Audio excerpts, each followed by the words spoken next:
You're the most amazing guy. You're brilliant. You're handsome. You're rich. Thank you, Chris.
Hey, folks. It's Friday, January 12th, 2024. This is the Marxist Archaeologist coming at you all the way from the ravaged industrial city, Hamilton, Ontario, Canada. Welcome in, everybody. Bella Dane, how are you doing? With me, as always, is my comrade and yours, Frenchie the Bunny. He hangs out with me during stream. And yeah, it's been a week in news for sure. So we're going to cover the news of the week from a Marxist perspective.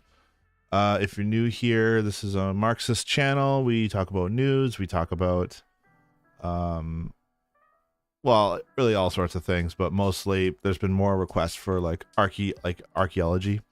So as a professional archaeologist, it's my obligation to educate the public, and so that's what I'm hoping to do. What's my stream schedule? Well, normally it would be like a few hours later, like 8 p.m. on a Friday, but I'm trying something new where I'm gonna try and come in earlier in the day. Especially over the winter, my winter schedule's changed up a bit, so I'm done work at 4, which has been nice. So once I'm done at 4, I can just hop right on stream and then just continue streaming. It's nice to be able to work from home. I think I got hair all over my shirt. That's the thing about wearing black clothing is that you're always covered in like bunny hair. Hot, fresh bunny loaf. Hey, Danaeus, how are you? What's with the Bella Danes?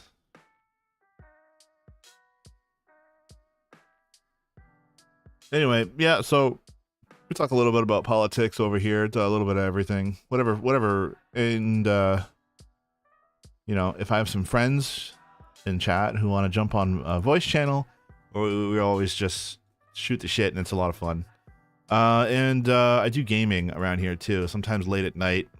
If I can't sleep or I feel like it, I'll play, I play a bit of War Thunder. War Thunder's a lot of fun. You may notice the keen-eyed among you, I just got my haircut. I got my haircut a couple hours ago, so I'm happy with it. It was long overdue. It was like 6 months overdue. It was like really shaggy. I looked like early to mid 2000s haircut, like just super shaggy.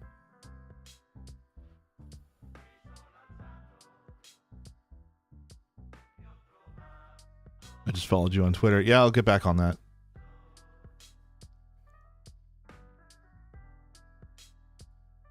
Oh, okay, it's at... I thought you were tweeting at somebody else.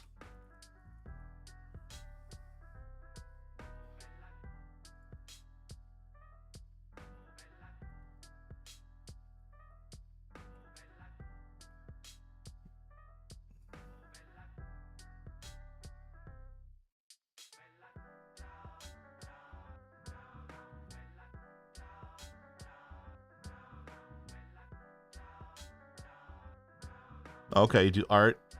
Looking for commissions. I'm not in the market for commissions at the moment, unfortunately. But I'll shoot you. I'll shoot you a follow. Why not? Your stuff looks good.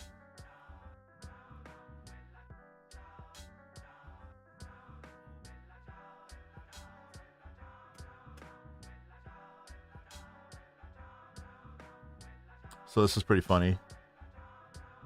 Israel says they're a victim of identity politics in their opening presentation.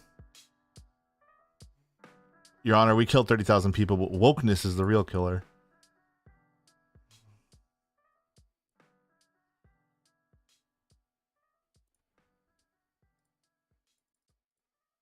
That's amazing.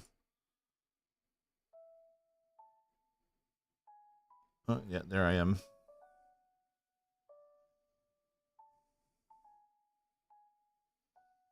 Average white South African. I'm going to Israel to help fight the darkness. Conscript reporting. Yourself 100. Thank you for the follow. Yeah, so what is up with that? Let's start off there.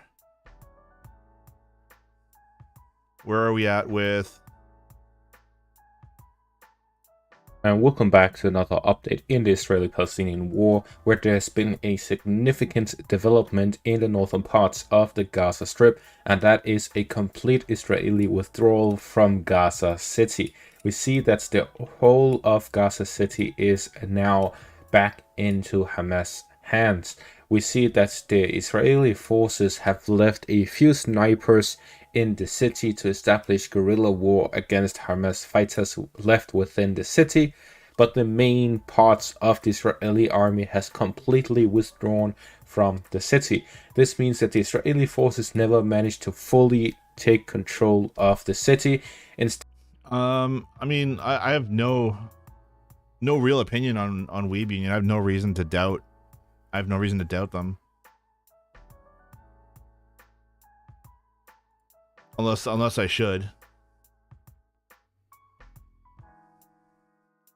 I'm not sure where he gets his information from, but I've seen lots of other people use this channel to kind of figure out, like, just kind of keep track of what's happening, and he seems to provide like decent analysis. He's very straightforward with the facts. Like, he just says like who's going where. Sounds Russian. I don't know about that. But he does cover Russia-Ukraine stuff as well. Instead, before they fully took control over the city, they withdrew and has left the city back into Hamas' hands. Their claim is that they have completely destroyed Hamas in the northern parts of the Gaza Strip, but the fact that they have left some snipers and continued airstrikes in the northern parts shows that that is not the case. It simply shows that the attrition they were suffering from having their whole army within the city was too much, so now they're leaving their special forces, their best trained units within the city to continue conducting operations and continue a guerrilla war within the city. So just keep this, shooting however, civilians will likely not indiscriminately. succeed, as the Palestinian forces, the Hamas fighters, still have the local population on their side, and one of the rules that was written by the United States after the experience with urban war over the past 2 decades was whoever has the local population on their side will have the information on their side, and therefore if any civilian spots an Israeli soldier, they will tell Hamas where they are, and the Hamas fighters will be able to ambush them. So we're seeing that the Israeli forces are now in a very difficult situation, as they have not completed their goals in the north of the Gaza Strip, yet they have withdrawn from most of it, including all of the city and most of the Jabaliyah area, as well as the Beit Hanun area and Beit Lahia areas. So we're seeing that there's only this small presence in the northern outskirts as well as in the central parts, but there's no significant presence anywhere in the Gaza City. So this can be called a victory for Hamas and a failure for the Israelis. However, this war has not been lost by the Israelis. Instead, we're seeing that there's continuous heavy fighting in the central parts of the Gaza Strip and also in the Khan Yunis area. Here we're seeing that the purpose of the Israeli invasion from the very start wasn't really to free the hostages, but instead to destroy the Hamas leadership. We've seen that through these almost 100 days of fighting between the two sides, that many Hamas leaders have been killed, mainly from the military branch, but also from the political branch. However, so far, Hamas has not nearly been destroyed.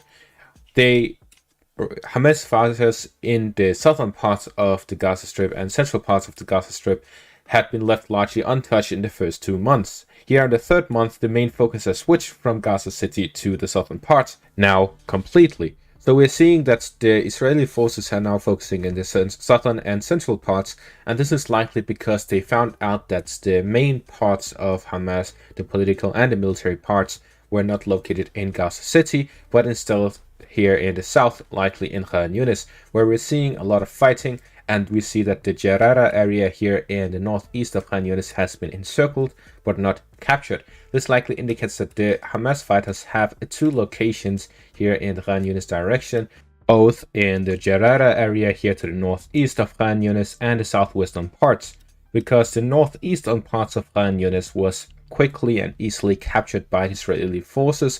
Although they managed to enter and take control of these areas, they do not fully control it. There's a lot of guerrilla fighting taking place within it. Green is Palestinian and blue is IDF. Yeah, Israel's defense of the ICJ has been now they're claiming identity politics. That was like the first minute of the thing. Hey, he was a union man. Giordano, more than a hero, a union man. With the 16 months, thank you so much. But the southwestern parts has largely left untouched, being heavily bombarded by Israeli forces. But they also, before entering the northeastern parts, told the civilian population to get out of it, move away, evacuate it to the western parts and the southern parts in the Rafah area, where in the Rafah area there is said to today house 1.3 million Palestinians in such a small area. So most of the civilians in the Gaza Strip have left for Rafah, but this also meant that the northeastern parts of Khan Yunis were largely left without civilians, while the southwestern parts have a lot of civilians. So we're saying that the fighting taking place in the northeastern parts is largely between the Israeli army and Hamas fighters, as the Israeli army attempts to gain full control over the area and push the Jarara area here in the northeast, while at the same time we're seeing that there's continuous fighting in the central parts. So the exact state of the war is not known to the general public. It is only known by Hamas officials and Israeli officials, but at the same time we see that almost after 100 days, we see that the fighting continues. Hamas still has a significant presence throughout the Gaza Strip, both in the northern parts and in the southern parts. Yet the Israeli forces continue this war, which it has gone down a bit, it has reduced a bit, despite having 300,000 troops for the Gaza Strip, which outnumbers the Hamas fighters almost 10-1. They have been unable to win this war in 100 days, and our fighting still continues with no success for the official goals of the Israeli forces. The official goals were, first off, to completely destroy Hamas, which has not happened yet, and the second goal was to free all of the hostages. They have freed all of the civilians, but all the soldiers have not been freed yet, and as such we see that there's this continuous fighting where the Israelis have not achieved any of their goals, and as such so far the Israeli forces cannot withdraw, they cannot end this war and call it a victory because the official goals have not been met. So what exactly is currently happening? What is the goal of the Israeli army, and how are the Hamas fighters responding to that? First off, in the northern parts, it seems that the Israeli forces are trying to do and achieve 2 things. The first one is that through the fighting that they have gone through, they want to oh shit. but instead fighting on the surface. As such, we see that the main attempt to destroy these tunnels by the Israeli forces has been through bunker buster airstrikes, and as such there's been no clear evidence as to how far they've gone through with that. Most of the surface fighting is taking place between Hamas fighters and Israeli soldiers, which so far has shown that Hamas fighters go in and out of these tunnels fairly quickly. They go up. Yeah, Netanyahu rejected a proposed deal that would have released all remaining hostages in exchange for a permanent ceasefire. It's clear they don't want peace. I know, like that's exactly what we've been saying since the very beginning. And we get called anti-Semites for saying that. When like it's the actions of Israel is like we're all we're doing is pointing out the actions of Israel. And we're constantly getting maligned for it. It's ridiculous. Go up, locate an enemy, go and call for reinforcements. They all shoot and then they go back down. The faster they are, the less casualties they take. While the Israeli forces try to establish positions where they can ambush Hamas fighters as soon as they go onto the surface. So they're trying to improve the strategy as time goes by.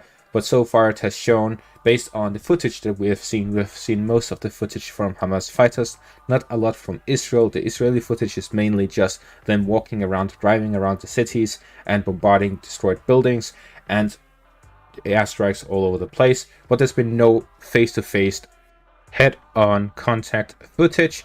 Therefore, we're not really clear how well it is going for them, and only taking one side is biased. But at the same time, we have to take what we have, and based on the footage we have, the Palestinian fighters tend to just go out of the tunnels, hit someone, and then go back down. And based on that, we can see that their method of fighting is very effective.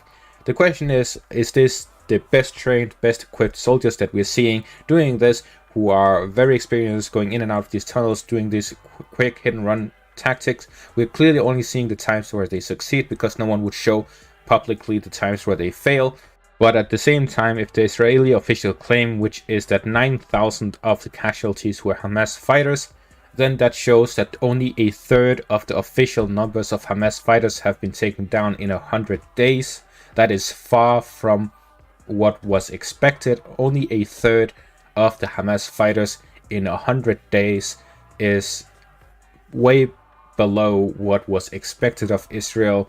That is to say that during this fighting, anyone would expect that Israel would attempt to just go in and out, and with all of this destruction, we're seeing heavy bombardment everywhere, we'd expect that Israel would try to do this as quickly as possible. Yet after 100 days, they have taken down a third, according to their own numbers, a third of the Hamas fighters. That is beside, if Hamas mobilized, then there would be even more Hamas fighters than what was detected prior to the war. At the same time, there's even talks of escalation between Israel and Lebanon against Hezbollah. And in that case, they would just extend the war with no official goals taken. Therefore, this shows that Israel is not really in a good position right now. They would either need to negotiate and... Yeah, that's Israel's providing us with those numbers, though, right? Is Israel is saying that they killed 9,000 Hamas soldiers when and it's estimated there's like, what, 30 to 40,000? And assuming they're right, and that's not like a propaganda number, it's taken 100 days to take out like a quarter of their force. It'll take a year to defeat Hamas at this point.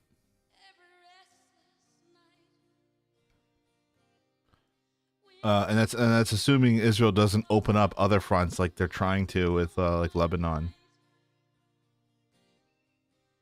To call off their claims to completely destroy Hamas, because after 100 days they've only managed to destroy a third of Hamas. So their goal clearly right now is to attempt to get rid of the head of Hamas, try to destroy the political and military leadership of Hamas, and then call it a victory there. Otherwise they would be forced to negotiate and just take back the soldiers that were taken hostage by the Hamas fighters, and then call it a half victory where they managed to free the hostages, but at the same time they failed to kill Hamas. Or they'll just completely escalate the war to fight Hezbollah as well, Yemen yet, no. and then end in a endless war against guerrilla fighters both from the north and the southwest, where they'll continue taking casualties until eventually it's just a war that they can't win. They're fighting against Muslims, and Muslims are known to be very tenacious fighters, as we have seen in Afghanistan. We have seen it everywhere in all Muslim countries. It's simply a fight that they can't win. And that is going to be all for this update. Thank you all for watching, and have a great day. Jeez, it's an absolute shit show. Okay, so let's see, where are we at? This is Al Jazeera today. The Gaza Media Office says there is no fuel left to power generators at Al-Aqsa Martyrs Hospital, putting ICU and nursery patients at extreme risk of death. All internet and telecom services in Gaza cut as a result of the Israeli bombardment of the enclave.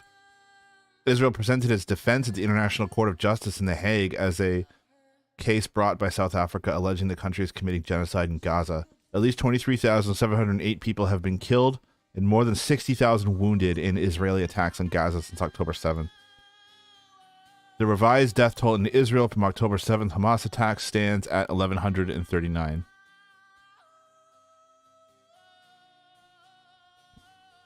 Oh, for fuck's sake. Netherlands, working class folks coming out in support of Palestine at the International Court of Justice in The Hague.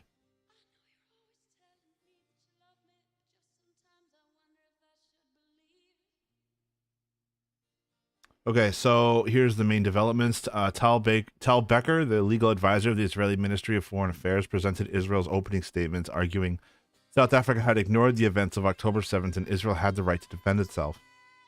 And as we all know, an occupying force does not have a right to defend itself.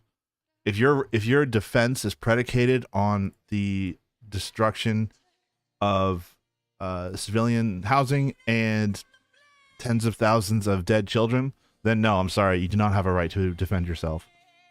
And besides, under international law, occupying forces don't have that right. However, occupied forces, like the Palestinians, do have a right to defend themselves.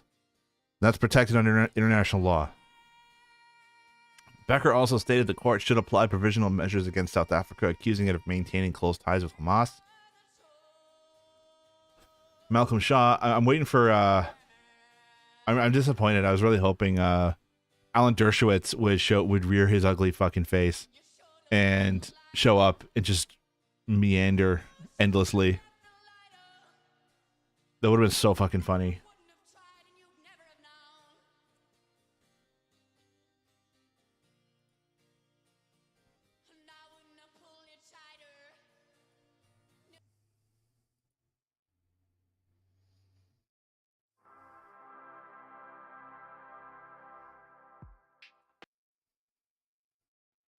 I'll just play my my playlist. I'll just play it at a low volume.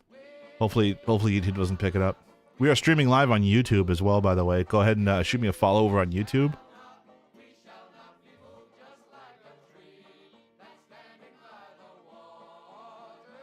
I think it's still Valmet L3. Yeah, it's still Valmet L35 on YouTube.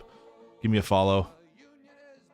If we can get a certain amount of followers and subscribers on YouTube, then we can start monetizing on YouTube, because it's clear that Twitch, Amazon has already laid off like hundreds of Twitch employees, and I think they're gonna pull the plug on this platform soon. So we gotta have that backdoor exit strategy out of Twitch if we need it. So I'm paying that premium just through Streamlabs. It's a pain in the ass, but I didn't want to do it. But I don't know. I'm just trying to expand the channel a little bit. How many viewers do you have on there? I have one. One viewer on YouTube right now. Thank you, one viewer. Twitch is going down. No, I mean, I didn't say that. I'm just saying, like, I think it might. I don't think it has much longer left. If it, considering, like I said, Amazon laid off hundreds of Twitch employees. I will not be surprised if we start to see them like decommission this platform.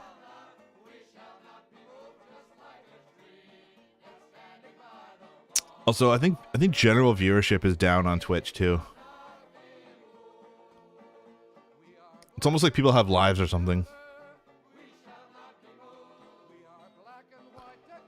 Mario Sub-Zero, thank you for that heart. That's very, very lovely.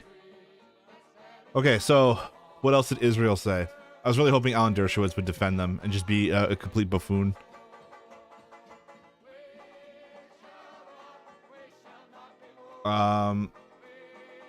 Becker also stated the court should apply provisional measures against South Africa, accusing it of maintaining close... Oh, yeah, so... Oh, South Africa is Hamas, obviously. Malcolm Shaw, British professor of international law, then took the floor. He argued against South Africa's claim. The two countries were in a dispute, instead labeling it a unispute. Ooh, got him. Galit Ragwan, acting director of the International Justice Division at Israel's Justice Ministry, then spoke after a short coffee break. She blamed Hamas for the high civilian toll in Gaza and asserted that Israel had not bombed hospitals. That's a complete blatant lie. Like, we literally have footage of hospitals getting torn down and destroyed.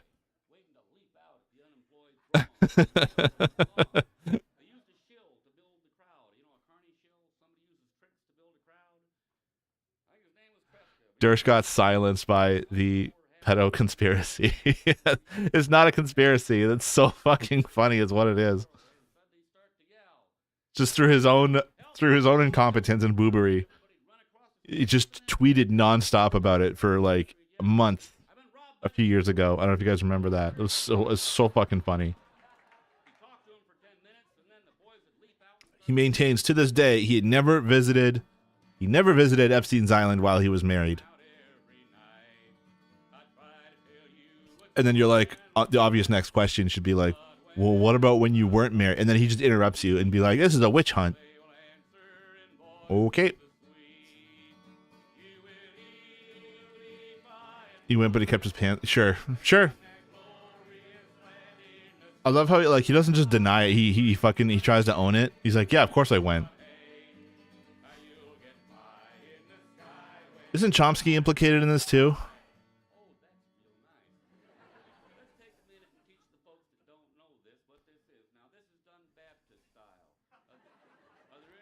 Like, a billionaire exerts extraordinary blackmail power. Extraordinary blackmail over some of the most, not just celebrities, not just politicians, but like some of the leading philosophical thinkers. Whatever you think of Chomsky, he's certainly influential. I personally don't think he has a ton of interesting stuff to say. Manufacturing Consent was very good, but Chomsky's grasp on Leninism is embarrassing.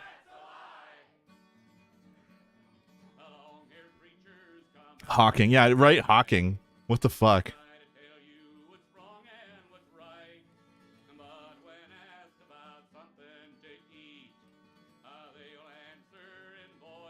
Trying to imagine the weird robotic dirty talk coming from Stephen Hawking. Oh, the Stephen Hawking memes were incredible. I don't know if you guys saw that.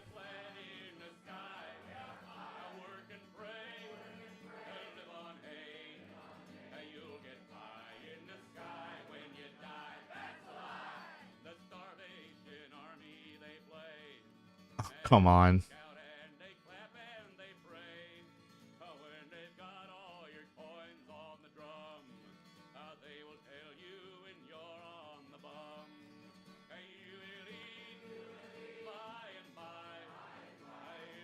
He says he likes to watch naked midgets solve complex equations on a chalkboard that is entirely too high.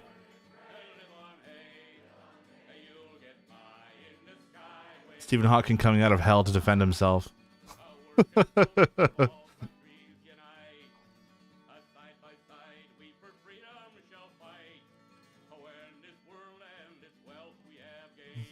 Epstein, the boat has already left to the island. Stephen Hawking, don't worry, I'll be there in a minute. Stephen Hawking when he sets foot on Epstein Island. They'll be minors of the function, Stephen Hawking. Come on.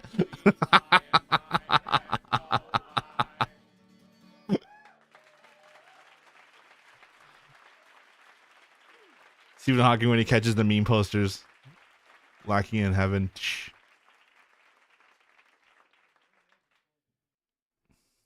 Oh, God, I fucking can't stand this guy. Live footage of Stephen Hawking pulling up to Epstein Island.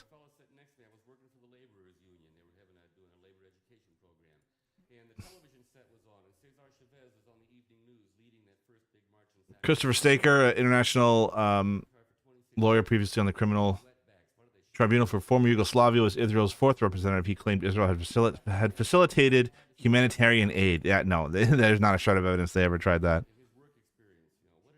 Look into social democracy, Militant Pagan says. You might find it more appropriate than Marxism.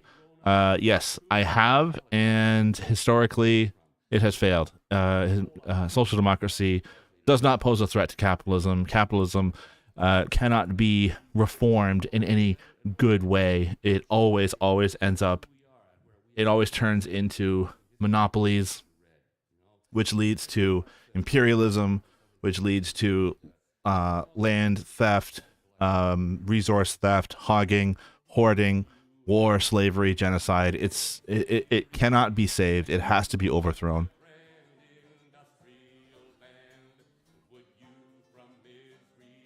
Gilad Noam, Israel's deputy attorney general for international affairs, presented Israel's final argument. He argued against the use of provisional measures, listing several reasons, including that Hamas is considered a terrorist organization by Israel and other countries had committed a large-scale terrorist attack. We should expect a ruling from the court in favor of or against South Africa's... Oh, okay. In the coming... in a few weeks, okay. Live in the shack, way in the back.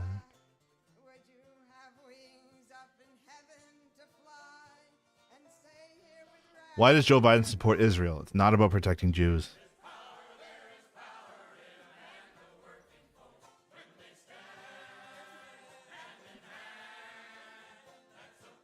Joe Biden has been unwavering in his support for Israel's genocidal assault on Gaza, even though the policy is horribly unpopular. Some bourgeois journalists claim Biden is deeply concerned for Jewish life, but as the man himself has explained, this is all about U.S. imperialist interests.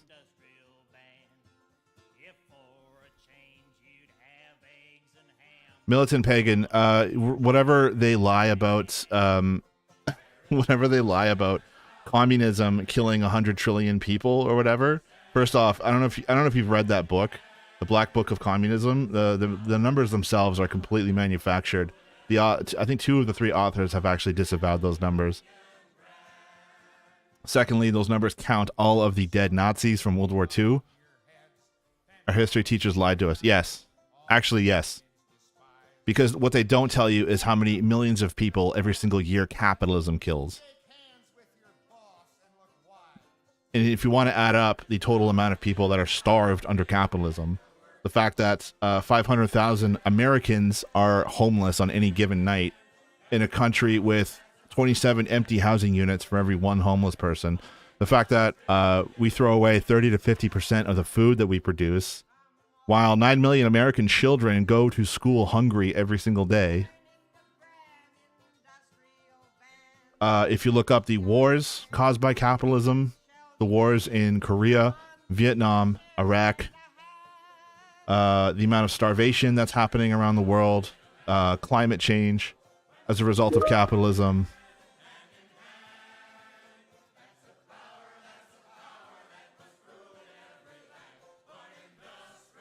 It adds up. Where's that? Does anyone have that infographic? And it comes from sources like poverty.org.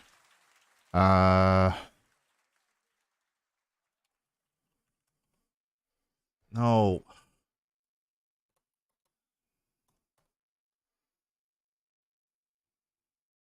Where's that infographic? It was really good. Here it is. The annual human cost of capitalism. 8 million die from lack of clean water. 7.6 million people die of hunger. 3 million die from curable diseases, and 500,000 die of malaria.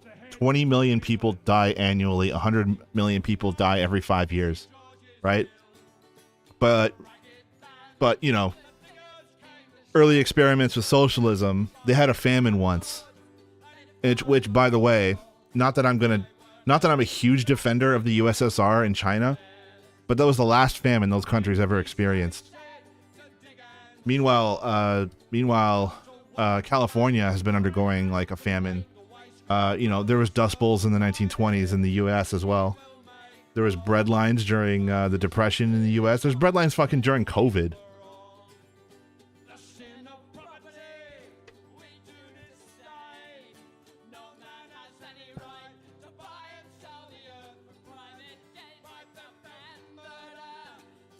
Anyway, point stands. Social democracy is not going to save us. Capitalism itself has to be smashed and abolished. There is no such thing as kinder, gentler capitalism, because it's all about capitalism inherently requires it needs things like racism to thrive and survive. It needs It needs sexism. It needs poverty. And you cannot eliminate these things without eliminating capitalism. It's all about eliminating the class relations, our relationship to the means of production, and having a kinder, gentler bourgeoisie has never fucking worked.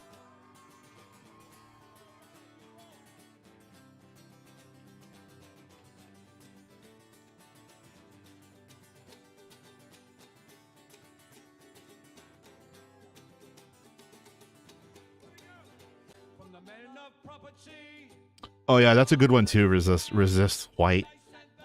They count the lack of births. Birth rates went down after the Chinese Revolution because there was a major effort to elevate women. Women hold up half the sky, as Mao said. And so when women are brought out of basically the chattel fucking slavery that they were under in feudal China, it turns out when you have control over your own body, you have less kids. It's also a natural change because why do rural peasants have so many kids? Is because you need those hands to work. So what happened? There was a massive drive and attempt to mechanize agriculture, so you don't need that many people. You don't need to have that many children, which means that overall people have less children, and a lot of farmhands also went into the cities to work in the industry, becoming part of the proletariat.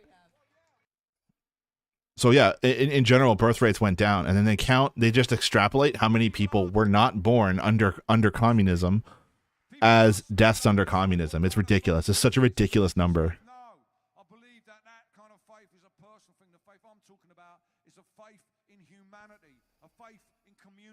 What I don't like about communism as an ideology is its nihilistic globalism, the abolition of the nation states as institutional expressions of the distinct cultural pole a different nation represents. Okay. I think you're confusing nation with nation states. We have USSR was comprised of 11 different nations and 200 different ethnicities because they were all promised the right to self-determination. That's how they were won over to join the USSR voluntarily in the first place. Meanwhile, if you look at a map of the Middle East and Africa,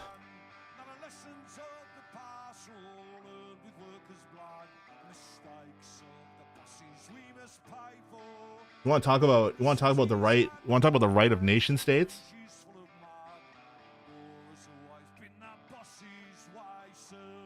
You can see the history of colonialism on a map. These straight lines going exactly north, south, east, west. Do these look like natural boundaries to you?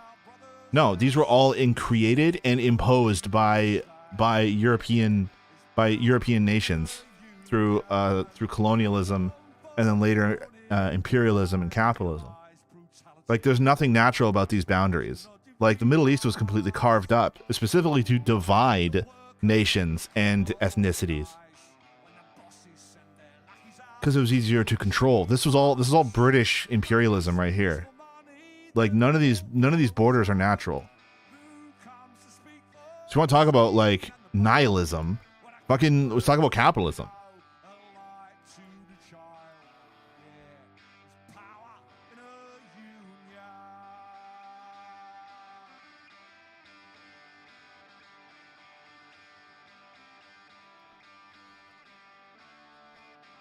For many decades, Joe Biden has been an unwavering supporter of the state of Israel. He's Catholic, but he likes to say, you don't have to be a Jew to be a Zionist.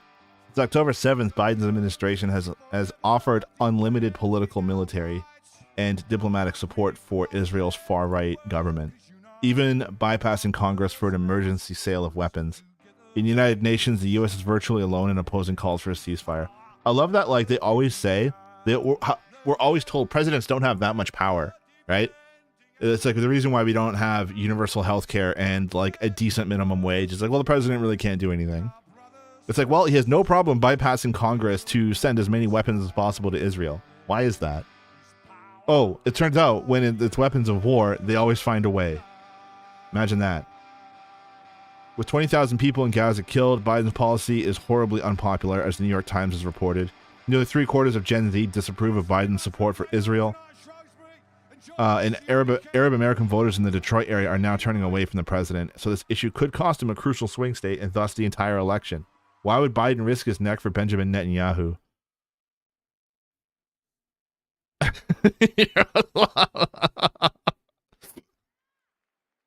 Yaroslav Hunka, he's back, folks. Let's give our hero a standing ovation. South Africa is very Semitic, unlike me and my Chungus Waffen SS fighters.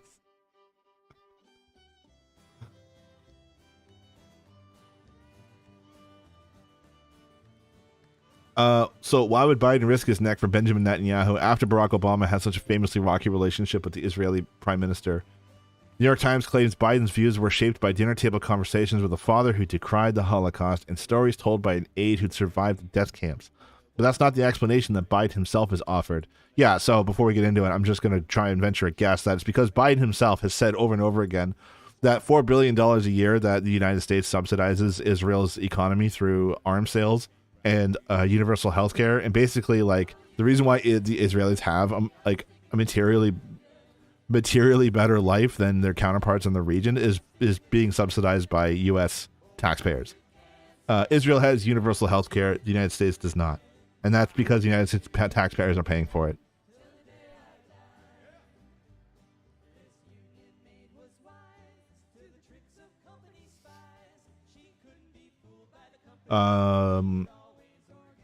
Don't understand the point of saying he's Catholic. Zionism is nationalistic ideology, not a religious one. Yeah, well, the Zionists want you to believe that Israel speaks for all Jews, and so it's the Israeli project is to tie the Israeli identity to Judaism, and that's why we offer support to all of our Jewish comrades who have been fighting in the streets in these coalitions with Muslim associations, saying not in our name. Is because that's exactly what Israel's trying to do. They're trying to make this a safe haven for Jews. Can't do it for healthcare, can't do it for student debt, can't do it for housing, but Biden can absolutely sidestep Congress when Israel needs more bombs to slaughter children. Absolutely. Yeah, there's nothing these warmongers love more than to fucking turn brown kids into skeletons. Like, this should be a career-ending scandal. The freaking train wreck in East Palestine, Ohio, should have been a career-ending scandal. It's like basically like a miniature Chernobyl. And yeah, there should be like how is there not like daily January 6th riots over not having healthcare is beyond me.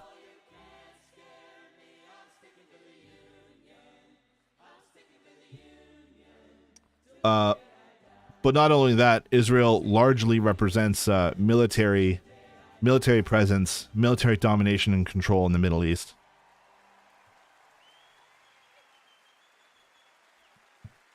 That's why they're important.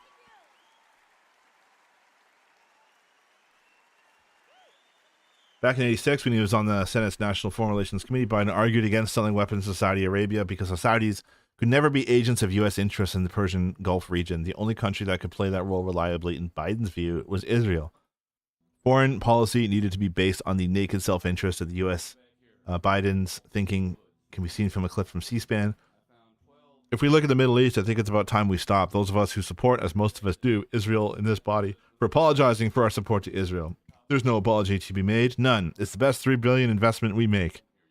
Were there not in Israel, the United States of America would have to invent an Israel to protect her interests in the region. The United States would have to go out and invent an Israel.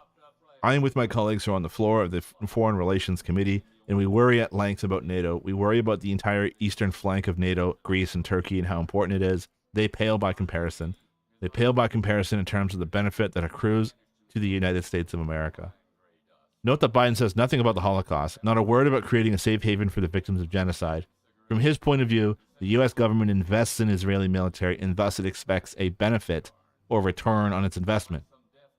For Biden, the U.S. would have to invent in Israel not to aid the long-suffering Jewish people, but rather to secure its interests in the Middle East. Armed to the teeth, the Zionist state wages wars in the interests of U.S. imperialism, allowing Washington to avoid responsibility for them.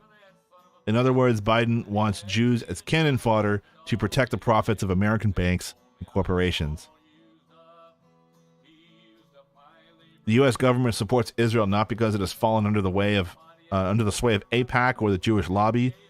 Biden, all imperial politicians, supports Israel because doing so is in the interest of big U.S. capitalists. And they would have the same policy without lobbyists. This is why Democratic Party politicians don't care what polls say or how many calls they get. Their support for Israel is based on imperialist considerations. Under Obama, who had a much less friendly personal relationship with Netanyahu, U.S. policy was basically identical. It doesn't matter if these guys get along or not. This is why calling your representative, it's not going to go anywhere. I'm sorry. Like, there's a reason I stopped. I don't know. I went to multiple Palestinian protests. I have my flag. I've got my flag downstairs. I got a sign that says a nation that oppresses other nations can never be free. That was the sign that I was holding. And after a while, it was just the same protest every single time. Ceasefire now, ceasefire now. And the whole time I'm like, what is after a ceasefire? What comes next, right? What's the best case scenario? We return to the status quo where 95% of the water in Gaza is undrinkable. And this is why we need a revolutionary party based on Marxist ideas leading these rallies, because we need basically a platform. We need to reach the working class in a way that and convince them that our ideas are the best, that we have to overthrow this rotten system, and we have to put the working class in power. Because you cannot change what you don't control. And you can't control what you don't own.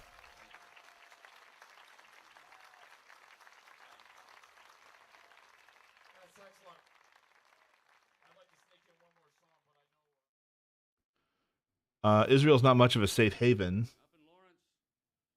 Only about half the world's Jewish population lives in the country, and it is statistically one of the most dangerous places for Jews. This is not just about hostile states all around. The Israeli government itself shows an appalling disregard for Jewish life. Netanyahu has largely refused to negotiate for the release of Israeli hostages. While families of the hostages have been begging for a prisoner exchange and ceasefire, Netanyahu has shown zero interest in the fates of their loved ones. They just admitted today, didn't they, that they have no problem implementing the Hannibal Directive, which basically means if hostages are taken, they just bomb the shit out of them anyway. On October 7th, the IDF killed Israeli citizens, though we will likely never know how many. Toward the end of a very long article on the attack on one kibbutz, New York Times quotes an IDF general standing in front of a house in which 14 Israelis were being held hostage. The negotiations are over, he declared. Break in, even at the cost of civilian casualties. In just that one building, a dozen Israeli hostages were killed. The state of Israel has a long-standing policy that it is better to kill its own soldiers rather than allowing them to be captured, and this policy seems to apply to civilians as well. This willingness to sacrifice Jewish life in the pursuit of imperialist goals has always been a hallmark of Zionism. This is why Zionists did nothing to help Jews escape Nazi-occupied Europe. Really? I didn't know this. Zionists did nothing to help Jews escape Nazi-occupied Europe. They preferred Jews dying than escaping to the United States, since such refugees would no longer want to go to Palestine. As David Ben-Gurion, who is, I believe, the first Israeli prime minister, said, "If I knew that it was possible to save all the children in Germany by transporting them to England, but only half by transporting them to Palestine, I would choose the second." Theodor Herzl, the founder of Zionism, understood that a Jewish colony in Palestine could function only as an outpost of imperialism. In The Jewish State, Herzl wrote, "We should there form a portion of a rampart of Europe against Asia, an outpost of civilization, as opposed to barbarism. We should, as a neutral state, remain in contact with all Europe, which would have to guarantee our existence." Cupcake Star says, "You have no representation in Congress, Parliament, National Assembly, etc. If your elected officials can go against the will of the people they represent with no consequences." That is very correct.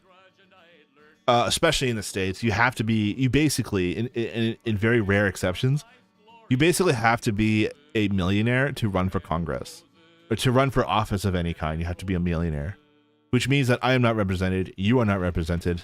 I'm assuming there are no millionaires in this chat.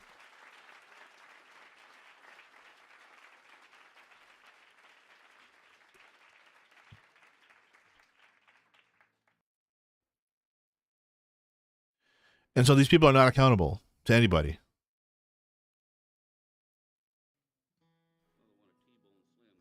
It's always clear that such a tiny settler population surrounded by hundreds of millions of Arabs would remain in constant conflict with its neighbors. It would therefore be completely dependent on its imperialist patrons and therefore remain unquestionably loyal to them. And this is what makes Biden a Zionist. He, like the Israeli government, is willing to sacrifice countless Jewish lives in order to maintain an imperialist rampart in the Middle East. Socialist, communist, and anti-Zionist Jews have always understood that Zionism and its backers are happy to see Jews die. The only real friend of the Jewish people and of every people struggling against oppression has always been the international workers' movement, fighting for a world without any kind of oppression or exploitation. Well said. Nathaniel Flacken, he writes good stuff. I like him a lot. This is why a lot of socialists call for Jews in the Middle East to break with Zionism, because their lives are just as expendable to their own ruling classes.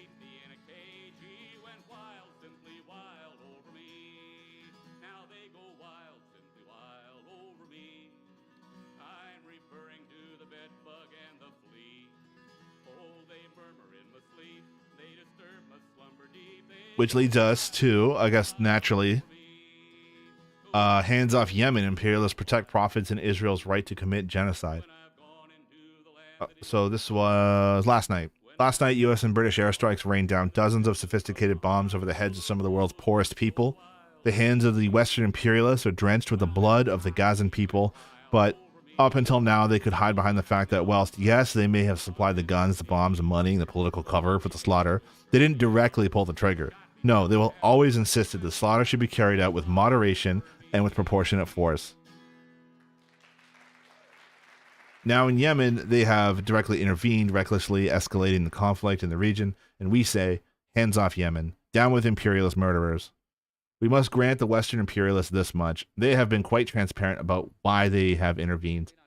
In accordance with the inherent right of individual and collective self-defense, they pompously declared in a joint statement after the bombing, these precision strikes were intended to disrupt and degrade the capabilities of the Houthis' use to threaten global trade and the lives of international mariners in one of the world's most critical waterways. Biden underlined that he would not hesitate to take further measures to protect the free flow of international commerce. Whatever you think of the Houthis' cause and their justification, UK Armed Forces Minister James Heapy stated, "We cannot allow them to seek a choke off global trade as a ransom to achieve whatever their political and diplomatic aims are." Yeah, whatever their political and diplomatic aims are. Yeah, we have absolutely no idea. We can't possibly figure this one out. I will also point out, as far as I know, the Houthis never actually killed anybody. So whilst Gazans add up their dead and we patiently await the verdict of the ICJ on whether they are victims of genocide or were mass murder or mere mass murder, a far graver threat to the free world must be confronted: the sacred right of shipping and oil companies to trade and make profit. Next to the interests of profit, what right does an impoverished people have to retaliate to the Gaza slaughter by firing improvised devices at Israeli and Israeli-bound ships in the Red Sea? In carrying out their righteous duty, the UK government has appealed to international law. Since 2015, the Yemeni people have been subjected to mass slaughter by a Saudi-led coalition, backed and armed by the US, the Britain, and the West, which has seen 150,000 killed by Western-supplied munitions and hundreds of thousands more killed by hunger and disease as a result. The story of the war against the Houthi rebels is one long string of war crimes, man-made famine, weddings, funerals, and even school buses bombed, entire families wiped out.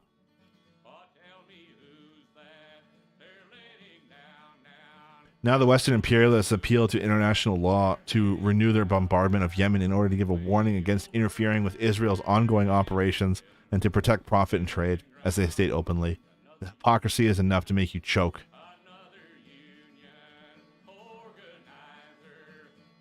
On a strategic level, it's hard to imagine that any thought went into this reckless bombardment, which pushes the region ever closer towards an abyss. The imperialists claim their statement on the attacks is that their aim was to disrupt and degrade the capabilities of the Houthis, who have been targeting vessels in the Red Sea since November. But if that's the case, then why was the attack preceded by government press statements announcing the bombing with a drumroll? Watch this space, Grant Schnaps told the press 2 days ago. We're going to do what we have to do to counter these threats. The White House national security spokesman told newspapers a few hours before the attack. Plenty of time for the Houthis to securely hide their materiel.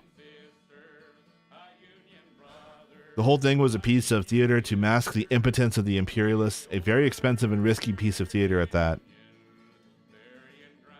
It isn't going to solve the problems that the imperialists have gotten themselves into. In fact, it has the potential to make them a lot worse.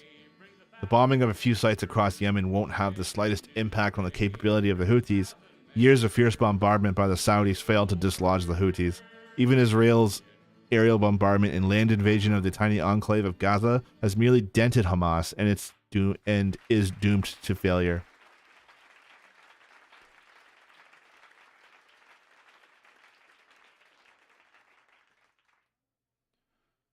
Only a full land invasion could break the Houthis' capabilities, and U.S. imperialism and its allies, after the disasters in Iraq and Afghanistan, are in no mood for that. But the U.S. deterrence strategy so far has been a hopeless failure too. True, U.S. warships have been stationed in the region to protect trade vessels, but this has only shown up in the impotence of the world's mightiest navy. The Houthis are not operating with equipment stationed at a handful of high-tech facilities that can be quickly taken out. They are using cheap, remotely controlled, unmanned boats packed with IEDs and drones made up of commercially accessible parts that can be hidden without much effort and quickly and cheaply replaced. It is amazing how effective guerrilla warfare is against massive imperial powers.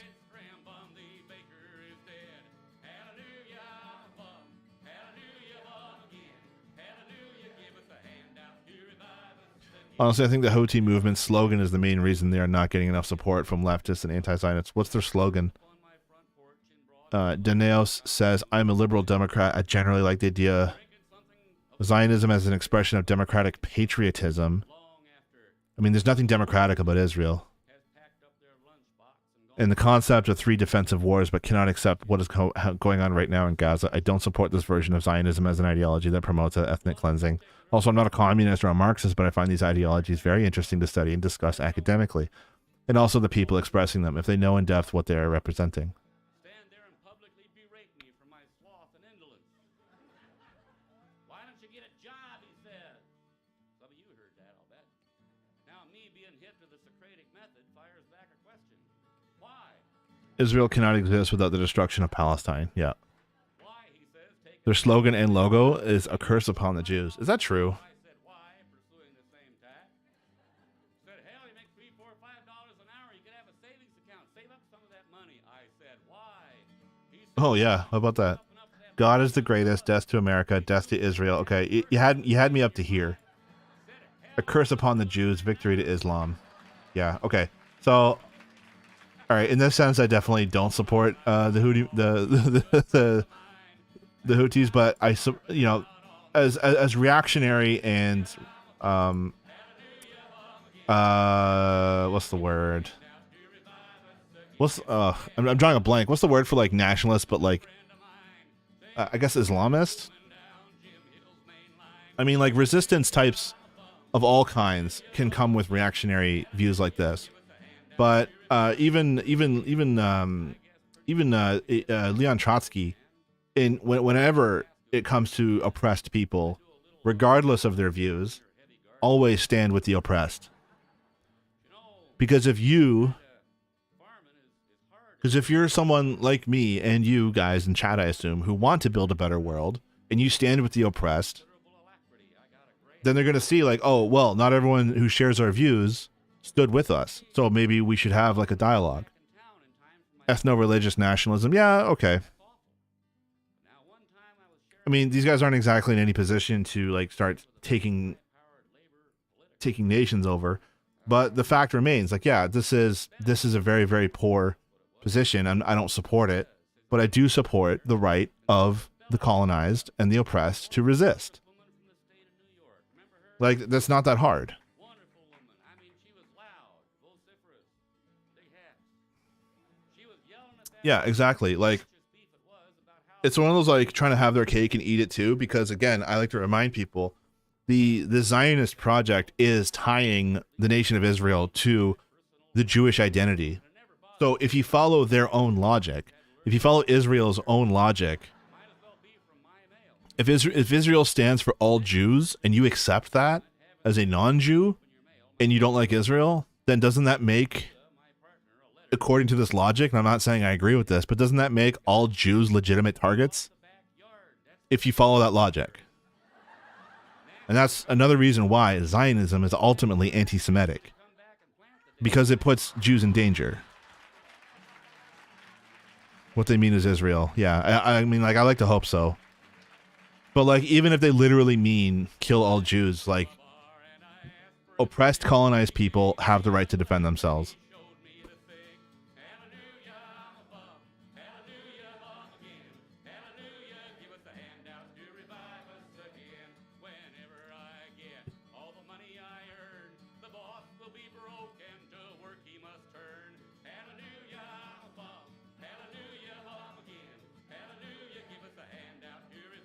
What did I say? I responded to, I hate doing it, but like I couldn't help myself.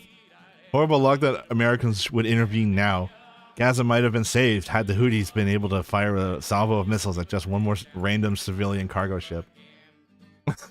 Vouch. And all I do is quote tweet a moron. Can't help it. I try and keep Vouch out of my life. Don't follow Vouch. Don't listen to Vouch.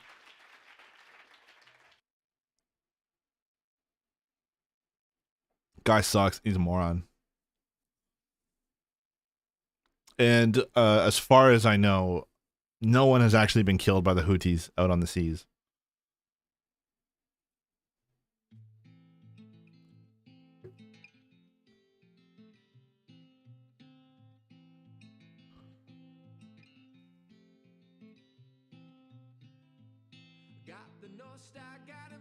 Where the hell was I? The bombing of a few sites across Yemen won't have the slightest impact on the capability of the Houthis. Years of fierce bombardment by the Saudis failed to dislodge the Houthis. Even Israel's aerial bombardment and land invasion of the tiny enclave of Gaza has merely dented Hamas and is doomed to failure. Only a full land invasion could break the Houthis' capabilities, and U.S. imperialism and its allies, after the disasters of Iraq and Afghanistan, are in no mood for that.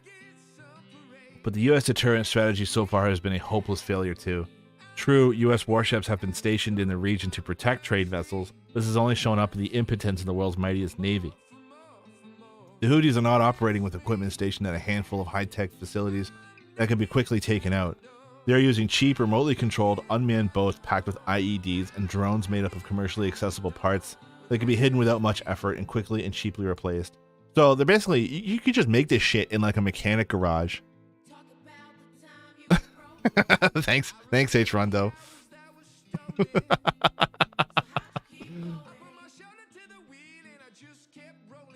I'm simping for the Houthis. Yes, colonized people have a right to defend themselves. Yeah, fuck me, right?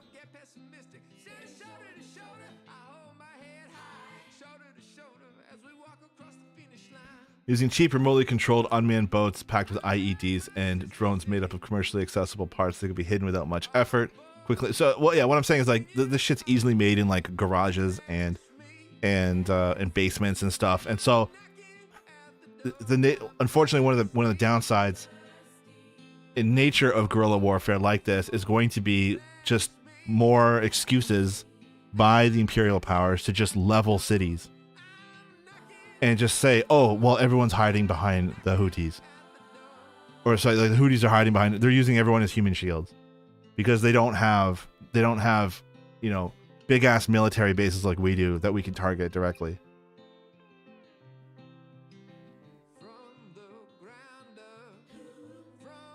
Every time H. Rondo comes in here, they complain about something that I say.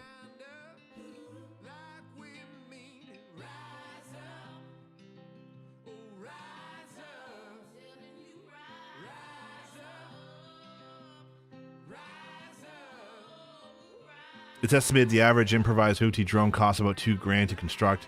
but each guided missile the U.S. Navy launches to take out a single drone costs about $2 million apiece. And their supply of such missiles is by no means inexhaustible.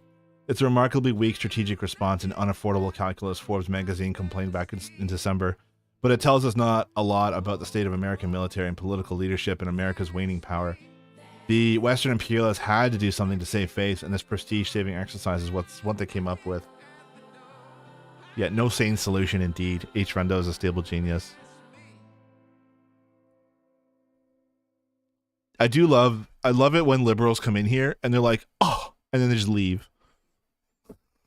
Like, would you read a fucking book? Like, what did you think you were walking into?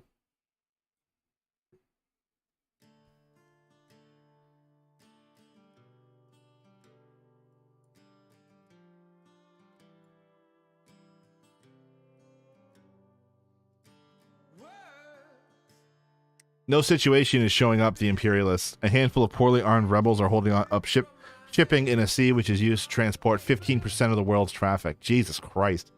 Major shipping companies and oil companies, including BP, have already begun diverting traffic around the Cape of Good Hope, adding weeks to transport time and driving up costs.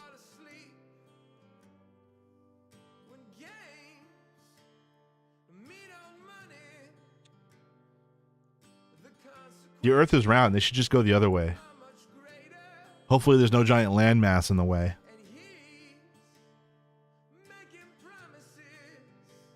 When Western militaries use the term human shield, it just means we're totally going to massacre civilians to demoralize the enemy, but we don't want to accept responsibility for it. Yeah. I am old enough to remember in the 2000s, first hearing that term. And I didn't think much of it. I just assumed it meant they're literally holding civilians and putting a rifle on their shoulder and walking down the streets. It didn't occur to me until recently what that meant. What that really meant was they're just bombing schools and hospitals and claiming that they're human shields.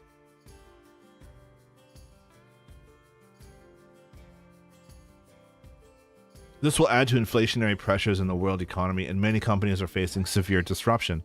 Tesla has announced it will have to suspend manufacturing vehicles at its German plant as a result of a shortage of components that usually arrive via this trade route. All this comes at a time of record low water levels in the Panama Canal. Global warming and sea ice melting, am I right, folks? Disrupting a sea trade in another major economic artery, and as capitalism faces powerful economic headwinds and threatens to push the world into recession. But the intervention of the imperialists who are trying to save face whilst sending a warning to keep out Israel's war and keeping shipping lanes clear will not stabilize the situation. Instead, they are pouring petrol onto the flames. Petrol. Oh, clearly a British person wrote this.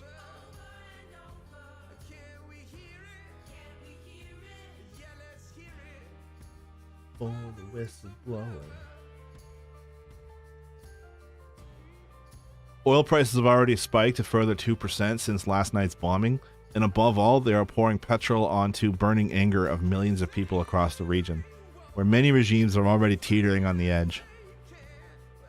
So we have the spectacle of Antony Blinken running around the Middle East like a headless chicken trying to soothe Arab leaders and evade an escalation, while the senile man in the White House undoing these efforts by ordering the bombing of Houthis, who alone in the region have taken action against Israel. How to explain this? Are U.S. imperialists insane? Perhaps, but there is a saying, a man at the edge of a cliff does not reason. The present situation is beyond their control, and it is a daily becoming more uncontrollable.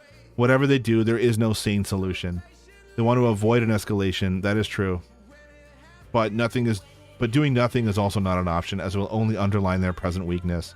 Responsibility for the war in Gaza, the destabilization of the Middle East, and the inevitable retaliations, the disruption of sea trade, the cost of which will be loaded onto the shoulders of the poor in the form of higher prices. All this must be placed on the shoulders of the Israeli ruling class and above all the Western imperialists. They will not be brought to order by ICJ or ICC rulings, nor by the UN, nor by peaceful protests in major capitals.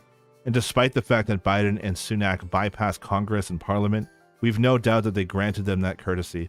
The politicians of the ruling class would only have rubber-stamped their imperialist designs. The only true friends that the Palestinian and Yemeni people have against imperialism are the billions of oppressed and working class people of the world. To stop the war on Gaza, to free Palestine, and to prevent the imperialists dragging the region to hell, we must overthrow imperialism. Only socialist revolution can deliver us from all this. And we say, hands off Yemen, free Palestine, from Gaza to London to Washington, intifada until victory, revolution until victory.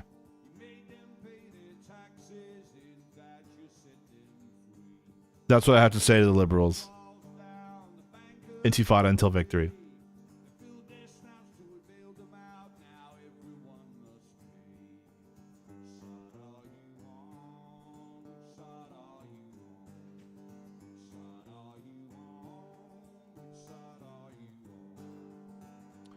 Well, we're only an hour in, and I've got gone through 3 articles already.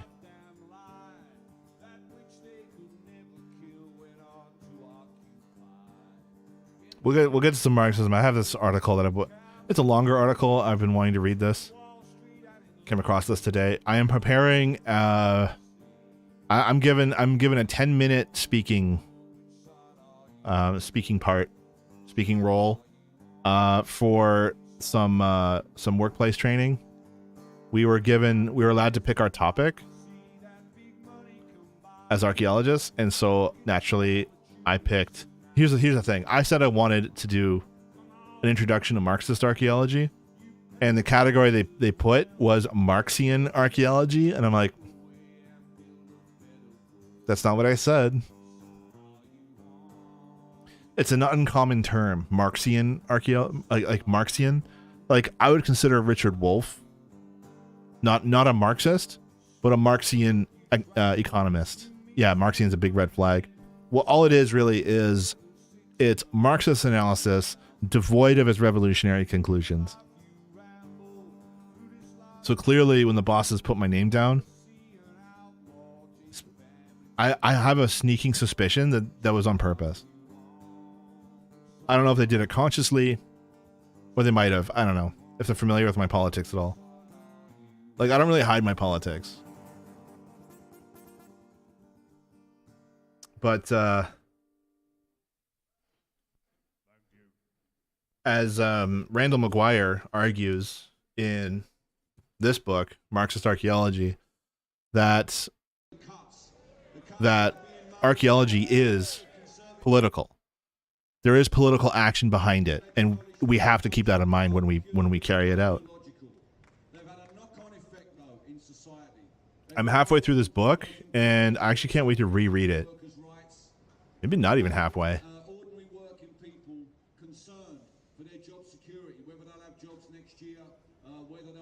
I should just read you guys the chapters out of this book. That'd be fun. That'd be a fun stream. Not really. It's pretty dry. Maybe I can make a PowerPoint presentation of each chapter. Would you guys want to see that? If I did a PowerPoint presentation of each chapter in this book, that way I can just sort of condense like the main points. It's got a brief history of Marxism, archaeology and Marxism, including Soviet archaeology, Latin America, Anglo-American archaeology with Gordon Child. Chapter 4 is a dialectic, Marxism as a theory of relations. Number 5 is the making of history, and so how like archaeologists think about history and stuff. History and evolution, death and society in a Hohokam community. Critical archaeology, archaeology and the vanishing American. So, that'll be really good. So archaeology and Native Americans and the relationships there. And number 9 is the praxis of archaeology. So yeah, this really, really good. Really good book so far. Actually, this author, I reached out to him. I emailed him because I wanted to ask him about Engels' Origin of Species. No, oh my God. Origin of bad. Origin of the Family, Private Property in the State, and what did he think about the anthropology data that was used in that? And, you know, can he point me in a direction that sort of expands upon it or updates it or basically like overturns it, I guess. Unfortunately, it's the beginning of the new semester, so he said he's busy. He'll get back to me in a couple of weeks. So that'd be really cool. I'm gonna actually have an anthropology professor is gonna email me later. One of the few Marxist archaeologists out there.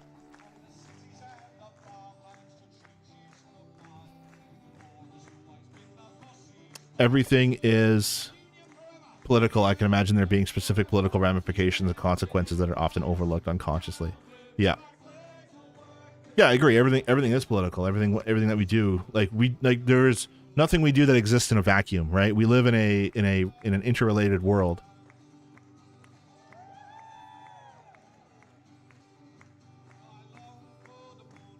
Oh, okay. Yeah, I will definitely have something prepared. When Homozygo starts his Ministry of Science interview series back after he gets his PhD, I'll be sure he invites you as a guest. The topic specifically would be great to talk about. What's the timeline looking like on that? Because this is going to be like a year-long project. It's like I'm gonna basically do my own like YouTube series. Basically turning my PowerPoint into, presenting it to you guys, and then making a YouTube video out of it. I think that'd be interesting, combining the two things that I like. So, what's cool is becoming for the longest time, I got a very liberal degree, right? Anthropology. And then I just got a job as an archaeologist. And for the longest time, it was just sort of a job. Like, you really, really love it at first. You're really excited to do it. And then after a while, you sort of burn yourself out a little bit, and then you just get bored of it. And now it's just, I show up to work, I dig my hole, and then I go home and get paid. Being part of that union drive, right? When we first started unionizing, because again, like, nothing is ever static, and that's one of the things that I'm going to be talking about. I will get to your questions. I'm sorry. I'm just explaining something. Danaeus, I see you. How many years were your studies? I did a undergrad 4 years, and then I have a master's degree, and that took 2 years. And I've been actually doing field work for 17 years. 2024 will be my 18th field season. My God. I should do a slideshow for you guys of all the shit that I've done. I wonder can I show human remains on Twitch? Is that allowed? This land is your land, and this land is my land. You guys want to see some juicy fucking skulls? I don't know if I can, like, legally and ethically. You're really not supposed to show human remains on social media. It's actually like really bad. It's bad form. It's bad practice, and it's considered disrespectful. Where's it going with this? Right. As we know, nothing is ever static, right? Things are always changing. That's why, like, when as part of understanding dialectics, right? A thing can never be equal to itself, right? A pound of sugar is never just a pound of sugar. A is never equal to A. And it cannot be equal to itself because it's always a snapshot in time. And then time is constantly changing, right? So there's always like external forces reacting to that pound of sugar that changes it. They're imperceptible, and for the day-to-day of our lives, it doesn't mean that much, but over time, quantity, cumulative changes turns into quality, into qualitative change. And so for years, I would just show up to work, dig my square, go home, get paid. Engels, the part played by labor. I am actually, that is part of a book, another book I'm halfway through, Labor, Nature, and the Evolution of Humanity. And there is a chapter by Marx and Engels in this. And I believe that's the one is Labor and the Transition from Ape to Man. That'll be really interesting. So when I actually start doing my archaeology lectures on Twitch, I'm going to read that, and we're going to watch some documentaries about, like, Homo habilis and Homo erectus and stuff. That's what got me hooked. And so I think you guys are going to really love that one. But almost seemingly out of nowhere, but it really makes sense that a bunch of friends of mine were being driven into the ground. They were working 70 hours a week on a pipeline doing archaeology. They were working every single day, no days off for months on end. And they were at their breaking point. And eventually somebody brought up a union, and then it just snowballed from there. And now 80% of Ontario archaeologists are under a union contract. And that sort of rekindled something that got me into, it was that struggle that made me start to pay attention a little bit more. And then the Bernie Sanders 2020 campaign was heating up, and so I ended up volunteering for that. And then through that is when I found a Marxist organization. I was a part of them for a few years, and they were instrumental in driving my politics towards Marxism. And then here I am. So, and now reading Marxism and realizing there is a whole field of Marxist archaeology in theory. I'm now rediscovering, because like when you read about it as an undergrad, you don't have a lot of world experience. Marxist archaeology is just another way of thinking about things, right? It's another school of thought. There's no real world ramifications about it. Whatever, write your paper, get your degree, go home, shut up. But I don't know. I think maybe because I'm a little older, I have a lot more life experience, right? Being in the real world, you know, working my ass off, living in an apartment building, right? That's what made me a Marxist. People, the right wing seems to think that they really believe that like universities are making people Marxists, and like you could not be further from the truth. There is almost no analysis. There's almost no class analysis in a lot of these curriculums. And if you listen to Norman Finkelstein, which I've been listening to a lot more of, and the more I listen to Norman Finkelstein, the more I really, really kind of like him. I thought he was an abrasive asshole at first. But his critiques of academia are just they're so good. I want to start studying history and archaeology by next year. I'm a mechanical engineer. Oh, very cool. Reading Marx has made my analysis so much more enjoyable. I'm refreshing in biology right now in preparation for grad school, and being able to now go back through biology with a solid political framework has allowed me to conceptualize the field as a product of an economic commodity within capitalism. It has allowed me to see the way even the institutions are the product of the profit motive, right? You can see capitalism even influencing biology. Biology, I assume there's like there's a medicine component there, and you can see how fucking poisonous capitalism has made the medical field in biology. You can see how like I would imagine like studies on species going extinct due to climate change probably get suppressed and defunded.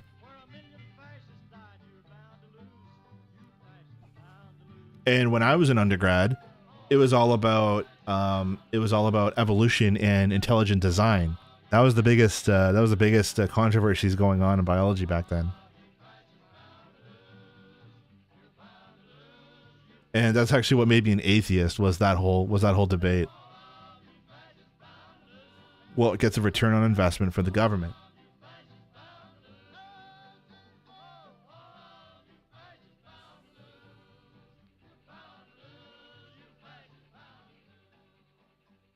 Right, and don't get me started on biologists, unwillingly probably getting hijacked by the right wing when it comes to trying to prove that trans people aren't real and they don't exist.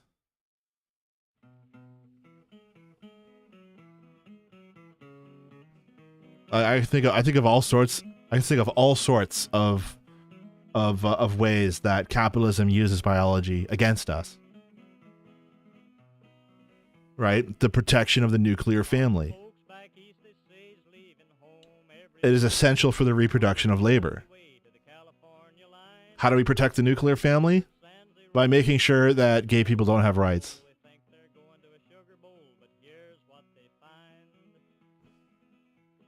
And how do we ensure gay people don't have rights? Well, we have to prove biologically that they're not valid. Because we only listen to the science when it's convenient.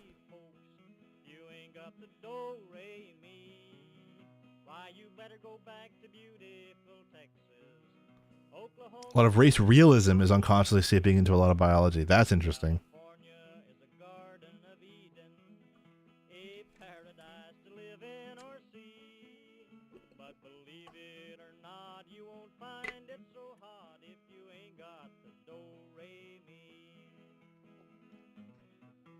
Am I overexposed? I feel like I'm too bright. Should lower the lighting a bit.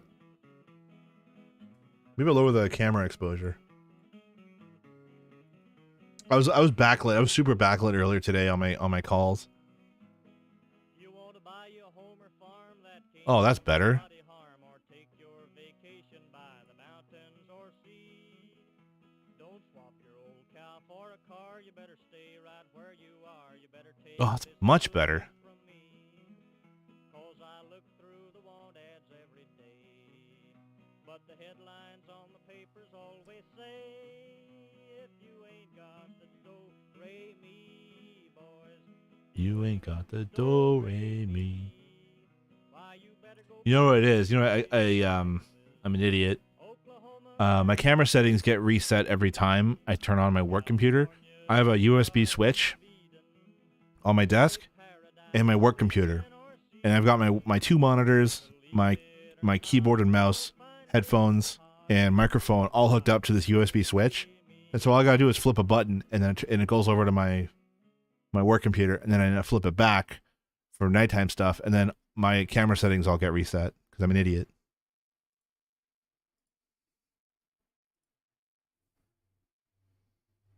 Sounds okay too, yeah? I think I have my filters on. Yeah, filters are all on. Okay, good. Excellent.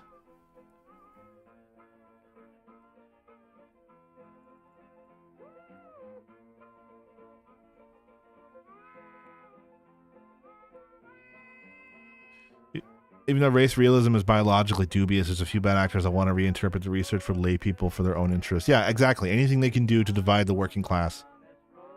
What did I miss before I got here? We talked about... what did we talk about? Talk about... No, not stalemate in Ukraine. We'll get to that. We looked at where the positions are in Gaza right now. We talked about why Biden is so vehemently defensive of Israel, even though it's probably going to cost him the election. And it's because of the need for U.S. imperialism. Biden himself is on record saying if Israel didn't exist, we would have to invent it.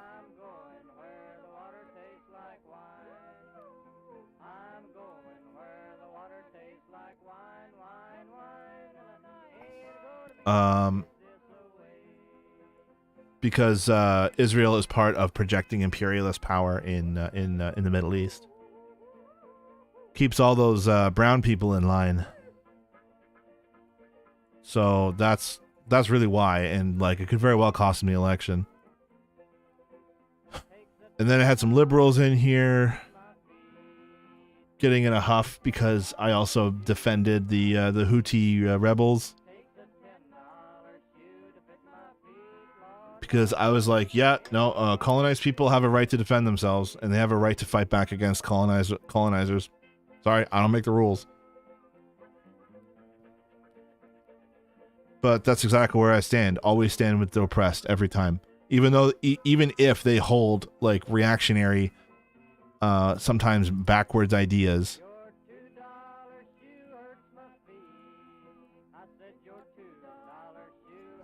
We stand with the oppressed.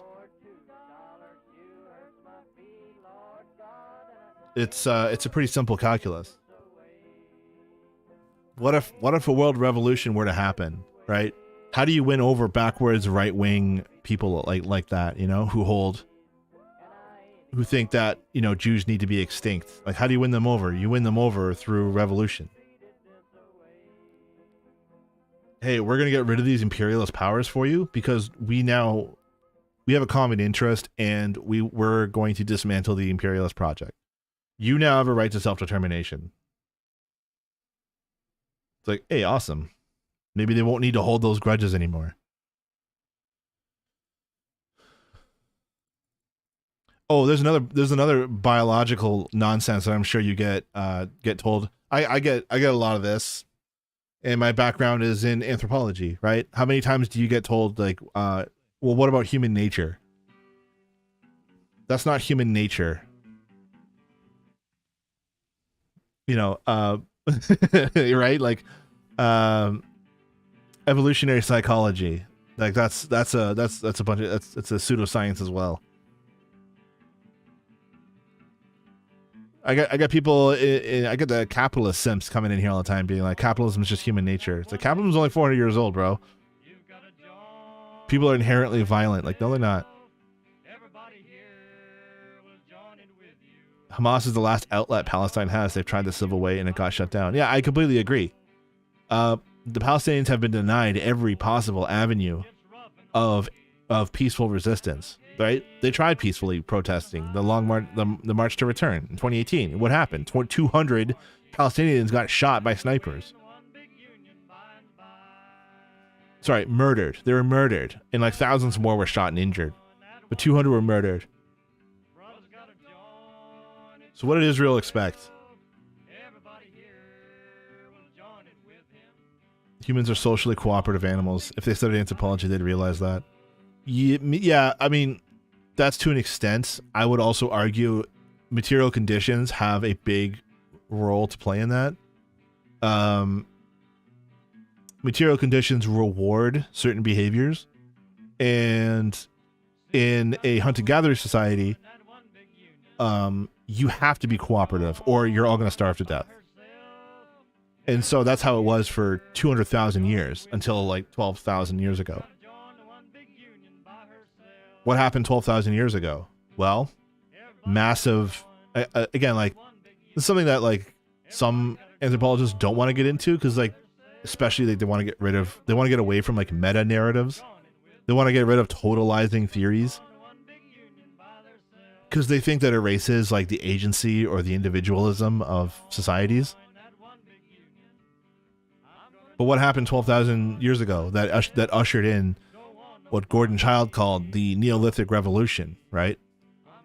The negation of the negation. The hunting and gathering was obsolete in a certain region. What happened? Well, massive ice age. The ice caps receded. Megafauna died out. And so seasonal hunting resulted in, and again, this takes place over thousands of years. Seasonal hunting, right? You're going in circles. Your band is going in circles over and over again. And each time you return, the berries that you got to eat, that you rely on, the fruit that you eat, it's growing back again. Because everyone's living and shitting there. And eventually, someone realized, like, what if we deliberately plant? What if we start deliberately planting these? And this is an accidental discovery, like, over thousands of years. And there's a reason why. It's such a simple idea. There's a reason why agriculture was invented minimum in 3 separate regions, right? In the Middle East, in Asia, and then in a little bit later in Mesoamerica.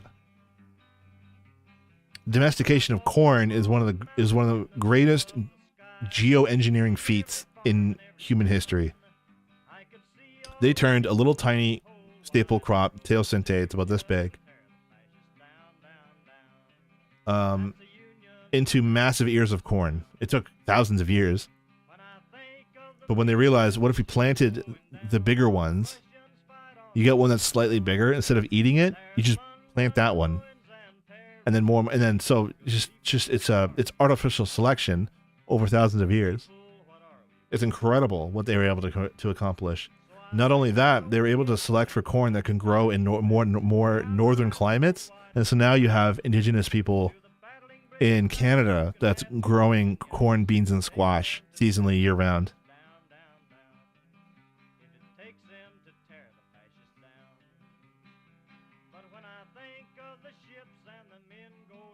I actually live not too far from the earliest sites of domesticated maize ever found in Ontario.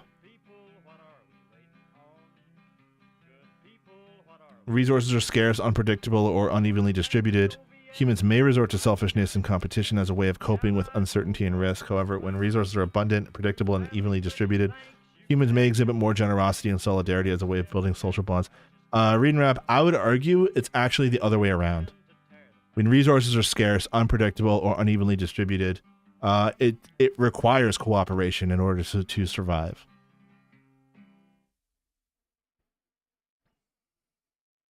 Because now you have to start accounting and planning for resources to ensure that everyone can live. Whereas the other way around, if you have abundance, then you have you start to get a class of people that don't have to work on the fields every day, right? You get a class of people that can sit around and have the food brought to them, and that's how we get the first chieftains type nations, the first and so now you have a class of like shamans, priests, chiefs and their families who don't have to labor for their food, and now they have time to invent writing, philosophize, study astronomy, start planning, building architecture even. And so I would argue that's the origin of class, is when you have that abundance brought about by agriculture, and that's exactly what Engels argues.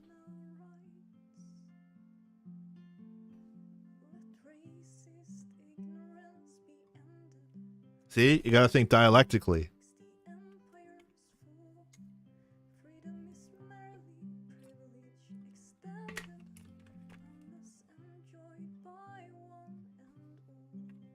Man, I love these talks.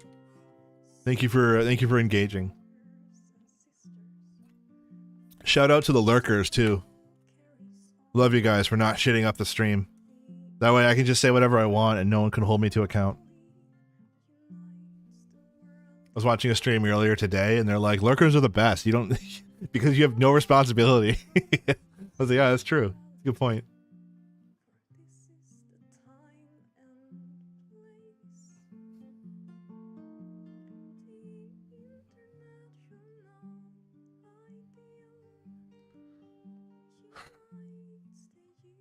Israeli army steps up deadly attacks in Gaza amid recalls to stop war. Renewed calls to stop the war. I have to be careful about scrolling Twitter because sometimes there's nudity for no reason.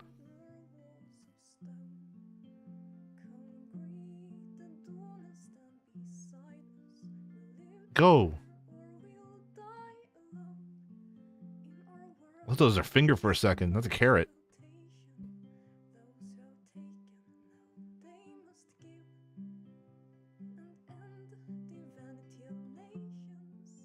Two things can be true. Israel has committed war crimes in Gaza. Those crimes do not include genocide. The new popular line amongst liberals is that Israel is just committing some light war crimes, but goodness, no, not some genocide. Next up, it was only a small genocide, just the tiniest little genocide. Nothing you can really be that upset about.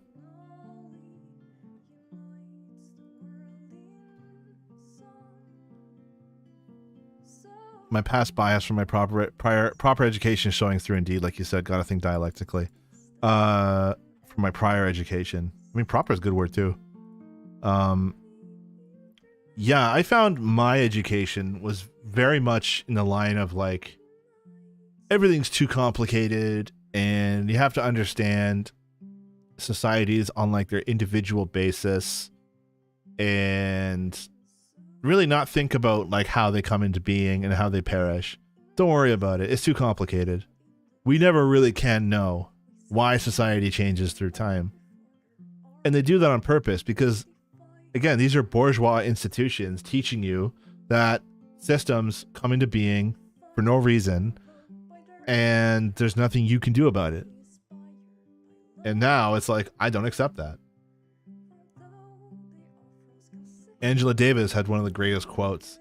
She was like, I'm no longer accepting the things I can't change. I am changing the things that I cannot accept.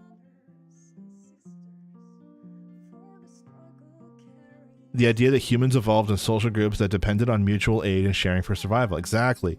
Individuals who behave selfishly and ruthlessly would be less likely to survive since they would have been ostracized from their groups. It makes more sense than to see traits such as cooperation, egalitarianism, altruism, and peacefulness as a result of those conditions. Thank you for challenging my view. Oh, wow. You just made me feel an inch taller, sir. Yeah, like I said, like there's nothing. The point I was ultimately trying to make was like there's nothing genetic about cooperation. Our behavior is largely determined by our. Again, that's the Marxist view of the world, and I think it is up for debate. But our behavior is largely influenced, and I think probably is the prime influence by by the external world, right? We're not born with inherent traits and behaviors, right? We are products of our material conditions. Or Kamala Harris actually said it best.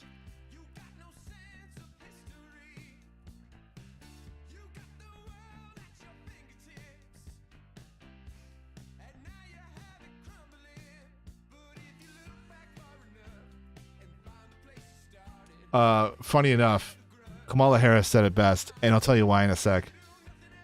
Everything is in context. Everything's in My context. mother she would give us a hard time sometimes, and she would say to us, I don't know what's wrong with you young people. You think you just fell out of a coconut tree? You exist in the context of all in which you live and what came before you. I don't know what's wrong with you young people. I don't know what's wrong with you young people. You think you just fell out of a coconut tree? You think you just fell out? That's pretty good. I believe her father was a Marxist professor. And that's why that is the most correct and coherent thing she has ever said.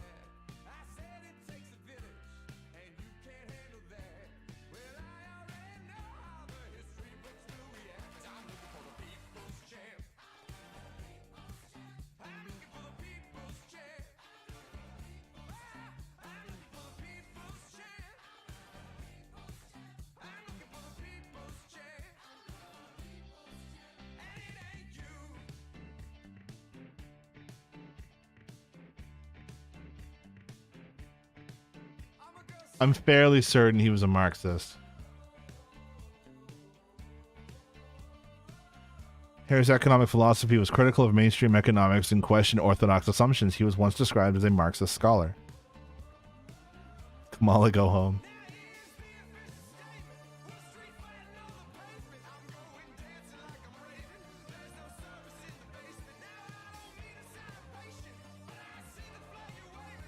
Anyway, yeah, so he's been called a Marxist scholar. So it's not surprising that Kamala picked that up at some point in her life. That you exist in a context. You did not just fall out of the coconut tree. Pete Buttigieg, I believe. It's crazy these fucking Yale liberals have like extremely based parents. They must be so proud. Like the most insufferable liberals on the planet.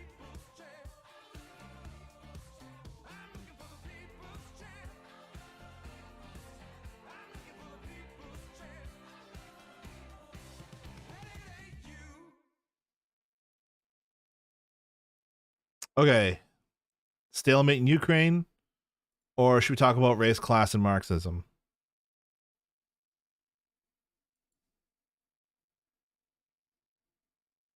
That's a lot of missiles. Oh, we'll do both. I was just wondering which one you want to talk about first. So, the Forgotten War. Ukraine's Western allies had high hopes for the country's spring counteroffensive, or so they publicly declared. The Ukrainian army's successes in Kharkiv and Kherson had raised hopes that it would gain ground against Russian forces. But today, several months after the launch of the much-heralded operation, almost everyone agrees that despite a few isolated successes, it has ended in failure. Against this backdrop, doubts and certain pessimism have set in among Ukraine supporters, who are now considering an end-of-conflict strategy. Indeed, both behind the scenes, several leaders of NATO powers are seeking a change of strategy, despite what they say publicly. Oh, where's H. Runda? Are you back? H. Runda was a Ukraine simp. They're not here. Well, that's too bad. They get so mad when I talk about like, no, I'm not for either side. I'm in favor of revolution. Oh, that's cute.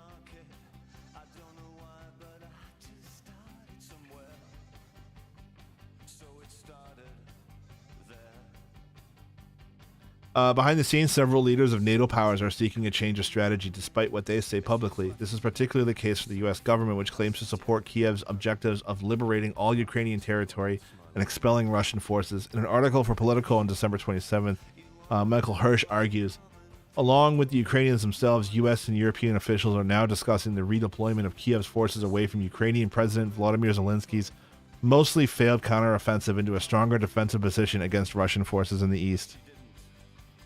Everyone pick your favorite oligarchy. That's right, radicalize me. Oh, I'm glad you're here. Glad you're back. Oh, how are you feeling, by the way? I saw you got COVID again. That must be so fucking frustrating.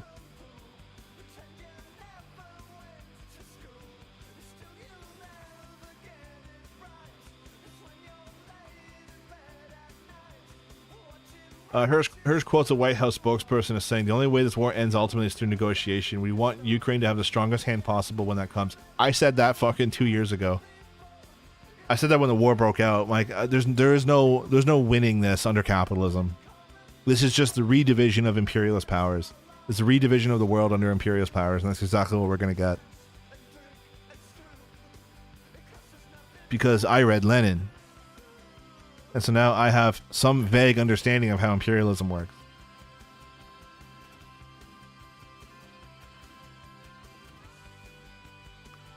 I'm so stupidly careful. Carefully mastered Christmas with family and still got it. Yeah, that fucking sucks, bro. I got it right at the end of the field season because I had one coworker showing up every single day for a week and a half, hacking their lungs out in the van. And I'm like, are you okay? They're like, yeah, it's just like a chest infection. I'm like, okay, everyone mask up. Even though I still masked in the van, I still got it. Because I tested positive, I almost fucking collapsed in the field. This is towards like middle of December. I'm like, I'm gonna pass out. Like, what the fuck is happening?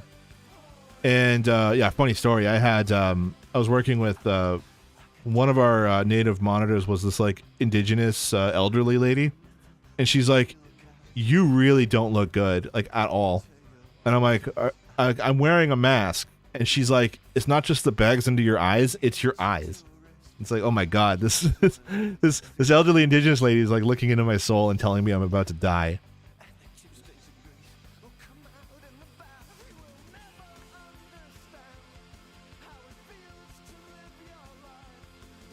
So the next morning I tested positive, and then I texted my field tech who was sick as a dog for a week and a half. I'm like, you need to test because I'm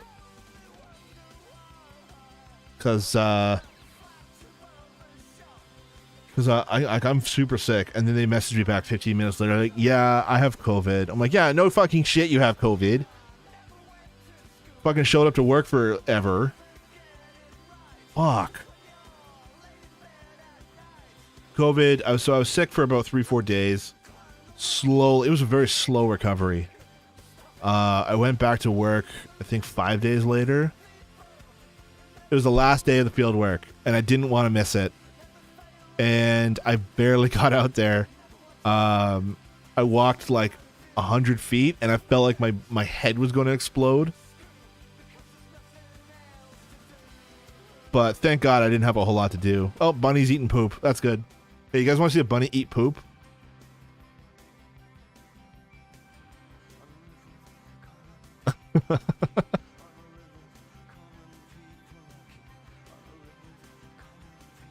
Here goes some more. All right.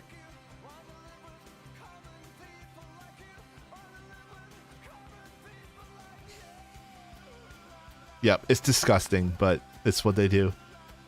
It's also a sign of like their guts are working really well, so that's always a relief to actually see them eat poop. It's like, oh, that means all the plumbing's working. That's good. What the fuck was I talking about? Yeah, and then I was super tired for like another week or two. Like I stopped testing positive. That's why I went into work.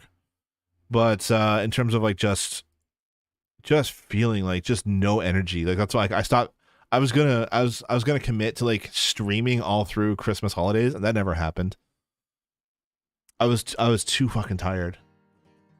You could even hear me. I played the only streaming I did was the only streaming I was able to do was just play War Thunder. That's all I could do. Any brain fog? Yeah, maybe. That's what I'm worried about long term. So far, so good. As long as I'm not drinking, for some reason, I can think a lot more clearly. I haven't figured that one out yet.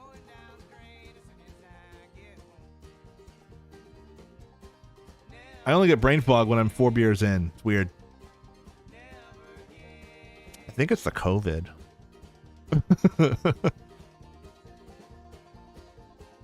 Yeah, I stopped drinking on stream. I used to like just get shit-faced and then I'm like, I'm too drunk, guys. I gotta go.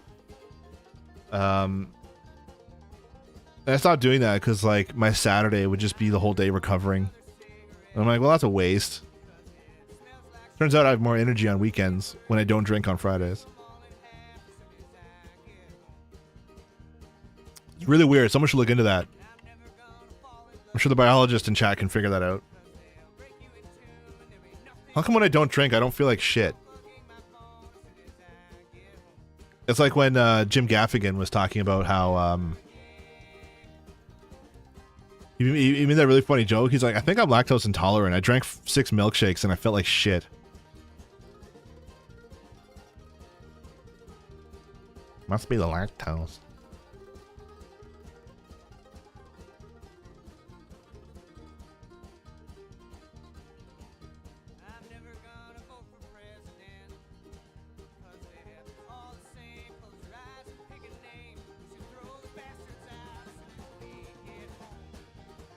I swapped beer for Dr. Pepper, and I'm not sure if it's much of a beneficial solution. Yeah. Like, this is my vice right now, is just Coke. I fucking love Coca-Cola. This is where Trump lives, like, rent-free in my head when I'm filling up my Coke at a McDonald's, and I'm like, Coca-Cola, don't we love it, folks? Don't we love it?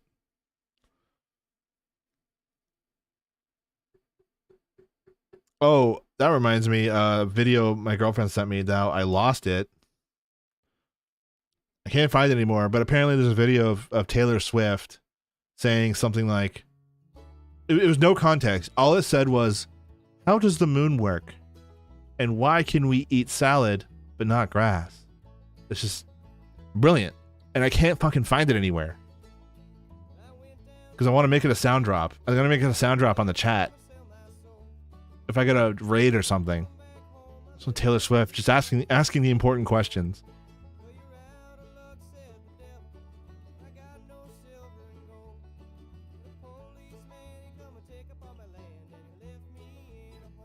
Where was I?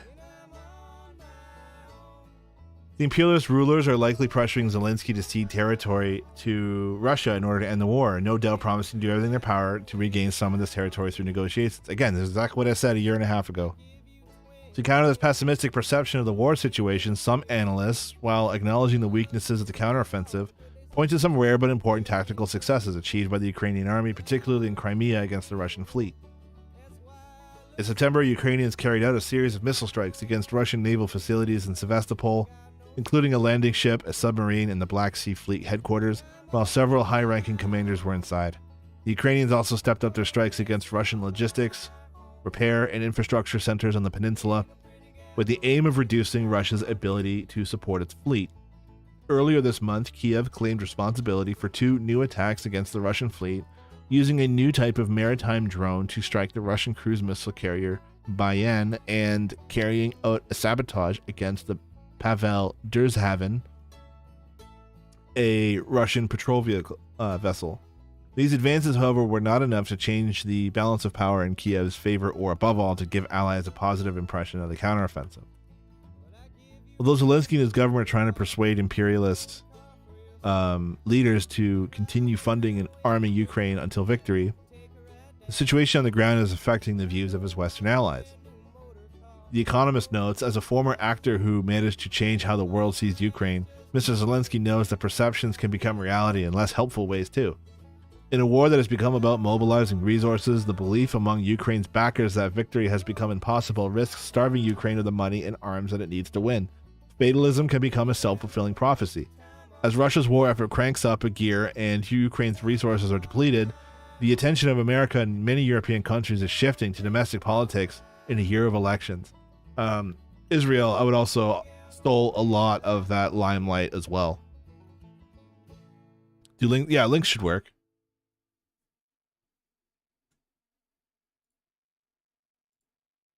How does the moon work? And why can we eat salad but not grass? How does the moon work? And why can we eat salad but not grass? Oh, so good. I'm gonna see if I can. It's a shitty quality, but like, I want to see if I can. Imagine coming home Oh after. God. How does the moon? I hate how there's no volume control on YouTube Shorts. It's so stupid.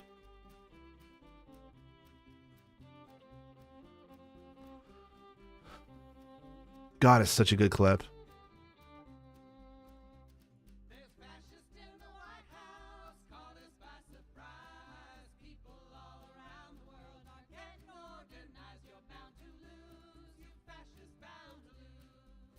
Do you sometimes do archaeology streams? Yes. I am in the process of preparing. When I do an archaeology stream, I want to prepare like a PowerPoint and have visuals and stuff. But we'll watch some YouTube videos. We watched some YouTube videos last week. That's a good reminder, though. I'll see if I can find something that we can watch tonight on archaeology. Obviously, I can't be filming myself like digging. I doubt the bosses will allow that. But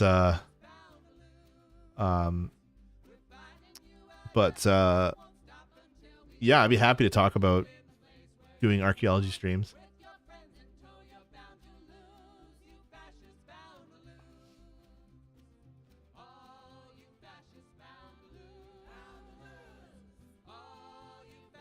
For Biden, the war in Ukraine could become an important factor in the year's U.S. election. If the difficulties on the ground continue and the Ukrainian army cannot win decisive victories, it will be very difficult for the Biden administration to assert its leadership. The Republicans understand this and begun to use support for Ukraine as a political weapon, recently blocking a $60 billion aid package for Kiev. This is where the MAGA communist clowns would immediately jump and say the Republicans are anti-imperialist. Wow, we got to support the Republicans. Meanwhile, an economic outlook of weak growth and continuing inflation is fueling the fatigue among the U.S. population, which is beginning to demand accountability and results after the billions of dollars in aid that have already gone to Ukraine. If that weren't enough, Israel's war on Gaza, which could at any moment become a regional conflict, has added a very delicate situation for North American imperialism.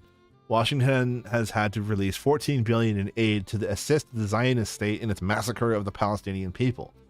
The EU is also coming under political pressure for its aid to Ukraine. As in the United States, 2024 is an election year. 400 million people are set to vote in the European parliamentary elections. Even if European elections have far less political significance and consequences than U.S. presidential elections, there is a risk that the far right will emerge stronger, giving these reactionary political parties more clout in each country. Centrist European politicians fear that this could weaken European support for Ukraine. LOL, mega communism is an oxymoron, isn't it? I mean, if you follow their own logic, it makes a lot of sense. Basically, they see the working class as right-wing and reactionary, and so they need to tailor communism to come off as more right-wing and reactionary in order to win people over to communism. So they're not making MAGA people better, they're making communism worse.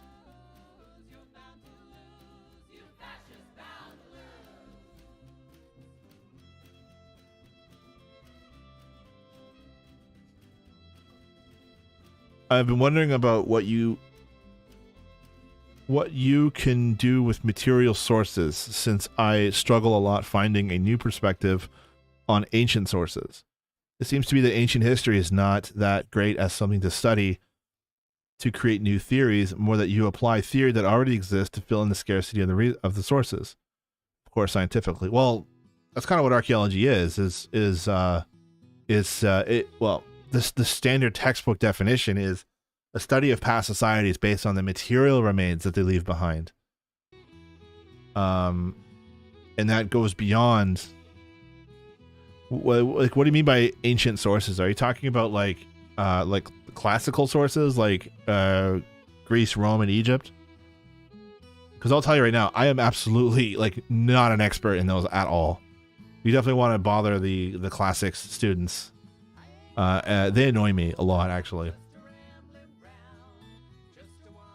I've worked with field techs who, for some reason, they have a classics degree, and then they come dig with me. And it's like, this is a physical, brutal job. Are you sure you're up for it? And they just complain the whole time. Classic students are usually like the worst. And then one time I did go and do a classics dig, right? I flew to Italy and I did a 6-week field school. I got to excavate 4th century Roman graves.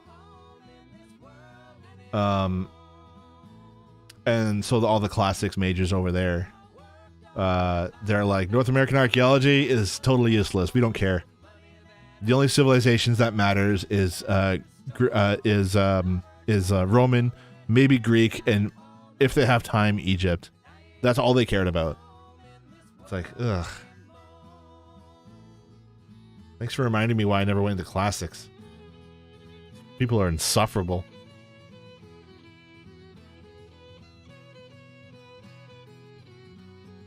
No, North American archaeology is where it's at. You get pretty tight with your indigenous representatives that you work with, and then and if you're lucky, you get invited to like a barbecue out on the reserve, and it's like the best fucking time you'll ever have.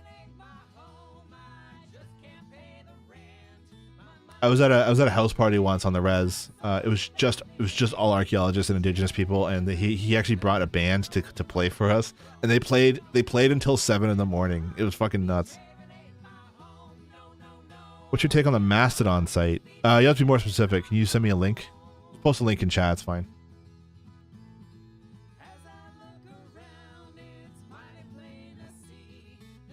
Rudy?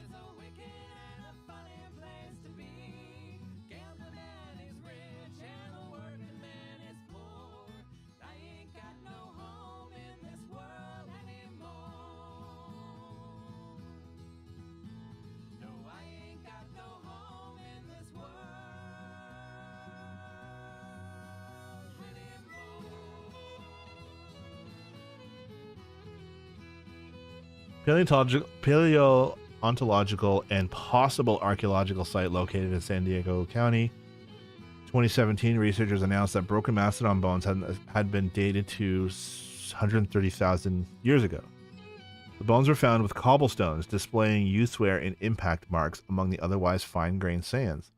Researchers have proposed that these marks were caused by the intentional breakage of the broken bone by hominins using the cobblestones. If so, the suggestion would be older by far than the scientific consensus for habitation in the New World, which generally traces widespread human migration to the Americas.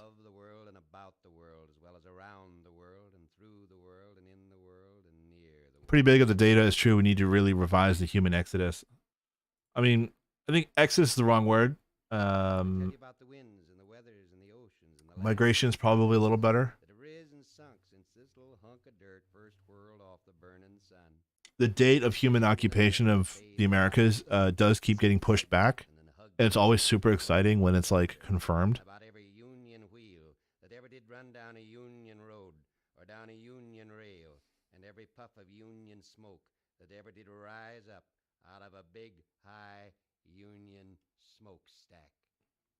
2 tusks, 3 molars, 4 vertebrae, 16 ribs, 300 bone fragments. The remains of direwolf, horse, camel, mammoth, and ground sloth were also discovered at the site. That's pretty cool.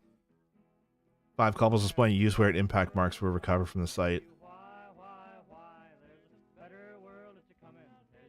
Oh, you're a history student. Oh, right on.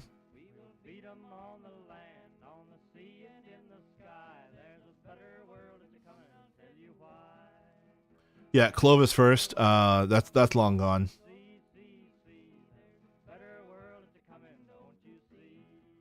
They're suggesting dates of approximately 15,000, 24,000 years ago. We recently just hired a guy who found the mud footprints. That puts that they're from like 23,000 years old. Sorry, I interrupted the stream. No worries. It's literally my job is to engage the public with archaeology. Or like that's part of my mandate as an archaeologist. I would imagine most people who tune in to a channel called Marxist Archaeologist probably won't mind a little bit of archaeology.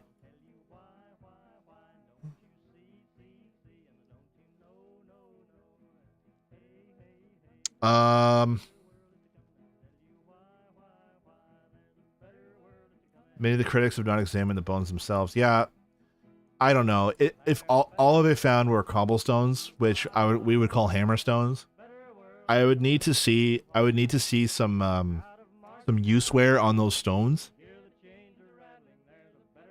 And the fact that there's no other, so they're breaking the bones, but there's no other tools that were found on site.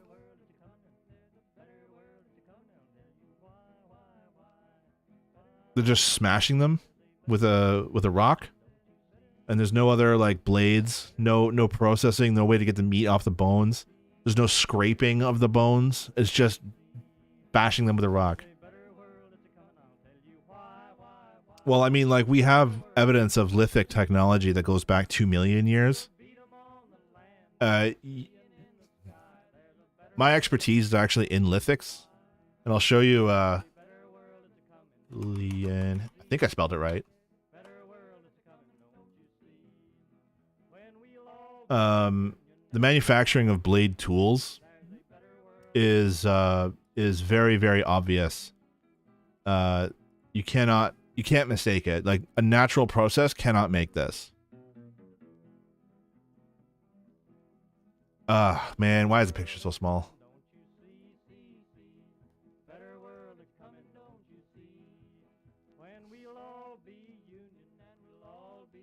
Yeah, that's actually a better photo is this. Sometimes drawings are actually better than photographs. It's because like they can actually show you like the shape of the flake scars. So we got these ridges here. They're called lateral margins. And sometimes you get the flake rippling. And that's from human hands smashing these rocks in a very, very specific way. It's actually really hard to do. I've done it. I might even do it on stream. That could be fun.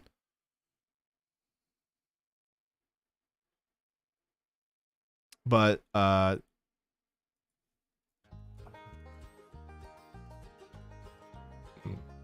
yeah, Oldowan is the oldest, and these were discovered in Africa, and these are associated with Homo habilis.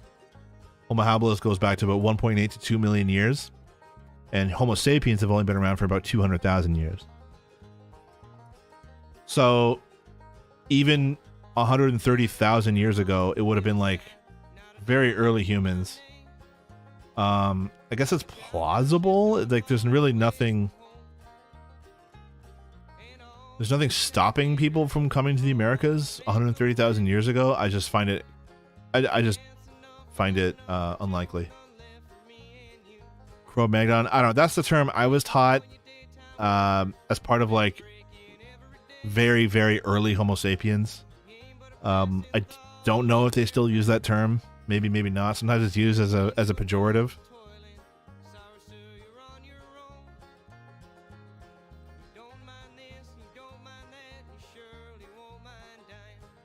Why is it hard to do?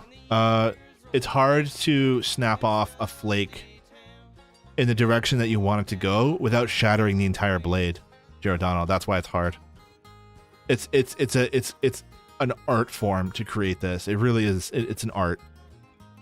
And it's something that just takes an enormous amount of practice. Like, I can't even get this. I've tried. I cannot even get it to this point. Archaeology's gone, whoa.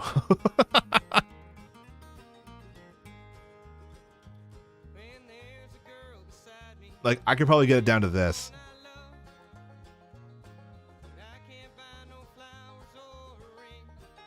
Some of the best projectile points are actually the Clovis points. So you go from that to this. These are the most beautiful blades in the world. Like, they are perfectly made.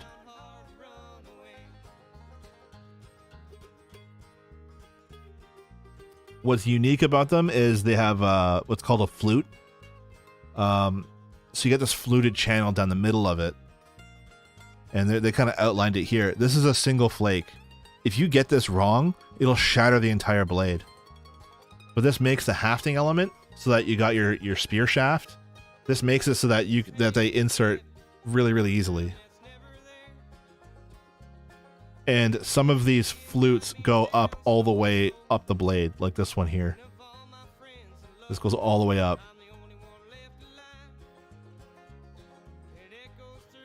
And I'll tell you, I've only ever found, they're so rare, I've only ever found one of these in Ontario.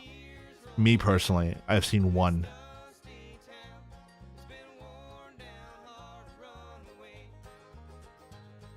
In Ontario, these go back about 12,000 years. So, as far as I know, that's as far back as human occupation in Ontario goes. I'll do a whole, again, like, I've got so much material planned to go from, Australopithecus and Homo habilis. Again, this is one of those, it's one of those things you have to think about in terms of, like, this is what Engels had to say. Engels predicted, now remember, Engels is writing this 20 years after the first Neanderthal bones were found. Engels predicted that, man makes himself, right? And we are defined by our labor. And in that sense, he predicted, because there was a debate back then of like, what came first, our tool making or our giant brains? And the anthropologists at the time were like, well, obviously our brains had to grow, and then we developed the idea for tools. And Engels was like, no, to develop, the brain requires like an enormous amount of protein and calories, and the only way that we could have done that was through developing tools. And so the only way to do that was walking upright. We had to walk upright first, and then develop tools, and then our brains grew.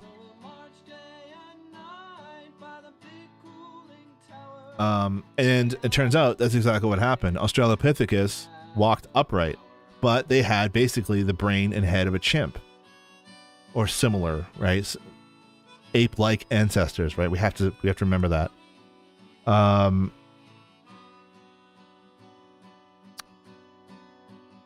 And so walking upright freed up our hands to do labor, essentially. It's what Engels predicted. And then through that, we can start manufacturing tools. Now, we're not the only species that uses tools. Chimps and crows use tools. But we're the only species that manufactures tools and then passes them down and hands them off and stuff. Sort of. So remember, it's material conditions that affect our natural selection, right? So it wasn't until another 1.3 million years after the first tools, so 700,000 years ago, Homo erectus domesticates fire.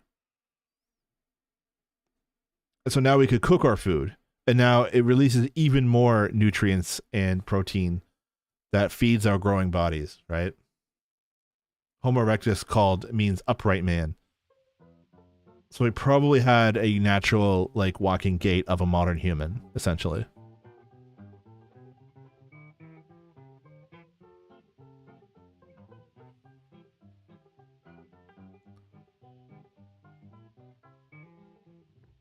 There once was a union maid. She never was afraid of goons and ginks and company. So we develop our technology to accommodate our changing bodies. And then nature sort of selects for that and helps us survive. Which of you on the base superstructure idea? I haven't fully fleshed it out yet, and I'm going to have to. I think Gramsci talked about this a lot. But it's how some people describe what Marx was talking about in terms of political economy. The base and the superstructure, they interact, and they affect each other, but at the end of the day, it's always the base that takes, like, precedence, because we can't. we can't like philosophize, and we can't come up with ideas, and we can't like rationalize and explore the world and think about like things outside of our material needs without meeting our material needs first, which is, you know, food, shelter, water. So that's the base, right? And that's sort of like the means of production of the base, and then the superstructure. I think I'm getting this right. Now, someone can correct me if I'm wrong. I have not read a ton of the base and superstructure. There's a video on historical materialism that does get into it a little bit that I have watched on stream before. I don't know how useful it is as a tool to sort of analyze the world.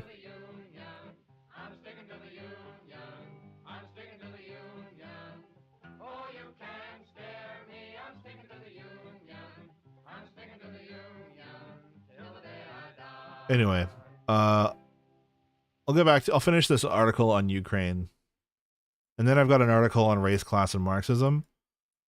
It's a bit of a longer article. I'm hoping to get through that, and then yeah, after that we can shoot the shit on archaeology. I would love to.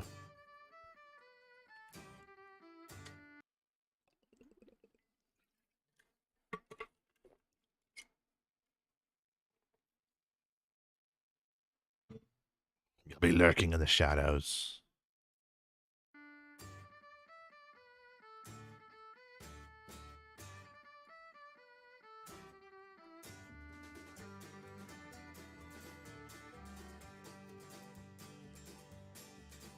Well, my mother never told me what was right or what was wrong.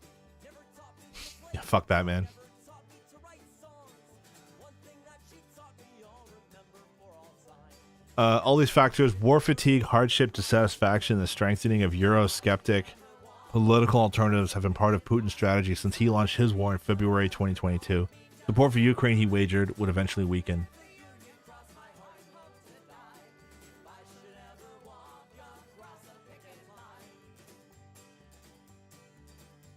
She took me to the factory where the workers were on strike. Company had called in scab to break the union's might. The situation. Sorry, I'm just reading my messages. Said I dare any of you men to walk across the picket line.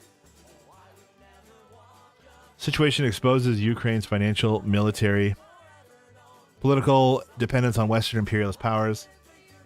Far from struggling for independence, Zelensky's bourgeois pro-imperialist policy consists of changing one master for another. Yesterday was Russia, with many contradictions and nuances. Today it's NATO. And that's why it's so important for the Ukraine government to persuade its Western allies to continue assisting the country, both financially and militarily. Given Ukraine's importance to NATO, it is hard to imagine the imperialist powers abandoning Kiev altogether under current circumstances. But it's increasingly clear to everyone that without this support, Ukraine could not stand up to Putin's aggression. This has consequences for the strategic interests of the Ukrainian working class. What's this? Mom called him a dirty scab and gave him 2 pieces of her mind. She picked up and she threw every rock that she could find. And when he called the cops on her, she kicked his behind and said, "That's what you get when you walk across a union's picket line." Oh, I would never. Who is this? Gonzalo Lira, imprisoned in Ukraine for speech critical of the country's government, has died after weeks of medical neglect by Ukrainian authorities. Ugh, jeez. Yeah, the so-called democracy in Ukraine that banned all the communist parties.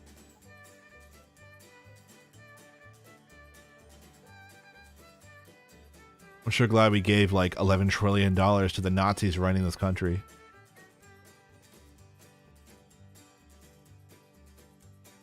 I can still remember what my mother used to say. We're fighting for a better world, not just for better pay. He ran a fucked up Telegram channel that showed uncensored gore. Ugh, gross. No sympathies for Ukraine besides that they are being attacked by Russia right now. Yeah, my position is the war in Ukraine is a proxy war between two imperialist powers, the US and NATO on one hand, and Russia on the other. And the US and NATO are funding and arming Ukraine, and just so they don't have to fight the war themselves, they are more than happy to weaken. They're doing it to weaken Russia. They're drawing Russia into a prolonged conflict in order, and then there's no problem fighting it down to the last drop of Ukrainian blood. And that is to weaken, the point is to weaken Russia in order to isolate America's main quote unquote enemy, which is China. And to that I say, fuck that, no way. I am not participating in this. I absolutely refuse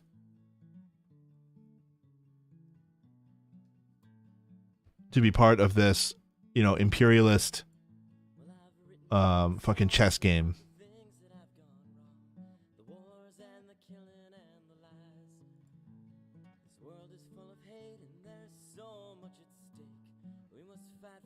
So the Ukrainian working class, this has consequences for the strategic interests of the Ukrainian working class. Not only has Zelensky tied the country's military defense to NATO interests, but he's also sold Ukraine's national independence to the imperialists, without ensuring the country's territorial integrity. As a result, post-war Ukraine is likely to resemble a Western protectorate rather than an independent state.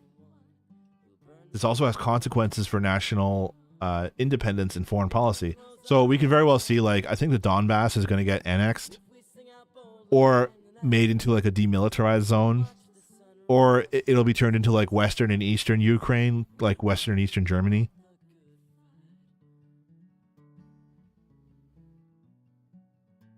Western Ukraine joins NATO. Eastern Ukraine just stays neutral. I don't know.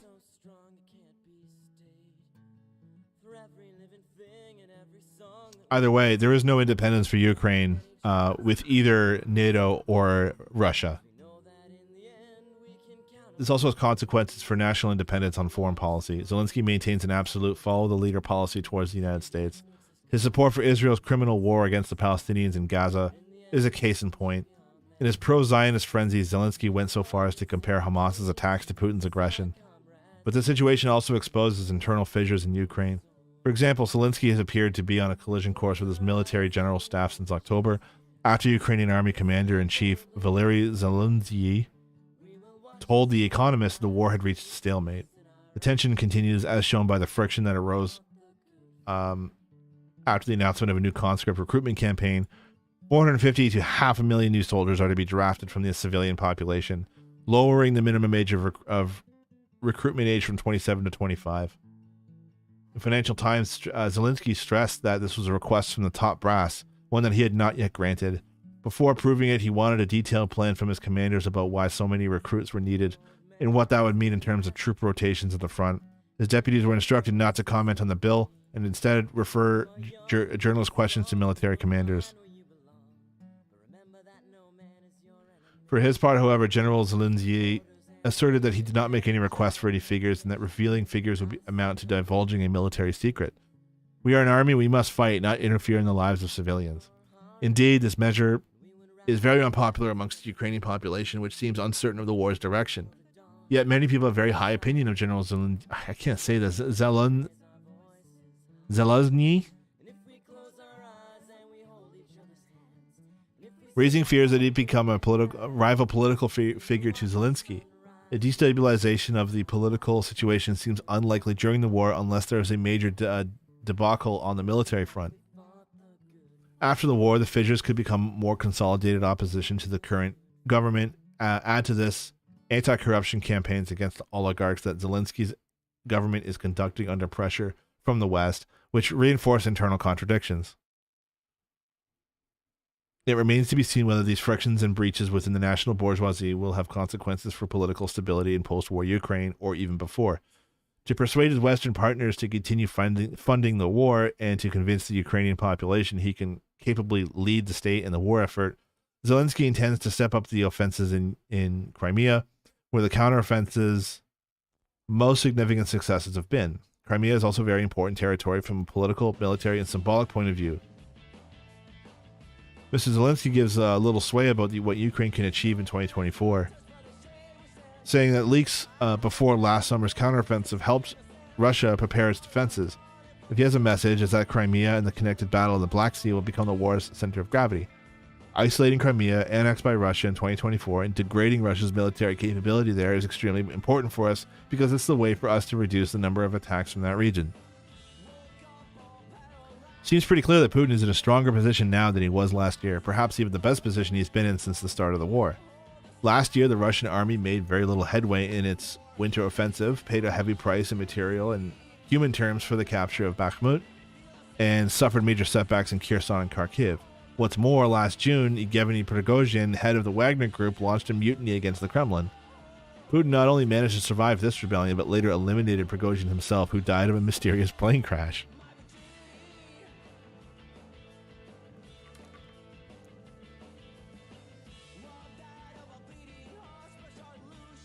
After these events, Putin's authority in the Kremlin was reestablished and he emerged stronger. This is important for Russia because after the Wagner rebellion, there was a risk of frontline disorder and infighting, which could have plunged the Russian army into chaos. In the end, however, this was avoided and Putin managed to hold on to most of his positions and thwart the Ukraine counteroffensive. Since December, the Russian army has launched heavy attacks across Ukrainian territory, using drones and long-range missiles to strike both military and civilian positions. Some analysts fear that after winter, Russia will launch a new offensive. It remains to be seen what the objective of such an offensive would be, but we can't rule out a desire to improve the balance of power in preparation for possible negotiations.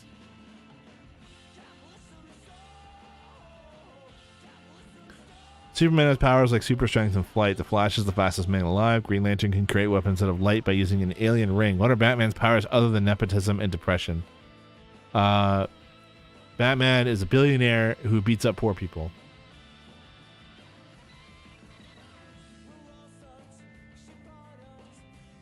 My apologies for not keeping the camera on the bunny. I know that's what y'all come here to see.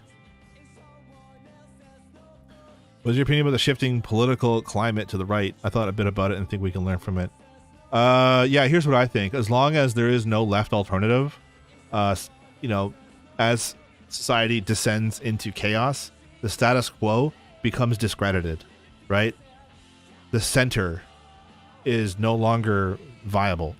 And so people flock to any sort of anti-establishment, anyone claiming that they have answers. And right now there is no left alternative. And so people are flocking to reaction, anti-establishment, right-wing figures like Trump. Yeah, that's where it's going. And it's all the more reason why we need to build a workers' revolutionary party. Because the only solution to the crisis is a workers' government on a socialist program.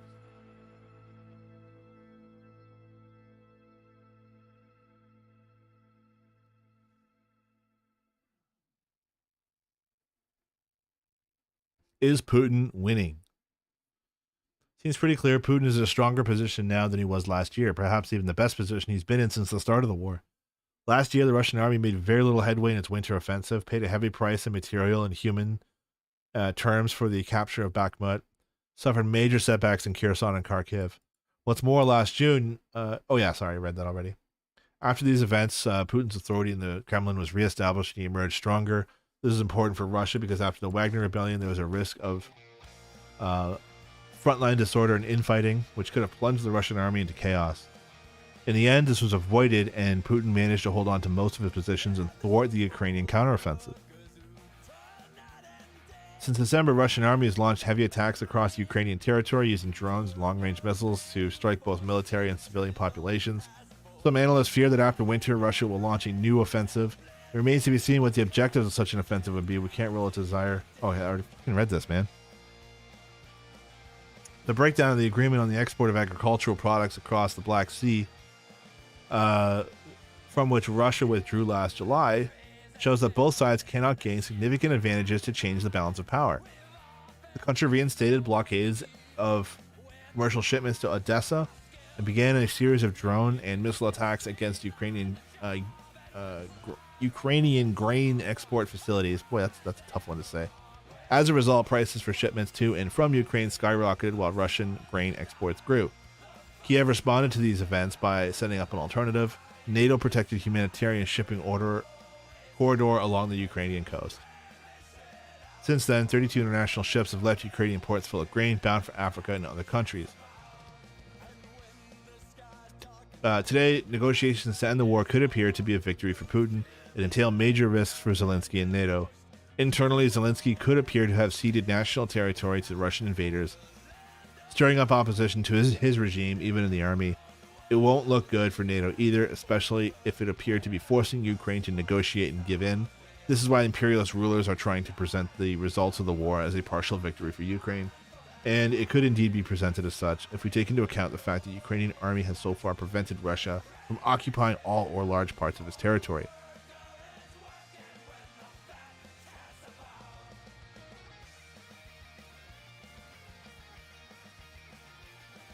Putin's main objective was to replace Ukrainian authorities with leaders sympathetic to Moscow and break the momentum of rapprochement between Kiev and NATO and the EU. Moscow has achieved none of these goals. On the contrary, it has accelerated Ukraine's rapprochement with Western powers.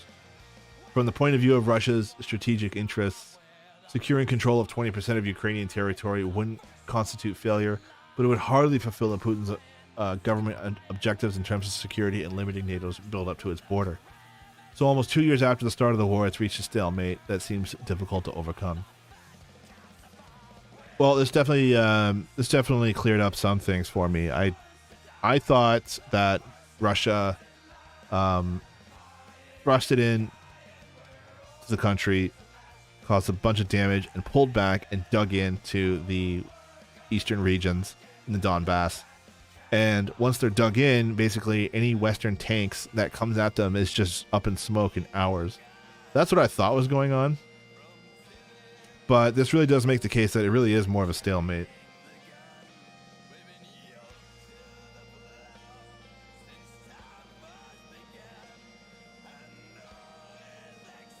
Internal and external political factors could change the situation and tip the scales one way or the other.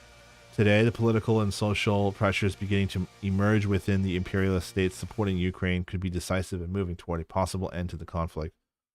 But this is far from certain, and importantly, would not necessarily mean progressive development. On the contrary, a peace pact between Putin's regime and Ukraine's imperialist guardians could lead to the permanent militarization of the entire region, an arms race, and future wars. As we've been saying since the beginning of the war, we're betting on independent working class intervention to put a real end to the war and to find a lasting solution for the self-determination of Ukraine and all the people living there. From our point of view, this can only happen under a workers' government independent of all imperialist powers, Russia and the Ukrainian oligarchs, but in deep alliance with the Russian proletariat.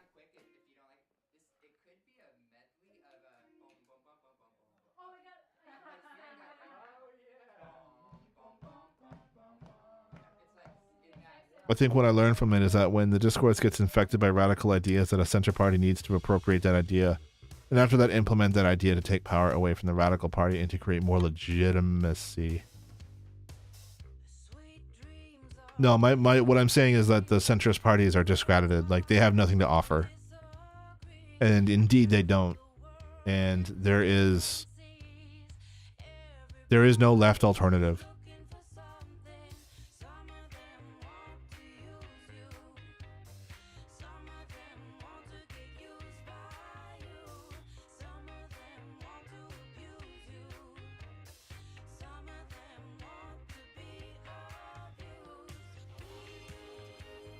Well, shit, I'm getting hungry. I thought I ate dinner. I didn't eat much of a dinner.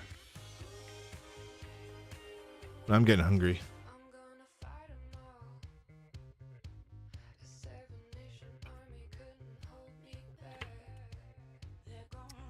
Should I order pizza?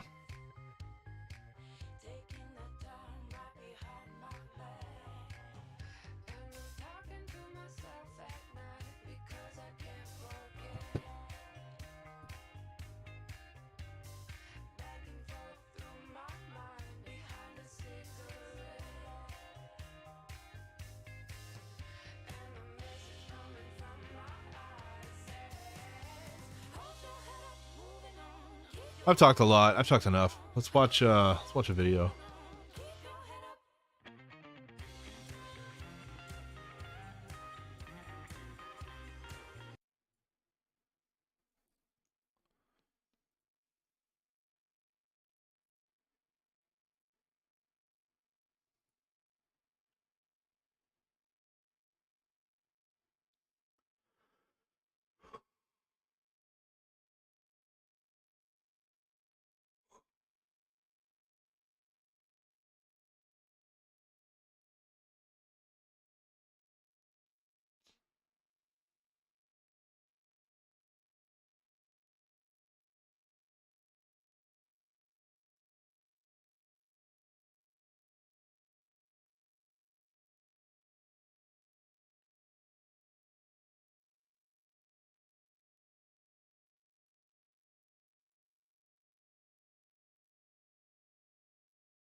Eat hay, become rabbit. Yep.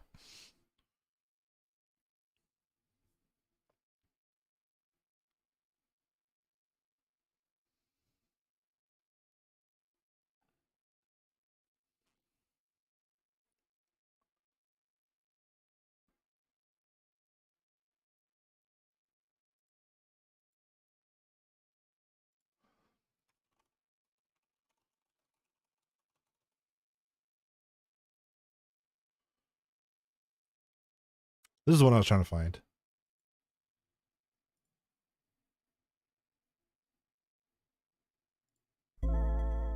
The past two videos have been building the foundation for discussing historical materialism.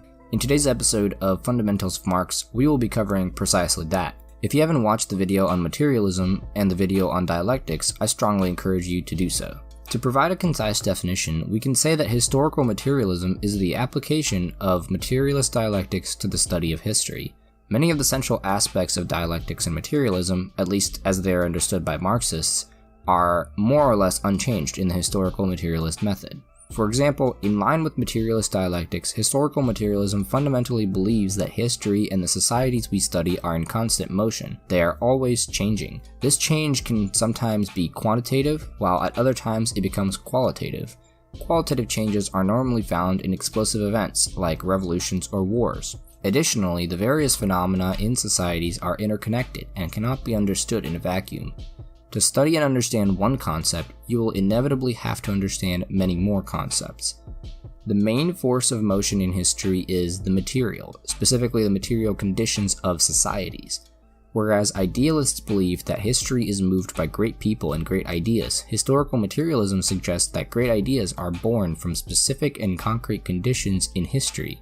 A historical materialist acknowledges the influence and contribution of individuals and ideas, but places them in a web of political, economic, and social trends occurring in their time. Because history is in constant motion, and because nothing exists in a vacuum, historical materialists reject the notion of eternal principles or phenomena. Proponents of capitalism like to identify capitalist elements in past systems as proof of the natural origins of capitalism. This is unscientific and ahistorical because it pulls certain elements out of their context and forcefully places them in locations where they don't belong. Right, so this goes back to the conversation we were having earlier. Capitalism just follows human nature. We're inherently selfish creatures, and the competition of the free market is a natural manifestation of that truth. That's what the bosses tell us.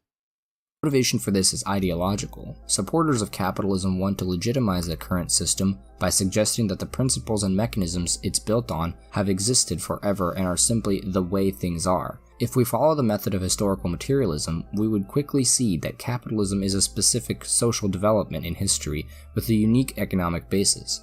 It cannot be found in the feudal system because the social and political structures of that time developed from a fundamentally different economy. Historical materialism finds that the development of societies is primarily contingent on the forces of production and relations of production. In simpler terms, the way a society looks and functions is determined by how and with what things are produced and the social relations associated with the production process. The feudal era in Europe, for example, relied on serf or peasant labor, which utilized livestock and handheld tools to produce goods. The relations of production were organized around the lord-serf dynamic. The tools of that time were notably more complex than the tools of past eras. To incentivize optimal use of the means of production, feudal lords were better off loosening the grips on their subjects, at least in comparison to slaves and the slave labor that dominated the past. Thus, peasants were no longer considered property like slaves were, and actually had some of their own property which they used to work their lord's land. Capitalism brought with it a new economy. Industrial production meant that individual producers could not keep up with large enterprises. As land and resources began to be bought up by capitalists, social relations changed as well. Now the economy was predominantly determined by the capitalist-worker dynamic. Unlike lords, capitalists offered their social subordinates wages instead of physical security in exchange for labor. The change from serf labor to wage labor meant a necessary shift in political structures and laws. Complex machinery and the use of highly developed equipment meant that the capitalists benefited from, and indeed needed, a more educated and sustainable labor force. Each new social formation with its own distinct economic base was in some way or another more progressive than its predecessor. Serfs had better lives than slaves, and workers have better lives than serfs. This is why many Marxists acknowledge the historically progressive role of capitalism. The next stage, however, is a radical departure from the previous systems. In the past, we saw the preservation of a core dynamic in each system: exploiter versus exploited, dominant versus subordinate, etc. There was always a powerful minority that dominated a disenfranchised and oppressed majority. Socialism, which Marx and others saw as the next stage after capitalism, is at first a reversal of that relationship. The majority becomes dominant. A people's revolution necessarily transitions the power from a minority class of exploiters to a majority class. The objective of the majority class is to erase class boundaries altogether, to erase the age-old exploiter-exploited social structure once and for all. It's important to note that capitalism produces the conditions for socialism. Capitalism created the workplace as we know it, where large numbers of people regularly work in close proximity with each other. Capitalism needed the production process to occur on a large and highly concentrated scale. Having achieved this, capitalism also created the conditions for socialism to take place. Finding themselves in the same spaces, living very similar experiences, the working people are granted both a means and a reason to produce change. As transnational corporations erase borders and erode the nation-state, the possibility of socialist revolution magnifies. Historical materialism is a powerful scientific tool. However, it can be misinterpreted and misused. We should be careful in creating a linear or deterministic vision of history. Some people may be tempted to find a linear pattern of progression set in stone by stages that are supposedly predetermined. Such an interpretation of history is not true to the historical materialist method, because it ignores nearly all its fundamental principles. If history is determined to follow a linear and so-called upwards path, then there is no notion of a constant state of change. Change is no longer based on shifting conditions and overlapping causes, but rather on some specific vision that is set in stone. At that point, we are no longer analyzing history scientifically. Instead, we are creating universal and unchangeable characteristics that exist outside of any real observations of the world and are dependent entirely on ideology. Some of the confusion that creates formulaic history can be attributed to Marx himself. His fixation with European history and European modes of production allows some critics to say that Marxism is Eurocentric, that historical materialism describes the European path of development. Of course, it should come as no surprise that Marx was focused on Europe, as he lived and worked there his whole life, with no exception. Because Marx applied historical materialism to his study of Europe, much of the analyses he produced were indeed Eurocentric. Did non-European societies experience a different path to the present? Also, capitalism was born out of Europe, European expansion and colonialism, so it makes sense to study and trace the origins of capitalism, and capitalism now has a tight tendril control over the entire world. So in order to understand how to overthrow it, we have to understand where it came from. Absolutely. If we use historical materialism to understand the histories of other parts of the world, as Marx did for Europe, we would almost definitely produce a different variant of what Marx found in his studies. Another area of historical materialism that has been distorted is the idea that social and political structures of a given society are determined by the economic base. While it is true that this is a fundamental relationship in historical development, Marx, Engels, and many others who followed them repeatedly reiterated that that relationship is not one-sided. It is just as likely that social and political structures affect the economic base they are connected to, and many times in history we have witnessed precisely this kind of activity. Suggesting otherwise is essentially nothing more than vulgar materialism. It is the equivalent of saying that human thought has no impact on the material reality around it, which neither Marx nor any of the other major scholars had ever advocated. In summary, historical materialism is not a philosophy of history. It is not about grand narratives and a perspective that is set in stone. More accurately, it is a scientific tool that we can use to uncover the nature of different historical events and periods. If there's anything to take away from this video, and the videos on dialectics and materialism, it is that the world around us is incredibly complex. Marxism and the materialist dialectic make this assumption going into any analysis of social, political, or economic phenomena. Mao and Lenin insisted on this same assertion regularly, and the idea of complexity is at its peak in Althusser's concept of overdetermination. This idea goes hand in hand with the observation that everything is in a constant state of change. If we should remember anything about materialist dialectics and historical materialism, it is these two things. That's it for today's video. Please leave your thoughts. Actually, it's not a bad video.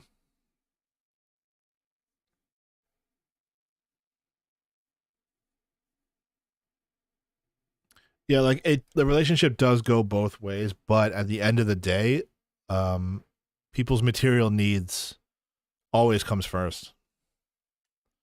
You can't feed it. You can't direct an army if their stomachs are empty, you know?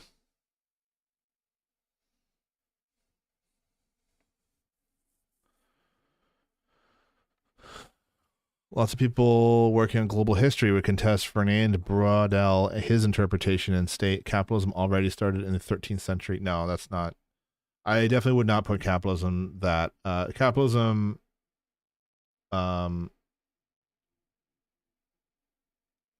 really got its upstart with the Industrial Revolution, I would say. I mean, there's certainly evidence of. Who was I reading recently? My girlfriend was telling me about it. She's more the historical materialist than I am. She has her background in history, and she's been reading a lot of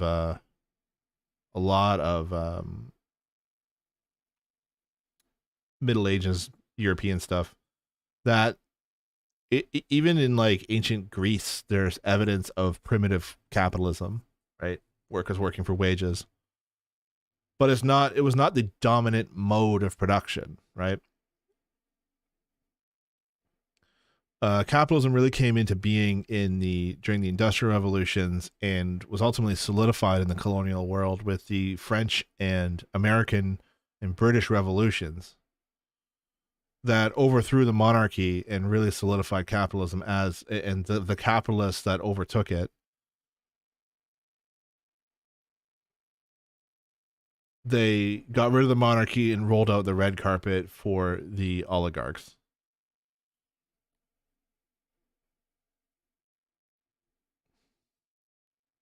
Mercantilism is not quite, it's not quite capitalism.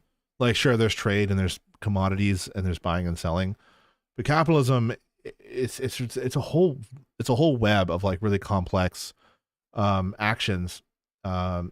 Wage labor is the dominant form of labor, right? There's no serfdom. There's not as much serfdom. Not certainly not as much slavery. It's wage labor and surplus value and a mass division of labor, right? So under mercantilism, you want to buy a chair, you go to a chair maker, right? A guy who cuts down a tree, cuts up the wood, and makes the wood into a chair. Whereas under capitalism, that same chair shop owner, he would hire 5 guys, cut down 20 trees, and at the end of the day, he'd have 20 chairs instead of 1, right? Dividing up the labor through wage labor, and then ultimately it's far more profitable and far more productive. And that's why when we say capitalism as a progressive force, I would argue, I think what they really mean is that it's more productive. Division of labor, the assembly line, far more productive and far more efficient and more profitable to the capitalists who own that surplus labor.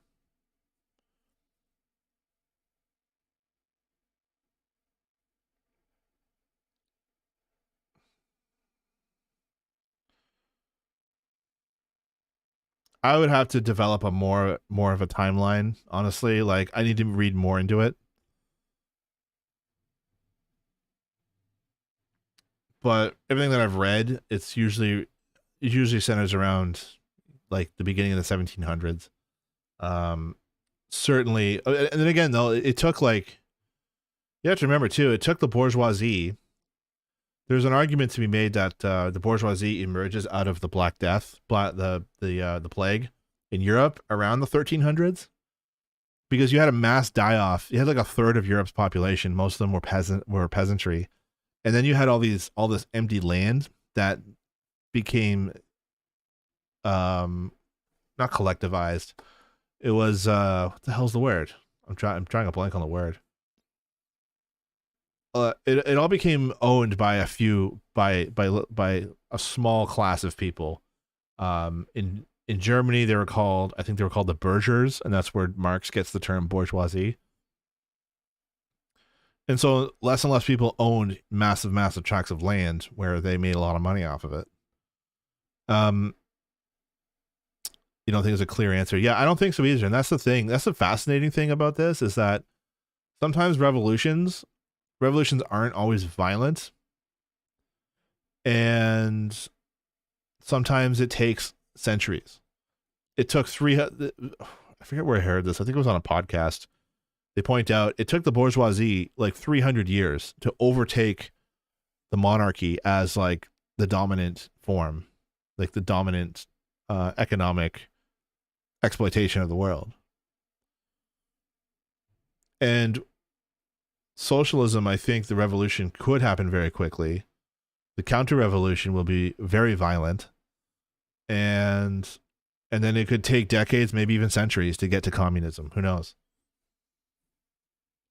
Okay, I want to read this, and let's see. I'm going to take a quick break. I've been going for almost 3 hours now.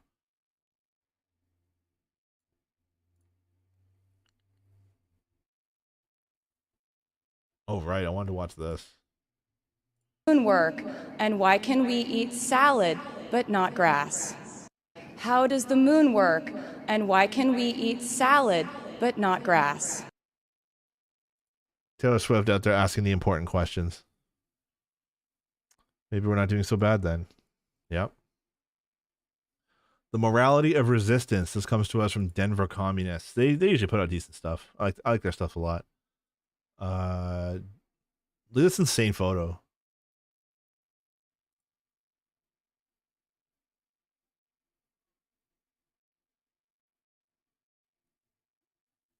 Bunny? Oh, yeah. Oh. He's right here. Cried about Trump.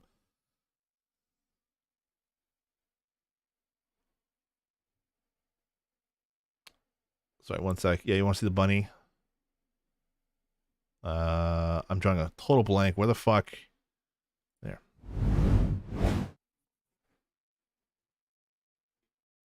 Ew, that's the old channel logo. Let's get rid of that.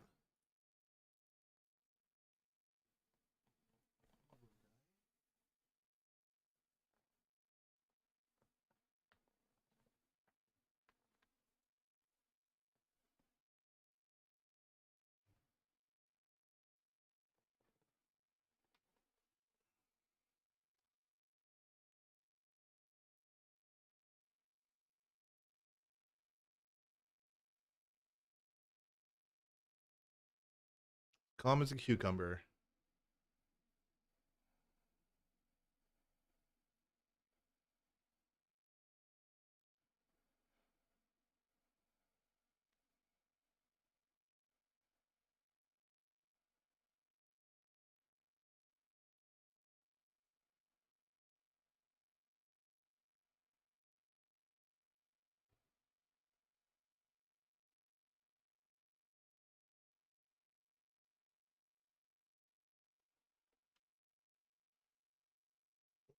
Sorry, bud.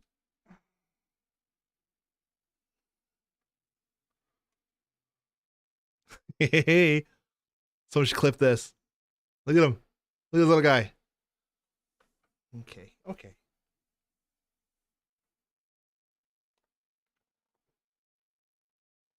Yeah, I did not appreciate that. In fact, don't clip that.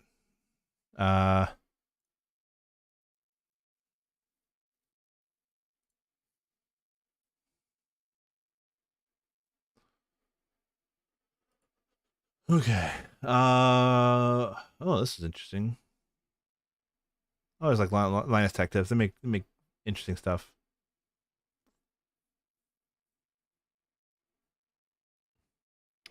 I love Norman Finkelstein, but his videos are always an hour and a half long. That's why I can only watch them at work.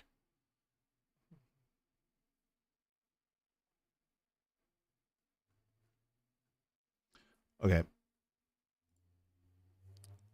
Linus rant about the housing market. I think so. Can you link it? This sounds a little familiar. I'm going to run to the washroom. Oh, he's got to get the human scent off of him.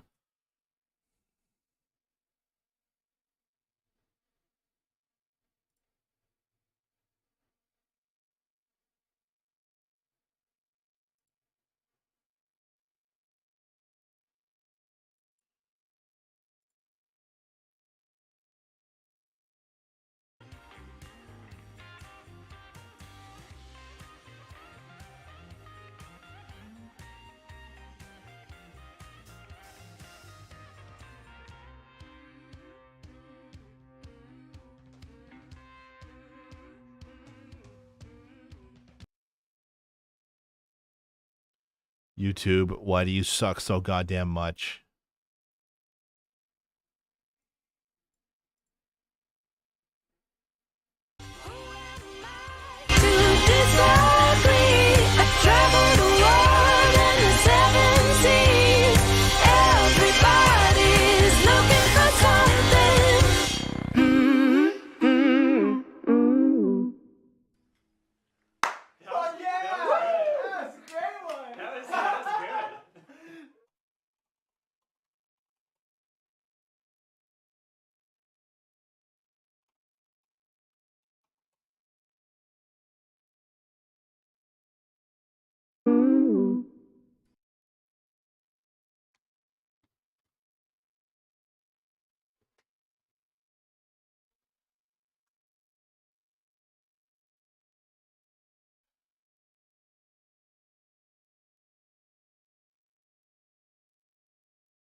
Oh look, YouTube's being dumb again. Who'd have seen that coming?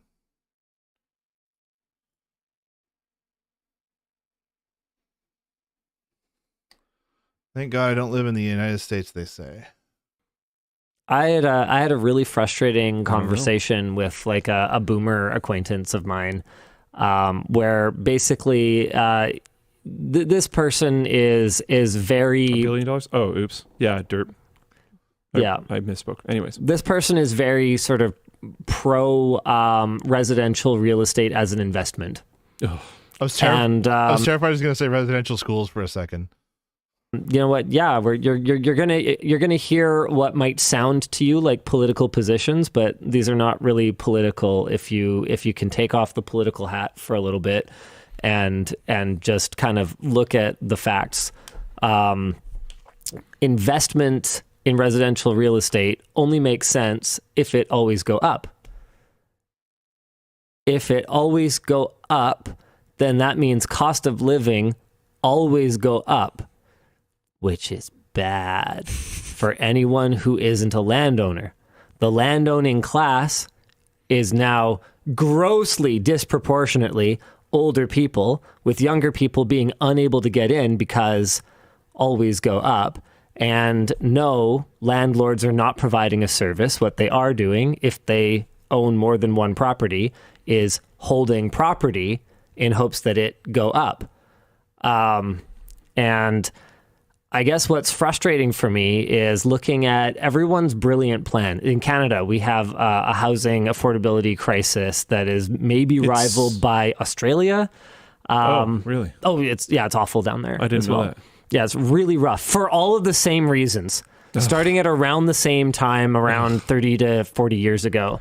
They stopped investing in social housing. They started providing tax benefits or tax loopholes, essentially, for investments into residential property.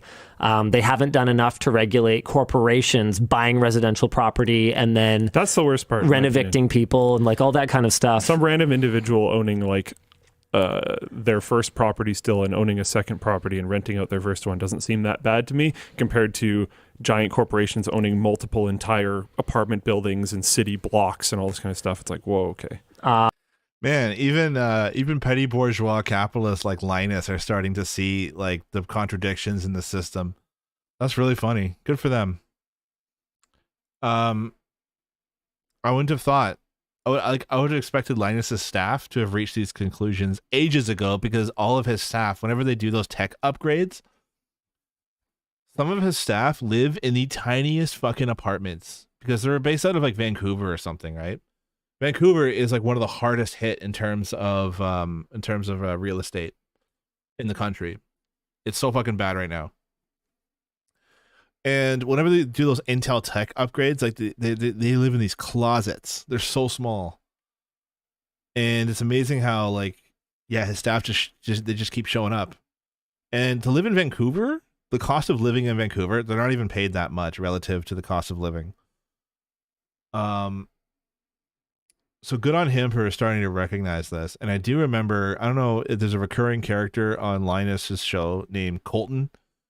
I hate him because we have like almost the exact same facial hair and haircut.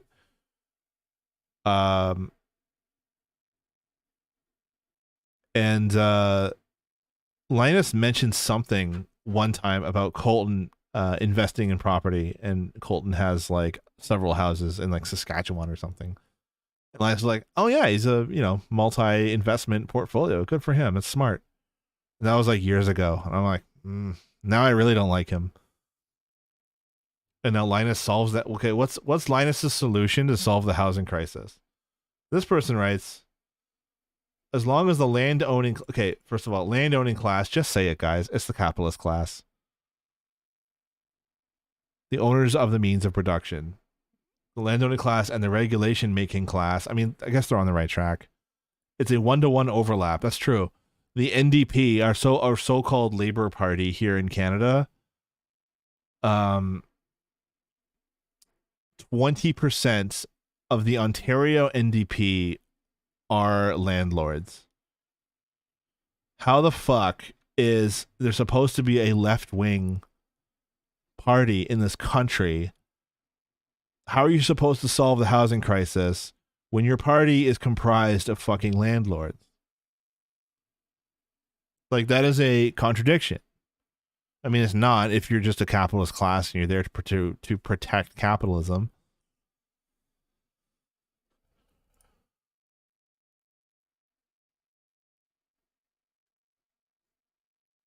It's about control, right? Anyway, the point is that like it's been so frustrating for me seeing the regulatory attempts at fixing this problem when the answer is so obvious? You just need to tax the ever-loving shit out of multiple property ownership, and it can be a sliding scale. It's never okay. Here's where you lost me. First off, good luck raising taxes, because especially when your party is landlords who also thrive on this shit. So good luck raising taxes when you have the corporations like BlackRock, because they're the biggest landlord in North America right now. They have armies of journalists and politicians in their back pockets that'll convince you that, oh, your landlord is a human being, right? Landlords deserve rights.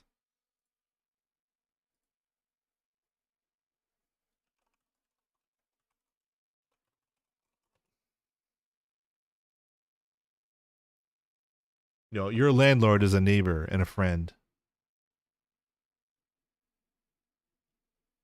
Landlords shield you from the burden of property taxes and mortgages.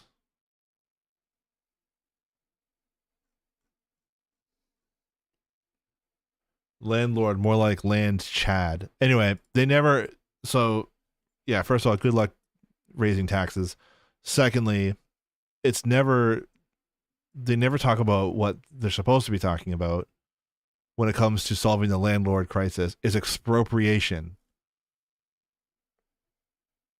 Expropriate the landlords, starting with the biggest ones. Guaranteeing housing for everybody.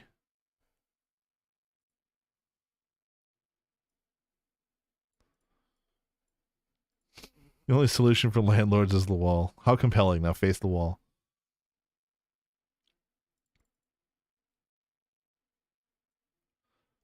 I have a queasy stomach. I don't know if I would go that far, to be honest.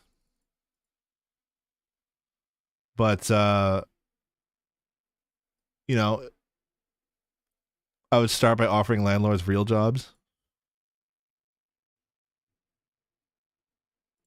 Yeah. Like, you need a place to live. That should be super low. If you have an investment property or a vacation property, the reality of it is you're doing pretty good. Yeah. And it should go up a lot. Yeah. And by the time you're looking at 3 or 4, that should be pretty much a straight line. To the moon. Because to the moon. It's just common sense. You don't get to line up for the buffet again until everybody's got a plate. Because if there isn't enough for everyone to have seconds, then everyone's got to have firsts first. Yeah, and everyone's one being very affordable model would be fantastic in my opinion. We also have an issue where we have this is getting spicy, but Can I talk about the regulations first? Yes. Have you seen some of the proposed like bullcrap? No, how about rent subsidies to people who can't afford rent? That's not going to help. No. I'm sorry. That just makes landlords did you just propose taking public funding and giving it to landowners? Yeah. I says fucking pardon. That's brutal too, because that will probably just result in rent going up in price as well. Of course it will. Because they know you have more money. Of course and it will. Be more competitive. Because the higher the prices go, the more risk the people who want to get into land ownership are taking, and the bigger their mortgages are, and the bigger the disaster when the whole thing comes crumbling down. Like it's this gigantic house of cards that I've been waiting my entire adult life for it to collapse, because it's just ridiculous. But it just never does. The new thing is our province, this is amazing, our provincial government just mandated that you cannot have single family zoning anymore. Yeah. So every single family plot in the entire province can now be a development opportunity, which on the face of it sounds great for affordability, because all of a sudden it means that any property large enough could have a duplex, a triplex, a quadruplex. I mean, whatever, right? I think it's up to 6, something like that. Don't quote me on that, but more than one, except for a couple small problems. In the areas where the affordability is worst, the infrastructure is not set up for that. Not even close. Not even close. We A, don't have parking, and B, don't have rapid transit. So I mean, the roads are broken too. That's the yes. Like everything is. And then number two is that hospitals, that doesn't actually help with the affordability of the places we have now, because it turns every single family zoned property into a development opportunity. And as soon as you have individuals bidding on a property against corporations who are going to develop it for profit, you have a problem. They are not going to... I talked about this before when I talked about all the veterinary practices in the Lower Mainland getting bought up, all the independent ones, so that eventually these... I think there's one or two big companies that are buying them all. Eventually, they control the market, and then they can just drive pricing up. And the higher the pricing goes, the higher the rents go. Every landlord wants rent to cover the mortgage. So to say anything else, that somehow it will help affordability for there to be more landlords or something else, is frankly asinine. I'm sorry. What were you going to say? We were talking about regulation issues earlier in the show about how it takes way too long to get approved on things. I was saunaing after the gym a while back, talking to someone who works in the contractor industry. They sell windows to companies that are building buildings. That's their whole thing. And they were talking about how there are projects that they have had fully planned out. And like when you already know the exact size, shape, and quantity of every single window, your building's pretty much planned. So like he knows how far along the process is. At that stage, they have to wait often an additional 3 or 4 years sometimes before they can break ground, which means there's also more time when they have to actually build the thing. That's happening. We have this problem where it's very difficult to build things. And you know what? Sometimes it should be, because you don't want people just making terrible buildings. Cough, pipes have burst in my building like 4 times since I've been there, and I've only been there for like 3 or 4 years. But we have this issue where it's taking forever to be able to build anything. And then we have, by a huge margin, absolute record levels of immigration. So Canada's population overall is going up a bunch. Yeah, like crazy. Very, right now. very, very high. Yeah. And the new housing is really slow. So we're not matching that. Yeah. So don't forget about interest rates. Everyone here across the board is having a really, really, really hard time getting into property ownership. It's extremely difficult to rent. And that's getting worse because the new housing versus population lines are not going together. It's supply and demand. Yeah. And like, I've got people talking in the chat about how this is such a political conversation. Math isn't political. So what? If you think it's political, you're wrong. Supply of housing is not going up as... Man, fucking tech nerds are so scared of politics. And I think deep down they know why, because the world fucking hates them. Because they're trying to offer technocratic solutions, and they're usually dumb as shit. The housing question isn't political.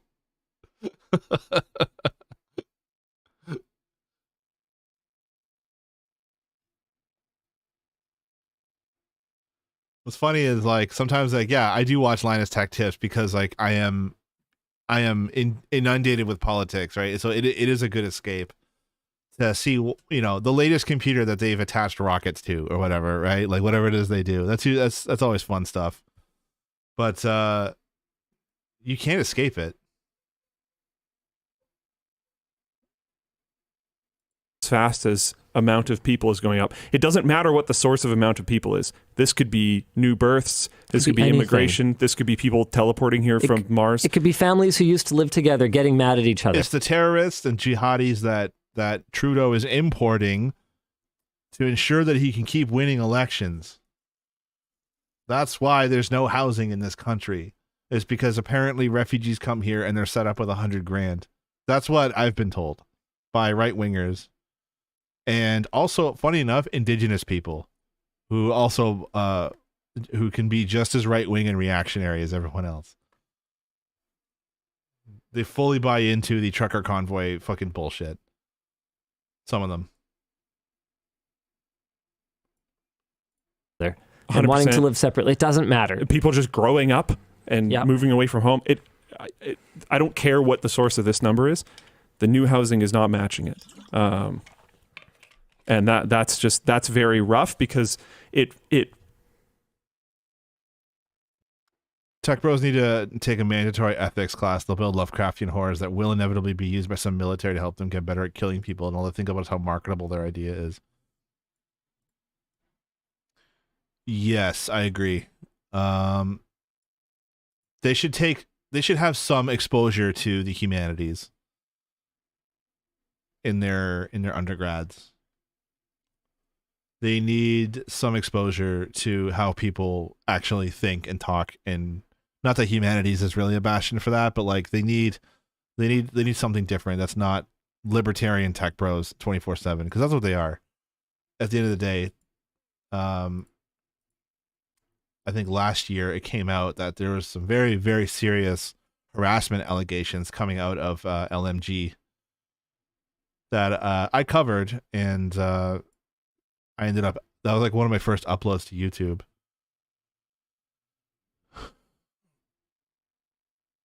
Was they falsified a lot of their data on their testing benches. They made some shit up. They got stuff wrong. They auctioned off a engineering sample that they were supposed to mail back. It was like their only one. And some very, very egregious internal sexual harassment, which I'm like, well, you know what? It's not surprising. I'm disappointed, but I'm also not surprised. Because, yeah, like on its surface, it's a fun, hilarious YouTube show where they just do all sorts of tech stuff. Non-apology followed a true. Management laughing at the sexual harassment meeting. Yeah, no, we covered all of that. 100% believe it. Apparently some of his staff, as a result of that whole thing, a whole fiasco, people just started to create a list of like suspects of people they think it was. I mean, I think it was James, the head writer. And they're getting like death threats in their fucking in their like Twitter like on their Twitter profiles. It was pretty funny. The response was basically, yeah, I know. They gave the OnlyFans account. They made like a 19-year-old, like they gave it to like a 19-year-old girl. It's like, you're in charge of the OnlyFans account, all the social media shit. And yeah, she's getting DMs of like people's genitals and stuff like constantly. And I'm like, you know what they should have done was a Linus Tech Tips OnlyFans account should have been just like cool shots of like RGB fans with like some dry ice and fake smoke. Just shots of fans and just have it called their OnlyFans. You know what I mean? And that is, in my opinion, way funnier than anything the staff actually comes up with.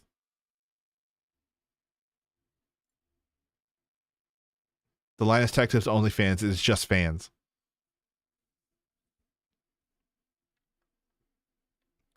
Yeah, really, really shitty. Really shitty series of events. And it's always a good reminder that never meet your heroes. Or like, don't hold, especially YouTubers, don't hold them in such high regard. Because there's usually some skeletons there. That being said, I don't know. It's still a guilty pleasure of mine. I still watch and enjoy it. I'm just not gonna monetarily support them anymore. Until Linus the staff unionizes, of course.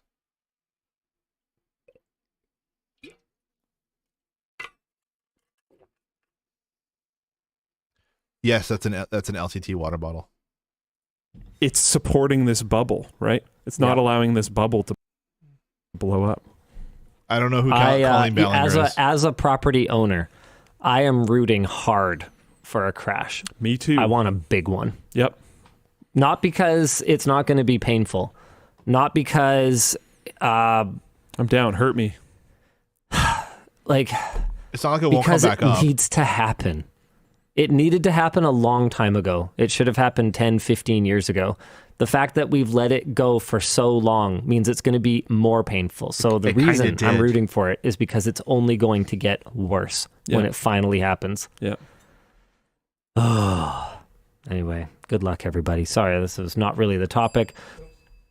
The point is that hey, China, Don't agree with everything that's going on over there, but definitely super into the whole banning gambling in video games and limiting people's ability to just blow their life savings on gacha games. It's an interesting trend that's been going on. Apparently Japan is getting in on this too. Various countries around the world cranking down on tech in general as with their governmental bodies. So speaking of China, by the way, apparently this video on Bilibili, I don't know how to read view counts here, but I think this is 1.6 million views. Oh, wow. Oh, this is the TV. Yeah. This is the unboxing of the gigantic TCL TV. Someone flagged this to me internally that we, oh no, is this it? Is this like a Chinese YouTube or something? Yeah, it doesn't translate numbers though, I don't think. Oh yeah, 1.8 million? Wow. That is freaking crazy. Yeah, so hey, shout out the Bilibili audience. We have a translation team. That's awesome. It's the same team, right? Well, they've cycled through some members, but it's the same team. Oh, here we go. That's cool. Nixie subs. Oh, look at that. Look, they have a recruitment URL right here. Long-term recruitment of paid translators. Nice. Yeah, there you go. I'm probably on some kind of list. I mean, I'm pretty sure they have lists of just about everybody. Again, we say Taiwan a lot. Not saying I approve. Chinese Taipei, Luke. Okay, that's enough of that. Yeah, so this is what I'm under right now. Here's hoping Donut Jimmy makes it home safe.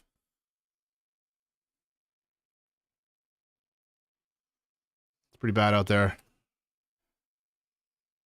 Okay, it looks like the worst has passed over me right now. She's up here. Hopefully the highway will be clear. Miranda Singh's weird girl who did something kind of funny in 2007 made her whole personality and got caught having sexually inappropriate conversations with minors and decided to respond to it with a fuck-ass ukulele song. Wow. Oh, God. You know what? This is starting to sound kind of familiar.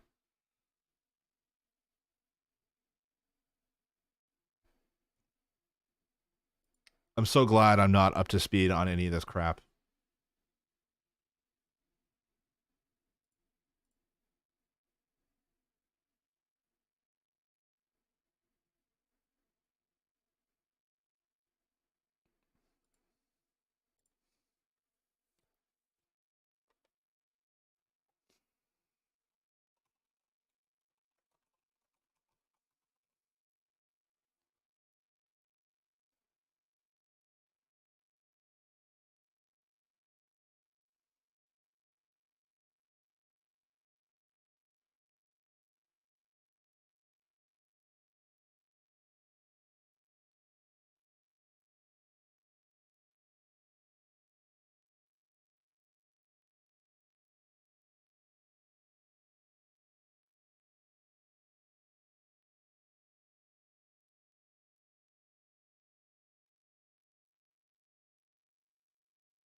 Trying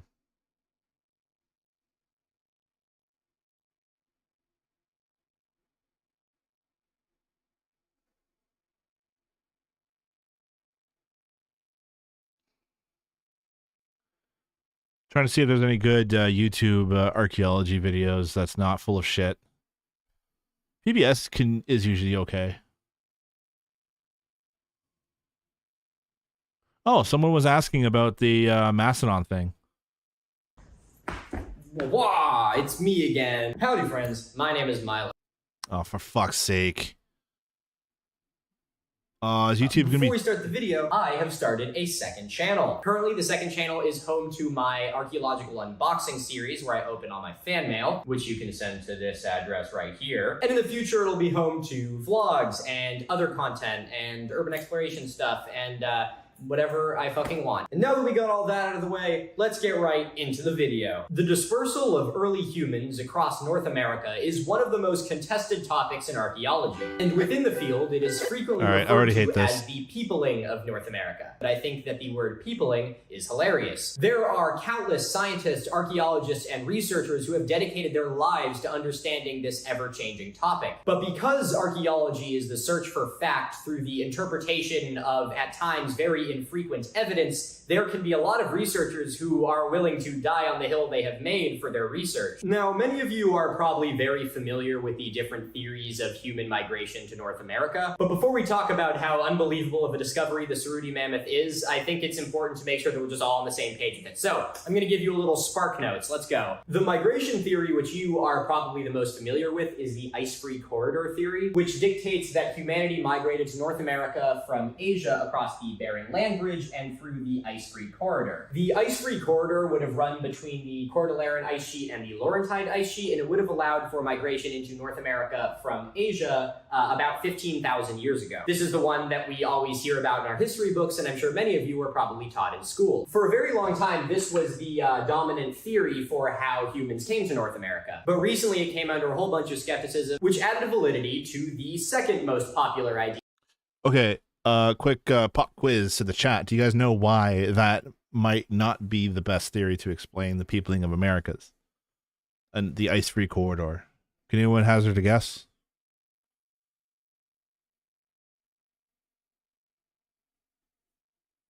I'll tell you my take on it in a sec. When the glaciers melted, there would have been like nothing here. There would have been nothing growing. It would have just been like barren, like tundra, essentially. If there's anything growing under there. I really doubt humans would have been able to make it across that and survive, to be honest.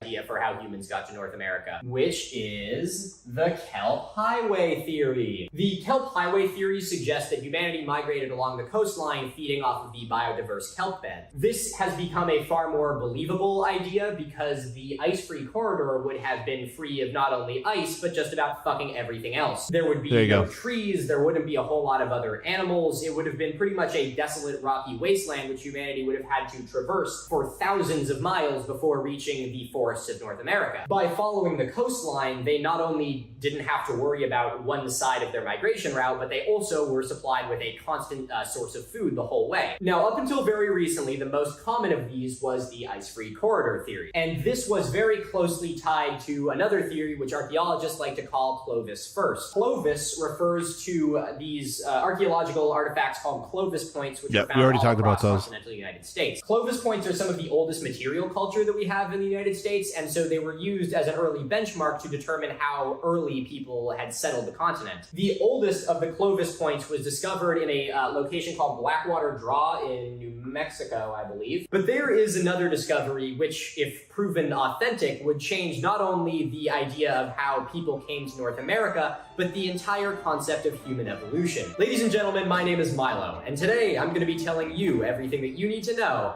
about... Drinking water can be had very easily. There was, like he pointed out, there's still glaciers there. You can melt it. You can collect rainwater. There would have been ponds and bottles and stuff in the interior as well. You can boil that, no problem.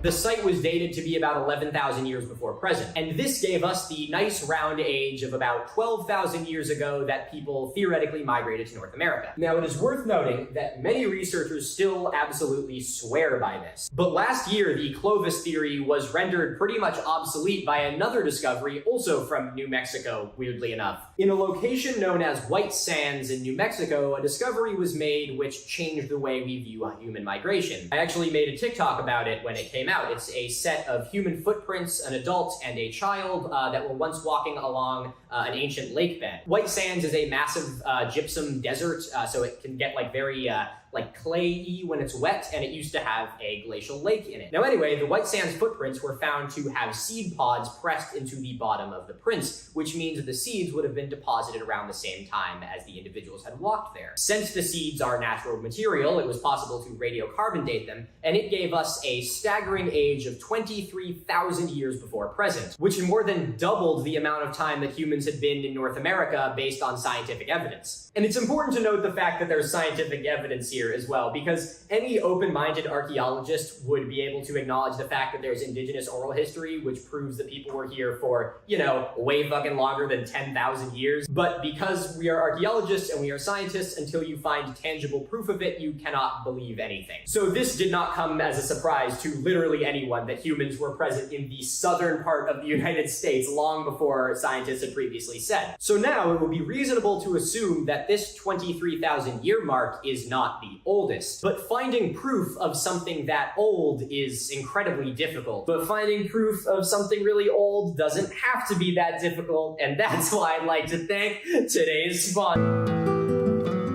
We should watch a Ken Ham video. I've watched those lectures. They're horrible. They're so insane. They might actually be really funny. I should just get really hammered one night and we should just watch a Ken Ham video. Aw, fuck. I knew I was gonna spell something wrong. God damn it. The Suruti Mastodon site is one of the most intriguing archaeological and potentially anthropological sites that I have ever heard of. Normally I follow a structure of videos where I'll do like a video from a series I'm doing, like Awful Archaeology, and then I'll do like a one-off video in between to kind of just keep something new going. And I didn't really know what to talk about. And I heard about this site somewhere a while ago, and I looked into it a tiny bit, and I mean when I say that this shit is fucking fascinating. It took me quite a while to actually script this video, because the only places I've really seen talking about it in any sort of depth is scientific research papers, and it was a nightmare to go through all of them. But today, I'm going to relay all of that terrible information to you in a much more entertaining fashion. The Suruti Mastodon was discovered in 1992. Oh my god, I'm sorry to hear that, Cupcake Star. So many archaeological sites are. It was discovered near San Diego, California during... Florida, yeah. So I think that's the one where... Is that where Ken Ham went to jail? Or he got charged for not paying taxes? Because he refused to pay taxes on that Creation Museum.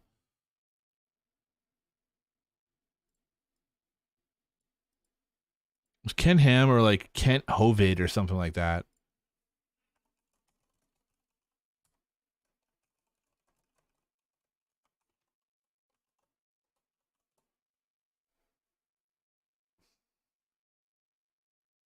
Yeah, Kent Hovind, I was right.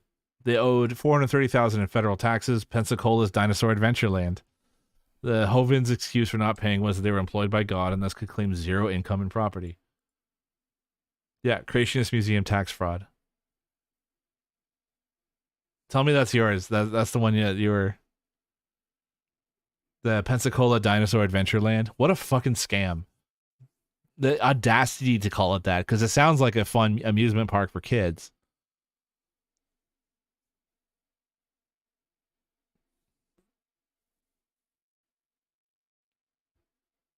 Oh, sorry. I was thinking of somebody else.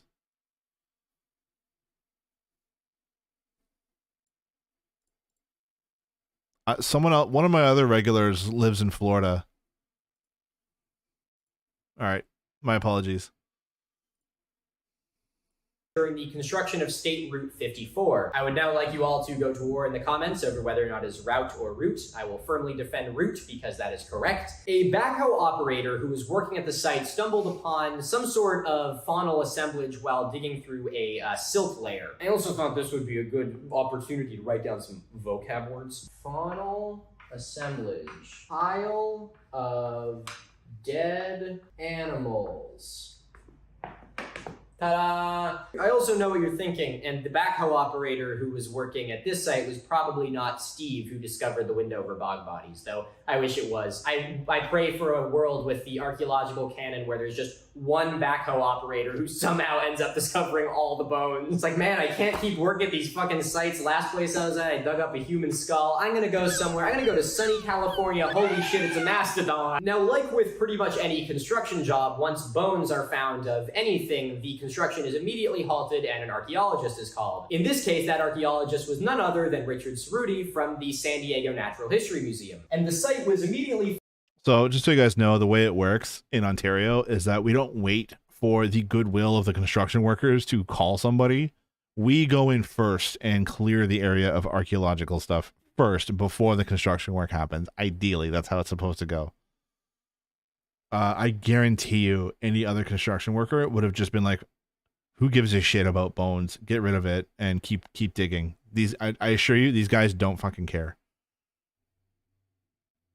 Found to be one of potentially archaeological significance, and it was subsequently dubbed SD Natural History Museum 3767. I told you that archaeologists are not good with snappy names. What the fuck does that even mean? Now, at first, the site was considered to just be the remains of some sorts of Ice Age fauna. The site contained the remains of a direwolf as well as an extinct species of Ice Age horse. But very quickly, Cerruti noticed that there was some anomalies among these bones. Among these were the partial remains of a disarticulated Yeah, it's crazy that to think that there were camels and horses in North America. That always blows my mind. Unfortunately, they went extinct about 11,000 years ago, I want to say.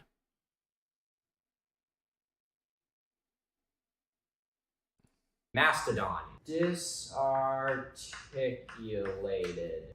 Vocab word. Disarticulated in archaeology. It was ripped apart by a predator. It sounds like it means that it's all strewn about and was in some way broken apart after death. Whereas an articulated skeleton would be like this. Cerruti noticed that the remains of the mastodon showed some sharp breakages in the bones, and that they were arranged in a rather unusual way. For example, the femoral heads from two of the leg bones had been broken off and were found touching one another. And all of the bone assemblages were very dense. As you can see here, there weren't a whole lot of bones of this mastodon found, but what was found was oriented in incredibly close proximity to one another. And as I mentioned before, this particular site was found inside of a silt matrix. A matrix is just a fancy word for a layer of soil or sediment. So the layer that it was found in was a silt layer, which means that it's a very finely sorted, pretty much just dust. And the layer above it, I think, was an alluvial fan, which is one of these bad boys. But what was very unusual is that around these very dense clusters of bones in the silt matrix were found large cobbles. Now, this is very unusual because a system which is depositing a silt layer clearly does not have enough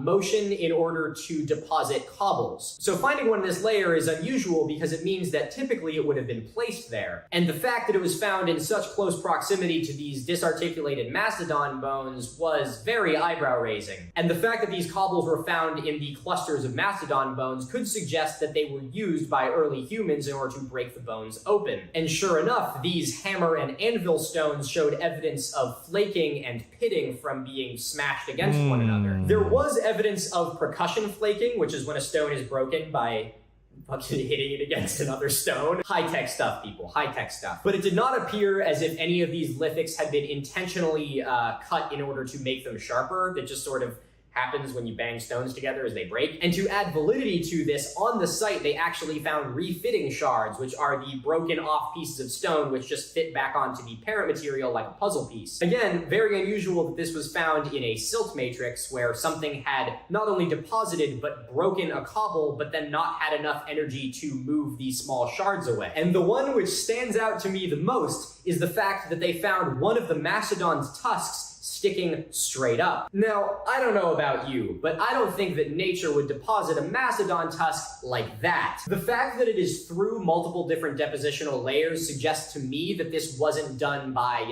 heavy machinery or something like that. The fact that it goes through so many depositional layers suggests to me that it was placed like that. So many of these finds obviously initially pointed Dr. Cerruti and his team towards labeling this as a mastodon kill site, a place where ancient humans had used cobbles and anvil stones in order to break open mastodon bones to get at the marrow. But cobbles and anvils are fairly primitive as far as North American lithic history goes. Again, I don't have it drawn up here anymore, but Our previous benchmark were the Clovis points, which despite looking like, you know, a sharp rock by today's perspective, this was some high-tech shit at the time. It took a very skilled craftsman a lot of time in order to make something that is that precise. Whereas at this site, it looked more just like using whatever you could find and smashing shit. So because there was no evidence of modification or any sort of industry on these stones, it could suggest that it is far older than the Clovis points. And now we get to everyone's favorite part, dating the site. I'm not an art student for a reason. Honey, do you like my mastodon? Oh, it's adorable. Thank you. You're so supportive of me. I love you. Considering the perceived antiquity of the site, it was paramount to date it. And this site was dated with a whole different type of dating that we have never talked about on this channel. So it's another opportunity for me to sneak some science in here. Because the Saruti Mammoth was dated using a method known as none other than, what was it called again? Uranium series disequilibrium dating. This dating method is also known as uranium thorium dating, or more simply, U-dating. I don't know. Are you dating? U-dating is notably different from things like radiocarbon dating and KR dating. Firstly, U-dating works by looking at calcium carbonate. And secondly, it works by looking at a decay chain ratio rather than a decay product. Now, I know that sounds really scary. For those of you who are familiar with the Australopithecus footprints that they found, I think it was in Africa, it was potassium argon dating is how they dated those. The radioactivity level in a volcanic ash. But I promise that I'm going to make it somewhat interesting. That's what I try to do here. Calcium carbonate naturally contains a small amount of uranium when it is formed. And as you definitely know, uranium is radioactive, meaning that it will slowly decay over time. Now, as uranium decays, it will slowly turn into thorium, as is indicated here. And since we know how long this process takes, we can analyze the ratio of thorium to uranium in order to figure out how long it has been since the parent sample of calcium carbonate was formed. And that is how you describe your super straightforward, very easy, well explained. This kid's really good. I like this kid a lot. Yeah, that's radiometric dating in a nutshell. Radiometric dating is an all-encompassing term that also includes, you know, radiocarbon dating and potassium argon dating and whatever the hell this is. Uranium thorium dating. Okay, yeah, that makes a lot of sense. Super cool. Really good, really well explained. A lot better than I could have done. Uranium series disequilibrium dating in like 3 sentences. Now, the really nice thing about uranium series dating is that it has a much longer applicable time span. To give a little bit more perspective on how much more effective U dating is over carbon dating, uranium dating is capable of dating all the way to about 500,000 years before present. C14 dating, on the other hand, only about 50,000. is capable of dating back about 50,000 years. Yep. Now, obviously, these are used to date different samples. You can't date natural material with U dating, but just to show you that this is a wonderful way of dating, which is very accurate to very long periods of time. So where I'm going with this is that U dating was used to date the Saruti mastodon, and the results of this study were fucking earth-shattering. Oh yeah, baby, we're doing another graph. With this little time scale at the bottom, why don't we see how old each of these finds showed up to be? Clovis culture was dated to be about 11,000 years before present. The White Sands prints completely blew that out of the water and were dated to be about 23,000 years before present. Are you ready to see how old the Saruti mastodon was? They were so old that I had to draw another graph. So this is now in tens of thousands of years. We have Clovis culture being a little bit more than 10,000. We have the White Sands prints dating to be a little bit more than 20,000 years. And then we have the Saruti mastodon, which is dated to be a staggering 130,000 years before present. Jesus Christ. All of this means that if this site were to be... Yes, I'm member of an org. It's marxistworker.ca. We're a Marxist group dedicated to education and organizing in Canada. Right now, it's only really open to Canadians, but I guess anyone can read our paper, I guess. proven genuine, it would push back the arrival date of humans in North America by over 100,000 years, which is a number which I can hardly wrap my fucking head around. Now, at the time when this was discovered, archaeologists had no idea what to make of it because everything in front of them suggested that it was a genuine Homo sapien kill site. But this age, which was checked time and time again, suggested such an old presence at the site that we don't even know if it was Homo sapiens. Now, obviously, this could have some massive implications for the entire world of archaeology if it were proven true. But before I get into the part of this video where I start archaeology fangirling over the implications of this site if it were to be proven true, why don't we look at this with a critical eye? And believe me when I say that there was... Yeah, like, I'm very skeptical of this. Real quick, I want to thank all the people who sent me this like really nice chalk, and the person who sent me this like deer hide eraser from my fan mail thing, because this shit is so nice. I never thought that I would have a point in my life where I am excited about chalk, but here I am. On April 27th of 2017, the first paper on the Suruti Mastodon was published. It was entitled A 130,000-Year-Old Archaeological Site in Southern California, USA. So, such a mundane headline. Et al. You can see it right here, and there are all of the et als, as previously mentioned. Now, the major claim in this paper was that this site suggests a hominin presence in North America 130,000 years ago. And the claim in this paper came from 4 different pieces of evidence. The first of these was that the date was proven to be reliable. This date was cross-checked in multiple different locations around the site and was so unanimously confirmed that even the critics of the site were able to agree that this date is right. The second piece of evidence was the existence of perceived stone artifacts in an otherwise sandy, silty matrix. The third point was that there was evidence of tool-imparted percussion on the remains of the Mammut Americanum, or the mastodon. And the final piece of evidence was that the entire site was found in a layer of undisturbed stratum. This would mean that the site was left as is and wasn't disturbed by heavy machinery or rainfall or a landslide or anything. Or the mastodon, what they're trying to say is like the mastodon, it wasn't dug up and then all of the remains were dumped into it, like they were dumped in a pit. Which again, like that would be hard to tell because it's already been stripped, right? So you wouldn't see a disturbance shaft. So I'm assuming they ruled that out because these people are smarter than me.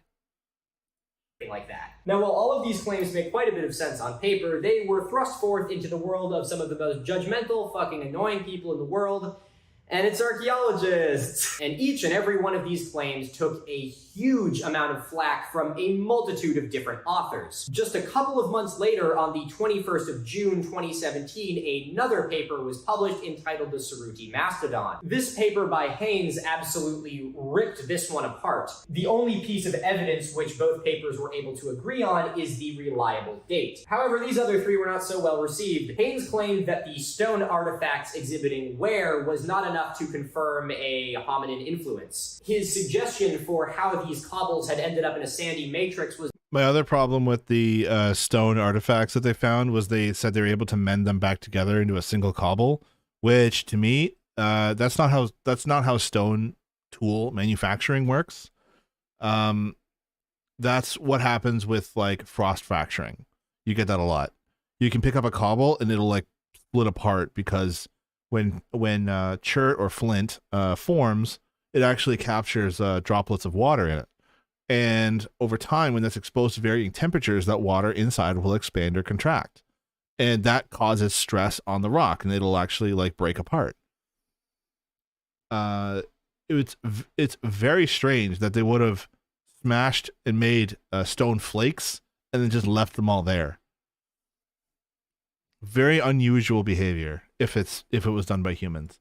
Was the presence of an alluvial fan upstream or uphill of this site, which I believe I actually mentioned earlier. It is worth noting that in Holland's response to Haynes's paper criticizing him, he says some very passive-aggressive things, saying that, oh, that alluvial fan that just conveniently no one noticed and doesn't exist. By this theory, he believes that the cobbles could have been washed from upslope and combined with the silty matrix. And while it is true that an alluvial fan can transport plastic material, in fact it does for quite a bit of the time, which is a lot of what gives it the shape that it has, I really have a hard time believing that it would have implanted a cobble that far down and not disturbed anything else. But we're going to go on to his next point. Okay, so onto the tool percussion evidence on the Mammoth Americanum. The different wear patterns on the bones and on the stone tools are as follows. Spiral fractures, cone flakes, impact flakes, and bulbs of percussion. A spiral fracture is when a bone is broken by twisting. It's probably what happens if you've ever broken your leg or another large bone. It's a very common breakage which occurs in nature. A cone flake is the piece of bone which is broken out at the bottom of a strike point, so a less natural occurrence. So the cone flake is what's knocked out of the bottom, and the impact flakes are the pieces which shear off of the side from an impact. And then a bulb of percussion, which is the bulb on a piece of stone which is created through percussion flaking. Haynes believed that the damage exhibited on the bones was due to the presence and influence of heavy machinery on the site. He goes on to cite the Inglewood mammoth, which is the remains of a 24,000-year-old mammoth recovered from Maryland. This juvenile mammoth showed evidence of green bone breaking, which is when the bone of a young animal is broken. And the site had a very good mix of pre-mortem fractures, or fractures which occurred before death, and fractures from the heavy machinery which accidentally discovered the site. I'm telling you, man, Steve is prolific. Now, the spiral fractures are one which is pretty easy to debate, because we can find spiral fractures dating back until Jurassic sites. Now, as far as the usage of tools, it was claimed that there was not enough evidence of wear on the stones to indicate evidence that humans and dinosaurs live together. Hammering instruments. And as far as the undisturbed stratum goes, Haynes suggests that it could have been influenced by a lot over the last 130,000 years, which is a fair point, whether it be a river diverting course, or animals walking through it, or land shifting. A lot can happen. Now, all of this, I feel, is pretty fair criticism. But, as with all scientific papers,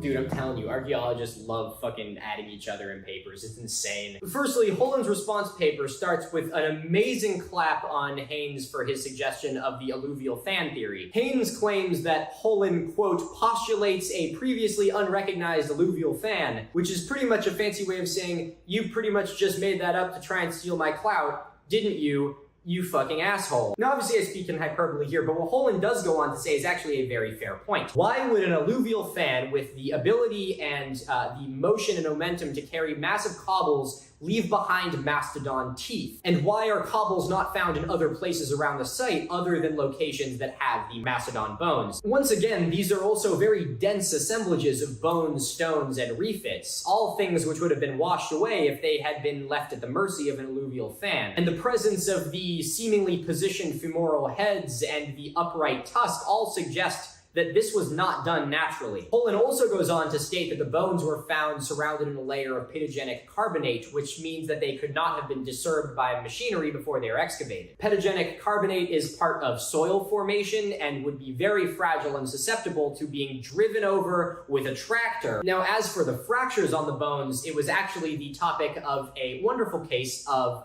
experimental archaeology. Archaeologists who were studying the site actually did experimental archaeological tests on elephant bones. And by using elephant femurs and stones similar to those found at the site, they were able to reproduce almost the same breakage patterns that were present at the Cerruti Mastodon site. And furthermore, and possibly the most damning piece of evidence for any criticism of this site, is that recently isotopic analysis has revealed that there are similar isotopes on the one pitted side of the stones that are not present on the other, indicating that the isotopes were picked up from hitting the bone. Now, this is only a fraction of the discourse which has been occurring in the archaeological community over the Cerruti Mammoth, and frankly, I don't have the emotional capacity to go over any more of it right now. But if you're interested, believe me when I say that there's plenty of papers for you to read. Now, if any of you are visual learners, I would highly suggest this paper, which will be linked below, because it has some wonderful site images, and I find that the archaeological layouts of the site are really helpful in me piecing together what I think may have happened there, and it's far too much for me to try and explain, so I really encourage you to go look at it for yourself if you'd like. So why are people so skeptical of this site? Why are people so adverse to believing that this was truly the work of some very early humans? We finally get to the part where I just get to talk about archaeology, things that are fun. Ladies and gentlemen, let's talk about the last glacial maximum. The fact that this find could predate the last glacial maximum is huge. To illustrate how significant this discovery could be, it's important that we are all on the same page for how ice ages work. In Earth's history, it has had 5 ice ages. The first of these was the Huronian glacial period, which occurred about 2.4 to 2.1 billion years ago. The second of these was the Cryogenian, which occurred about 810 to about 635 million years ago. Then there was the Andean-Saharan Ice Age, which occurred about 450 to 420 million years ago, right before the rise of the dinosaurs. Then there is the Ice Age with the best name, the Karoo Ice Age, also known as the Late Paleozoic Ice Age. It occurred between 360 and 260 million years ago. And finally, the Quaternary Ice Age, which started about 2.6 million years ago, and we are still in to this day. Like all ice ages, the Quaternary has had its ebbs and flows. Most of the Ice Age is spent with massive continent-sized ice sheets dominating much of the planet, and these glacial periods can last from anywhere from 50 to 150,000 years. Man, I'm really killing it with the fucking graphs today. Can we smash that like button for graphs? So here we got our glacial period, but after about 150,000 years of a glacial period, there will be a brief period of warming known as an interglacial period. And these interglacial periods will last for a shorter time than the glacial period before the Earth is returned to being covered in ice once again. Now, many people think that the end of the last ice age was that 10,000 years ago date that we all know and love. When the glaciers receded, the mastodons and mammoths all died out, and people decided to suddenly dominate the entire planet. But in reality, the ice age did not end 10,000 years ago. That was just the beginning of this interglacial period, which we are still in right now. The fact that we still have ice-covered poles and winter are all things that exist because we are technically still in an ice age. And that is not to say that global warming doesn't exist. If I see one fucking comment being like, well, it snowed outside today, so global warming must not be real, I'm gonna fucking do something unspeakable. Now, the reason why the Saruti Mastodon being dated to about 130,000 years before present is so fascinating is because 130,000 years before present was the last interglacial period. Like, if you look up when the Saruti Mastodon was found and when the last interglacial period was found, they are at the exact same fucking time. The last interglacial period was called the Amian, and it's spelled like that for some fucking reason.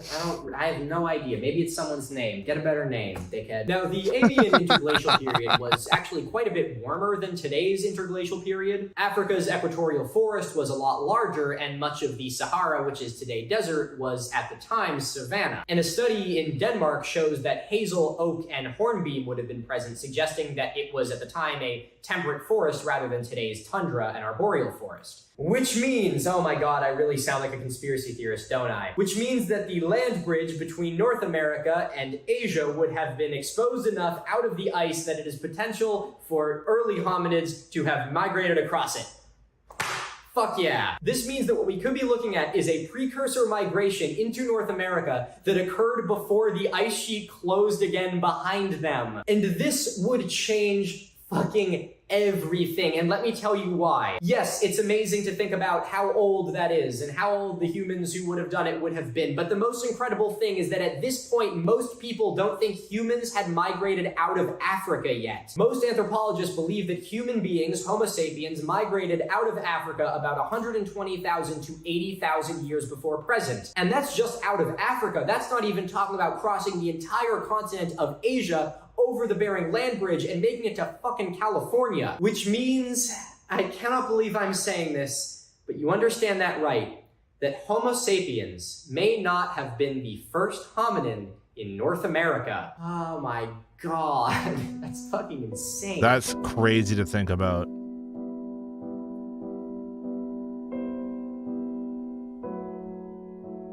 I am a very critical person, as you all know. I mean, that's probably why you're here. I've made a name for myself ripping conspiracies to shreds. From ancient aliens to faked artifacts to young earth creationism, I've seen it all. And I like to think that you could trust that I wouldn't bring information to you. You know what? Everything I was going to turn this Twitch channel into, I think this kid just did it for me. So we're definitely going to have to watch more of this guy.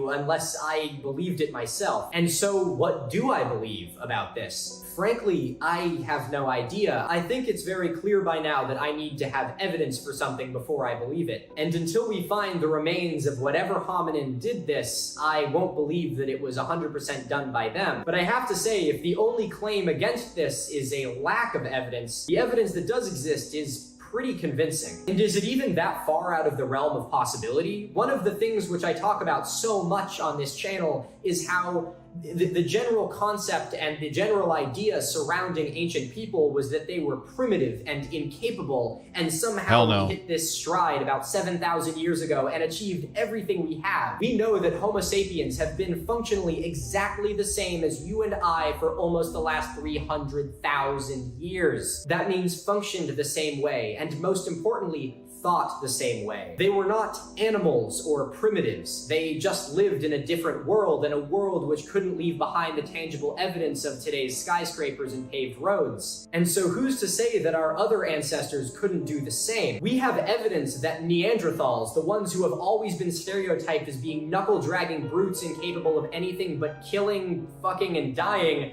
had unbelievably deep and powerful ceremonies. There's countless pieces of evidence for this, from the drawings on the insides of caves to the one which stands out the most to me, which are the findings at Shanidar Cave, which show the remains of an adult Homo neanderthalensis, or Neanderthal, who was buried and laid to rest with flowers. This spirituality and passion and connection is something which is distinctly human, but there's a reason that we call those who came before us early humans, because they were just like us. So is it impossible to say that at the same time when Homo sapiens walked on two legs and functioned just like you and I, that another one... I'm fairly certain Neanderthals never did cave paintings.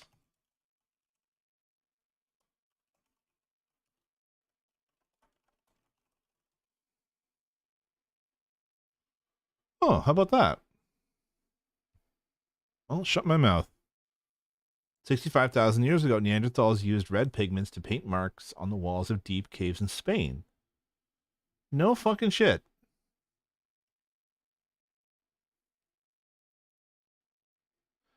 How about that? You learn something new. One of our ancestors, perhaps a Neanderthal or a Denisovan, had wandered across the Bering Land Bridge in hopes of better hunting grounds and clean water. To me, that theory doesn't feel like that much of a stretch, but for now it remains just that, a theory. But a theory which is captivatingly fascinating to think about. And perhaps out there right now, in a secluded cave or an ancient riverbed, is the remains of the skull of a species of Homo sapien who made it to North America 100,000 years before we did. I would like to thank you all very much for watching, and I would also love to hear what you think about this in the comments below.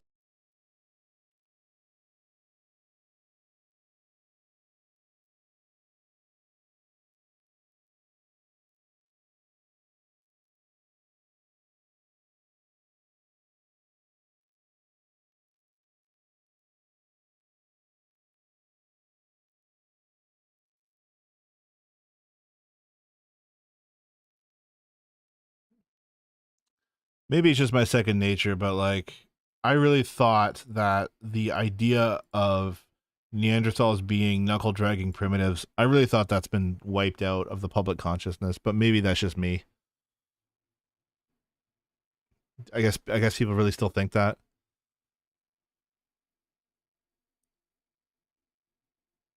Man, that was really good. That was a really, really rock solid video. I'm glad I found this guy.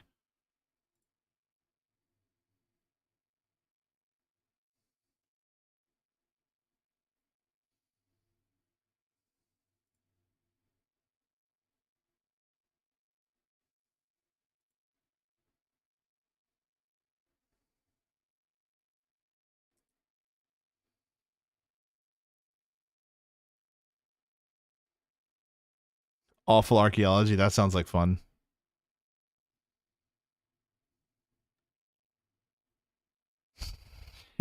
Yes, I am.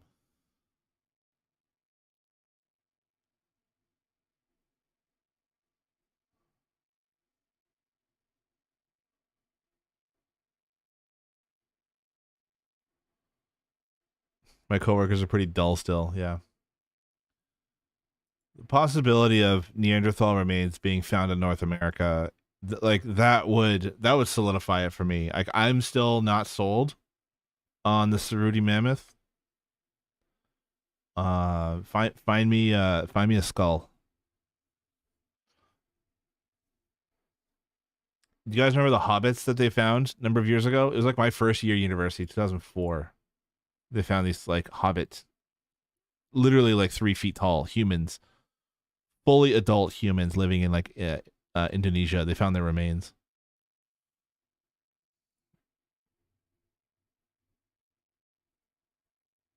And all the skeptics thought it was just, oh, they found a person with microcephaly, like that you found a little person. And then they're like, nope, the skull is very much not that.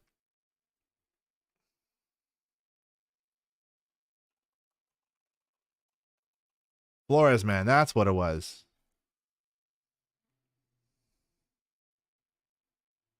Yeah, that is not microcephaly.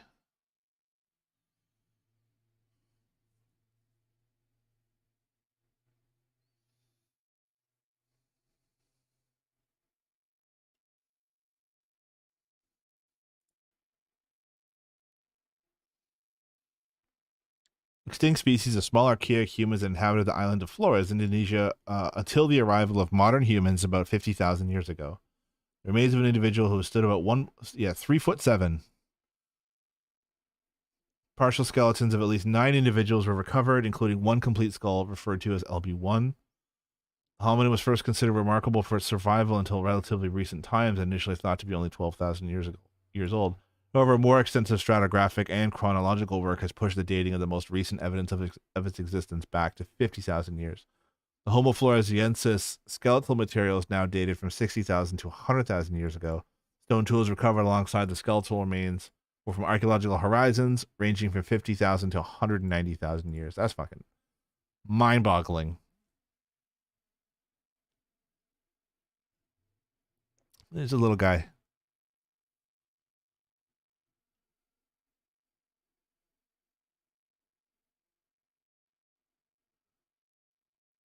Scandal over specimen damage. Wow.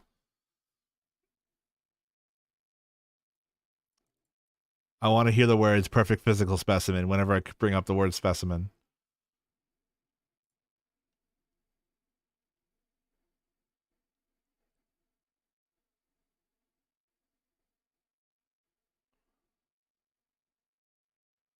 Because I'm a perfect physical specimen and I'm extremely young. Thank you.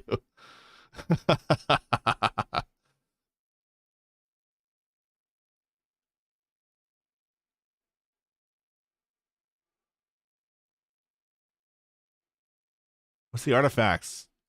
What were they using? Ugh, no pictures. No pictures of stone tools. Fuck off. Yeah. Incredible stuff. Who's messaging me? Thanks for the follow back. No, thank you, Belladane.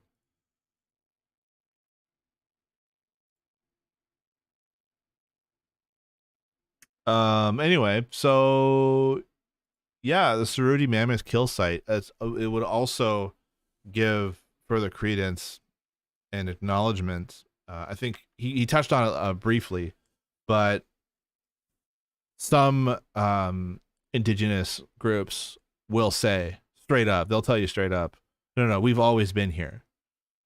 And they are the people who are least surprised by finds like this. So yeah, of course you found it. We've always been here. Scientifically, I don't know how helpful it is. Some of the groups that I've worked with are 100% into the science. They can't get enough of this shit. It's like we're like, because part of archaeology and participation with First Nation sites is they are reclaiming their history that was taken from them through colonialism. And in order to decolonize archaeology, I would like to see more democratic worker and indigenous control over the archaeological record. So not only do you have you're reclaiming your creation stories that you tell around the fire, you now have access to real tangible tools that your ancestors held in their own hands. Like, it's a real physical connection to the ancestors. And I'd like to think that what I do is valuable. I certainly hope so. At least that's what I tell myself so I can sleep at night. You know, it is part of that ongoing constant capitalist expansion and destruction of the environment in order to build more fucking ugly ass housing. I don't want to hear from this girl.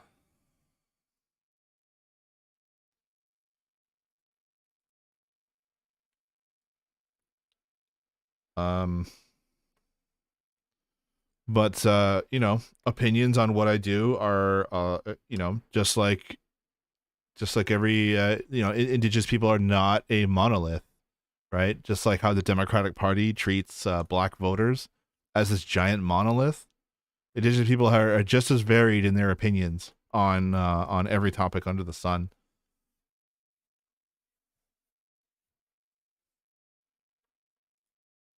And so it's always interesting to have these conversations.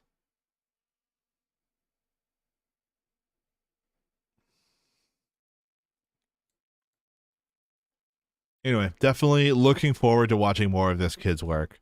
I don't want to watch too much right away. I kind of want to stretch it out. But it looks like he hasn't uploaded in a while. That's too bad. Oh, never mind. He's done stuff 3 weeks ago. Maybe he's taking the winter off.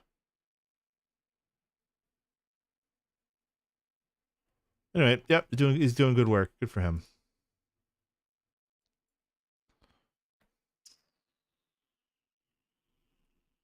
What's the weather like where you guys are at, Giordano? Is it coming down on you?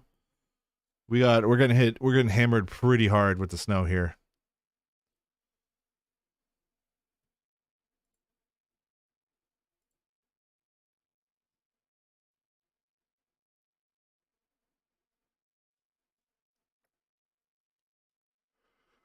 Talking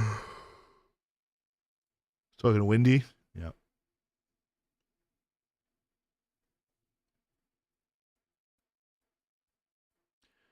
Do I want to read this article? Maybe I'll save it for another time.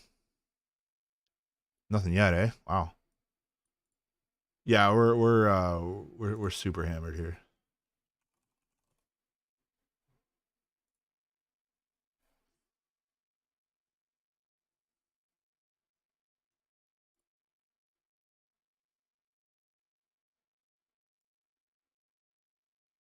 Hopefully the roads are clear by now that my partner's driving home in this right now. Hopefully it's not too bad.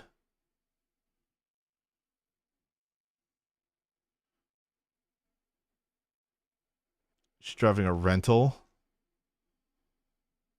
Oh yeah, you're way out here. That's right. I forgot about that. Yeah, you got nothing yet. You're gonna get it overnight. Milo's doing good stuff, entertaining educator, dispelling bullshit. Promotes good practices and current research. Yeah, I'm honestly like legitimately impressed by this.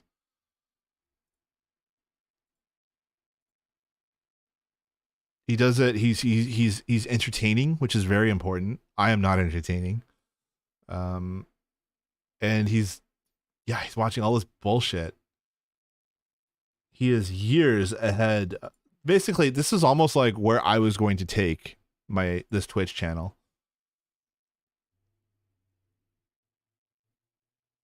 And he's doing a great job. So I just remember how young he is. Clearly, he has not done 17 years worth of field work because he's still excited about his job.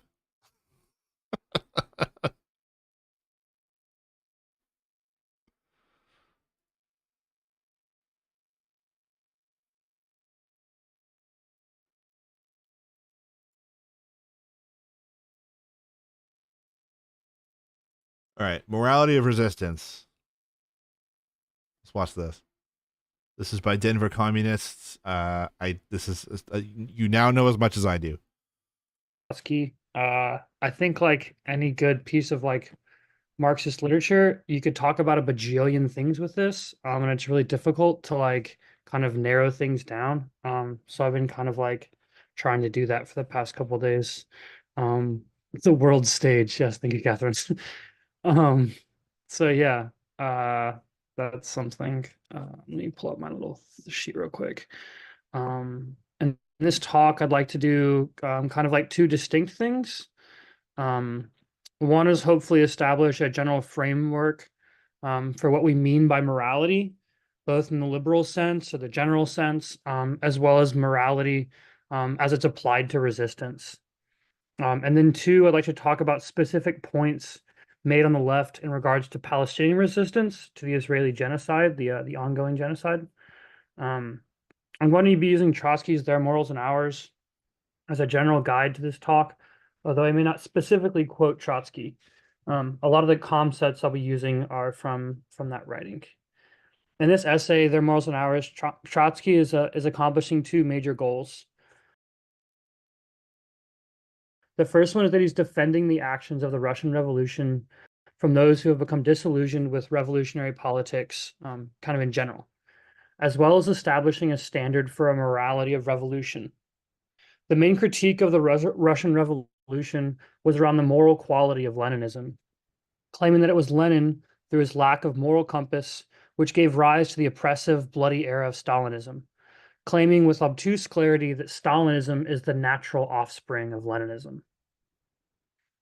There is a clear difference between a general sense of morality and the morality of resistance. Liberal morality has been developed by the ruling class to re-elect the material interest of the ruling class. This includes morality as well as religion, and Trotsky lists common sense as well. Assumptions of right and wrong are at the core of capitalist hegemony. While this may seem counterintuitive, the assumption is part of the ideology as well. For some of us, it is hard to get past this idea of being a good person as a universal truth. The hypocrisy is immediate when we think of shoplifting as bad. The hypocrisy is immediately apparent when we understand shoplifting as being bad, but hoarding profits while others starve is a business savvy. Killing is bad, but capital punishment is a necessary good. Not recycling is bad, while corporations dump toxic waste all over the planet, because that's just how things work. Liberal morality is applied to the individual person, the individual worker, and exempts governments, corporations, and rich people more generally. Trotsky notes that morality, more than any other form of ideology, has a class character. The highest pitch of the class struggle is civil war, which explodes into the air all moral ties between the hostile classes. When we are engaged in class conflict, obligatory morality goes out the window. We don't just take this as gospel, but we clearly observe the ruling classes clinging to moral correctness when other tools of political control prove useless. Surely, liberal morality is at the core of capitalist hegemony. As an example, we can look at the morally indiscernible regimes of Lenin and Stalin by a quick examination of their actions. I said that wrong, but I think you know what I mean. The October Revolution abolished. So the October Revolution, that would be like Lenin's revolution, the revolution of the Bolsheviks. The October Revolution abolished privileges, waged war against social inequality, replaced the bureaucracy with self-government of the toilers, and abolished secret diplomacy. While Stalinism reestablished the most offensive forms of privileges, imbued inequality with a provocative character, and strangled mass self-action under police absolutism. The two regimes of Stalin and Lenin could not have been more polar opposite. Yet, moralism demonstrates that they're actually the same thing. We will see the same banal analysis applied to Palestinian resistance. The morality of resistance does not claim to be a general morality. Any morality claiming to be universal is only universal to the ruling class of the present epoch. There can be no such automatic answers, writes Trotsky. Rather, a morality of resistance that is fused with the problems of revolutionary strategy and tactics. The question of what is correct is never rigidly fixed, but flexible and circumstantially dependent. The morality of resistance is birthed from our strategies and our tactics. In the reading, Trotsky gives 5 very clear criteria for what is permissible and obligatory, are the words that he uses, action under a morality of resistance. These are the kind of actions that are obligatory for resisting oppression. 1 is uniting the revolutionary proletariat. 2 is filling their hearts with irreconcilable hostility to oppression, to have an intense hatred of oppression. 3 is teaching them contempt for official morality and the desire for an alternative. 4 is imbuing them with consciousness of their own historic mission. That is understanding ourselves as the revolutionary members of the working class and those charged with bringing that change about. And then 5 is raising their courage and spirit of self-sacrifice in the struggle, and showing workers that we can win when we fight. While there are clear differences between the Russian Revolution and the Palestinian resistance today, there are also many parallels that allow the former to inform the latter. Over the last 3 months, there has been a lively debate on the left over the actions of Palestinian resistance on October 7th. Our side of the debate has proudly raised the flag of by any means necessary. Our comrade Jonah over at Tempest wrote a brilliant article a couple months ago called "On Support of Palestinians When They Fight, Not Just When They Die," of which they have received criticism from drawing room socialists on account of lack of moral compass, similar to Lenin. The pro-settler opposition takes 3 key points in opposition to our unconditional support for Palestinian resistance. I'll address them all kind of in turn. The first one is that Hamas actually strengthened the Israeli extremist right wing through their attack on October 7th. This claim is based in the universal truism that violence begets violence, the kind of baseless moralism that only gains its influence by perpetual repetition, typical of those ignorant of the science of historical materialism and just a basic practice of Marxism.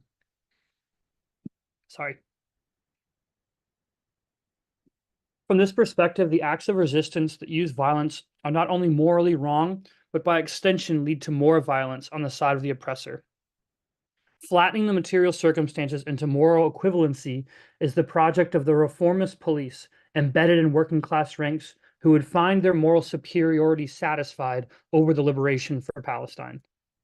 The best strategy is to resist in a morally polite manner, and eventually the oppressor will just go away out of boredom. To blame the bloodshed on the resistor and not on the oppressor is a weird form of victim blaming that we unfortunately see kind of a lot. Yet we are plagued by those claiming that Hamas fueled the extremist Israeli right and are blamed for its growth, as opposed to Israeli being vehemently dedicated to ethno-nationalism, which seems like kind of the clear Socialism answer. is when the The government second one is that the killing of civilians is a war crime. And it's more socialism, the more stuff it does. And if it does a real lot of stuff, it's communism.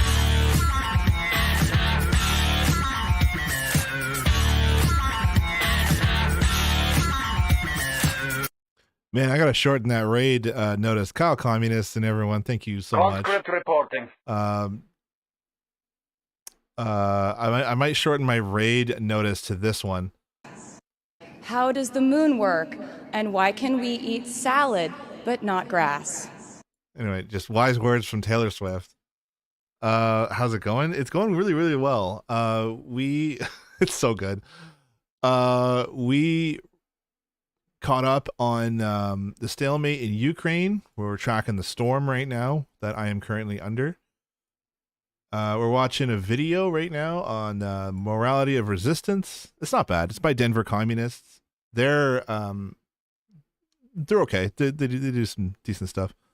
You can say hello to my bunny. This is my comrade and yours. This is Frenchie, the bunny. He's just chilling behind me right now. Conscript reporting. Thank you for the follow, Ernan Nero Tugo and official Dark Knight. And thank you so much. Yeah, I really, really like Hot Communist stream. Definitely in terms of In terms of like of all of the Twitch streamers that I've come across, Kyle definitely aligns closest with this one. Yeah,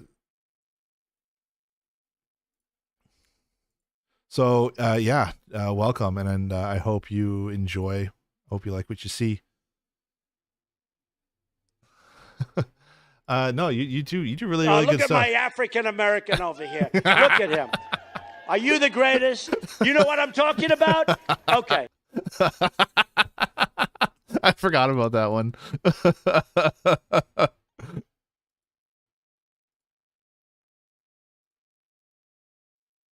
Yeah, peruse through the soundboards. Most of them are Trump, unfortunately, but they're really funny. Man, I was actually thinking about like shutting down for a bit, but maybe I'll keep her going. Are you subscribed? Or is that a follower? Oh, you know what? I uploaded that as a follower. Yeah, that's I made this emote. I actually made that as part of a poster for as part of our early Archaeology Union campaign, and I just kept the file around, and then I made it into an emote. I just added that like this week. I'm really proud of it. So yeah, we do lots of very similar to what you do, Kyle. We read through news stories, and then sometimes I do theory. Like They're remaking Indiana Jones without Harrison Ford. You can't do that. And now they're making Ghostbusters with only women. What's going on? I actually have a thank you, Giordano. I actually have a paper open by Lenin on the three sources and three components parts of Marxism. This is a really good introduction to Marxism here. And I had a thing I was going to read, Race, Class, and Marxism. I've been going for about 4.5 hours. I was thinking about shutting down, but if you're going to keep the bits coming, then maybe I'll just stick around.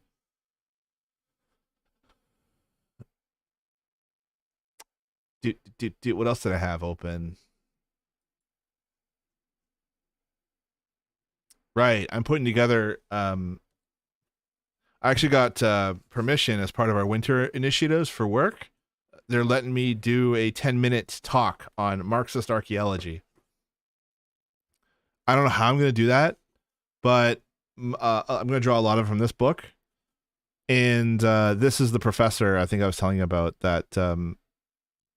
He's an anthropologist out of New York. And I don't know what all that entails. Right. Marxist archaeology is so you're basically applying Marxist dialectics, theories of relationships and production. Thank you. Thank you, Giordano.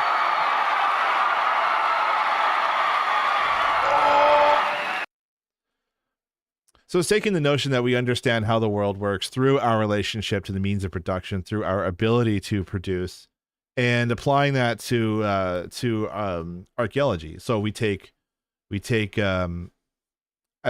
Engels' Origin of the Family as a basis in understanding how society and cultures change over time, and so archaeology, when we dig an archaeological site, that's a snapshot in time, right? That's like a photograph, or it's like a still frame from a broader movie, essentially, right? That's taking a dialectical approach to that, with the understanding that cultures are always changing, they're always on the move. And so what causes them to change? What was people's relationships to production like, right? How did it differ from today? Sometimes we can draw upon Engels when he talks about how the main point was really like, look, there's different ways of organizing human society. Capitalism is not natural, it's not inherent, and it's not permanent. And so yeah, it's a bit more complex than that. I'm hoping I'll put together like a little slideshow presentation when I'm done, and then I'll present it on stream. I'm also looking at reading a book right now, Labor, Nature, and the Evolution of Humanity. This was put out by it's actually Pathfinder. I bought this off of a booth over at Militant. It's got Engels' Labor and the Transition from Ape to Man. in which Engels correctly predicts that it was actually human beings are defined by our labor, our ability to produce and make and manufacture tools to ensure our survival. He predicted that, I think he was him that predicted that humans would have walked upright first to free our hands to produce tools, and then from there the material conditions change that allows for our brains to grow bigger, and we draw more, and we can develop our reasoning more and stuff like that, and evolve as a species, as an upright walking species that manufactures tools. And so, in fact, humanity is really defined by our usage of tools. The first hominins were not that much different than Australopithecus, but the first hominins, Homo habilis, is Latin for handyman. The first hominids were the ones that used tools. And that's what differentiates us from the animals. It's not just using tools, because chimps use tools. They use sticks to, get ants out of the ground. And crows know how to use tools to an alarming degree, but they don't manufacture tools, and that's the difference.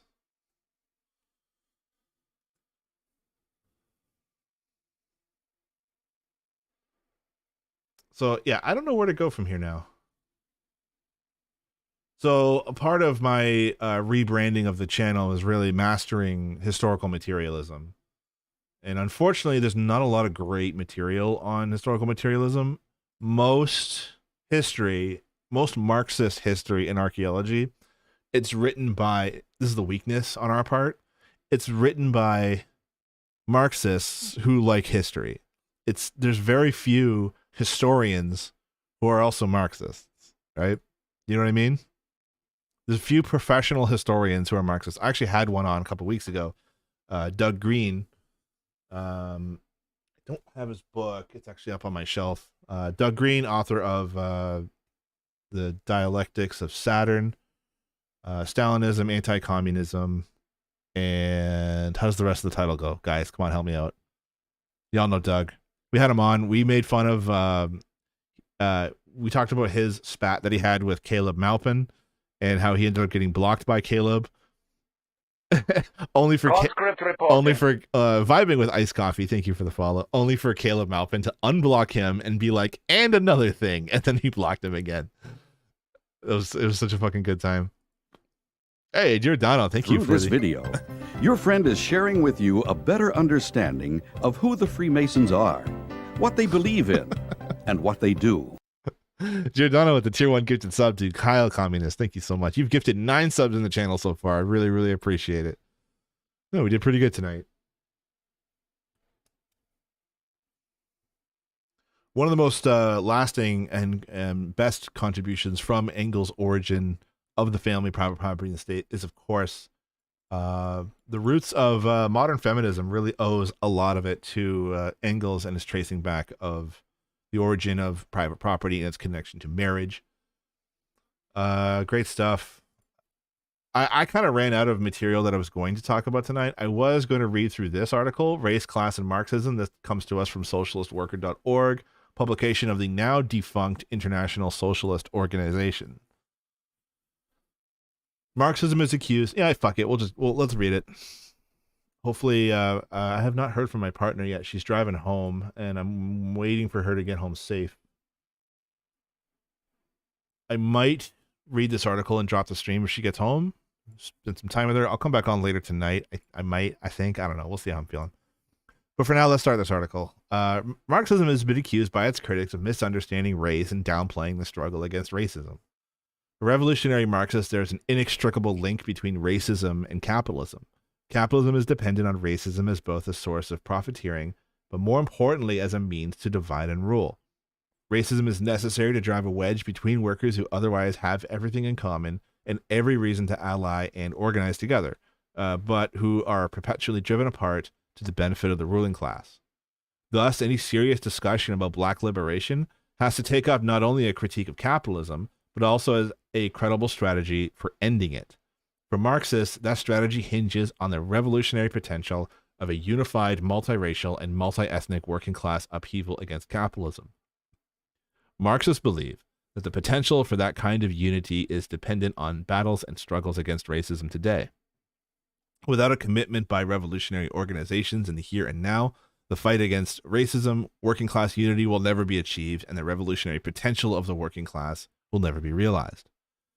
Yet, despite all the evidence of this commitment to fighting racism for over many decades, Marxism has been maligned as, at best, blind to combating racism and, at worst, incapable of it. For example, in an article published last summer, popular commentator and self-described anti-racist Tim Wise summarized the critique of left activists he later defines as Marxist, and he writes, "Left activists often marginalize people of color by operating from a framework of extreme class reductionism." This is why I came across this, because I don't remember why I started Googling it, but I wanted to read more on class reduction and what the response to it should be. Because I personally have never been satisfied with the answer that I have in response to accusations of class reductionism. Sound off in the chat if you have, is there a talking point that you like to go by? This holds the real issue is class and not race, and the only color that matters is green, and that the issues like racism are mere identity politics, which should take a backseat to promoting class-based universalism and programs to help working people. This reductionism, by ignoring the way that even middle-class and affluent people of color face racism and color-based discrimination, and by presuming that low-income folks of color and low-income whites are equally oppressed, despite a wealth of evidence to the contrary, reinforces the white denial, privileges white perspectivism, and dismisses the lived reality of people of color. Even more, as we'll see, it ignores perhaps the most important political lesson regarding the interplay of race and class, namely the biggest reason why there is so little working class consciousness and unity in the United States, and thus why class-based programs to uplift all in need are so much weaker here than the rest of the industrialized world. It's precisely because of racism and the way that white racism has been deliberately inculcated among white working folks. Not wrong, and I'll get into this after this quote. Only by confronting that directly rather than sidestepping it as class reductionists seek to do, can we ever hope to build cross-racial, class-based coalitions. In other words, for the policies favored by the class reductionists to work, be they social democrats or Marxists, or even come into being, racism and white supremacy must be challenged directly. Here, Wise accuses Marxism of extreme class reductionism, meaning that Marxists allegedly think that class is more important than race, reducing struggles against racism to mere identity politics, requiring that struggles against racism should take a back seat to struggle over economic issues.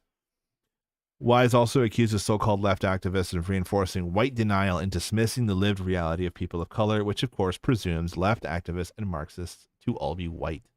That is a massive assumption. I'm sure we'll get into it, but there's a reason why a lot of black liberation movements also tend to have Marxism at their core, at least the most effective ones.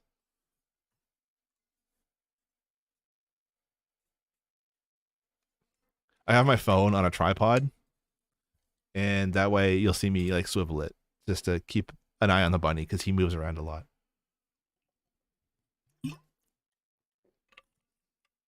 So what do Marxists actually say? Marxists argue that capitalism is a system that is based on the exploitation of the many by the few. Because it is a system based on gross inequality, it requires various tools to divide the majority. Racism and all oppressions under capitalism serve this purpose. Black Panthers being the best example. Thank you, Chris. Oh, good to see you, Chris, by the way. Moreover, oppression is used to justify and explain unequal relationships in society that enrich the minority that live off the majority's labor. Thus, racism developed initially to explain and justify the enslavement of Africans because they were less than human and undeserving of liberty and freedom. You're the most amazing guy. Thank you. You're brilliant. You're handsome. You're rich. Everyone accepts the oppression of slaves where it was rooted in the class relations of exploitation under that system. Fewer recognize that under capitalism, wage slavery is the pivot around which all other inequalities and oppressions turn. Capitalism used racism to justify plunder, conquest, and slavery, but as Marx pointed out, it also used racism to divide and rule, to pit one section of the working class against the other, and thereby blunt class consciousness. Perfect summation. To claim, as Marxists do, that racism is a product of capitalism. I'm going to come. Thank you, Gordana.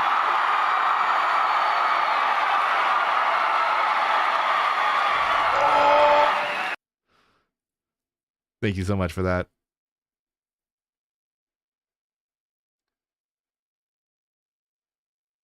Hey, Chris is here. You guys are more than welcome to hop on VC, comrades, if you want.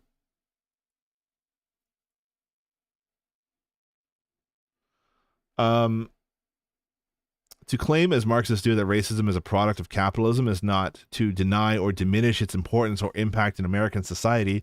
It is simply to explain its origins and the reasons for its perpetuation.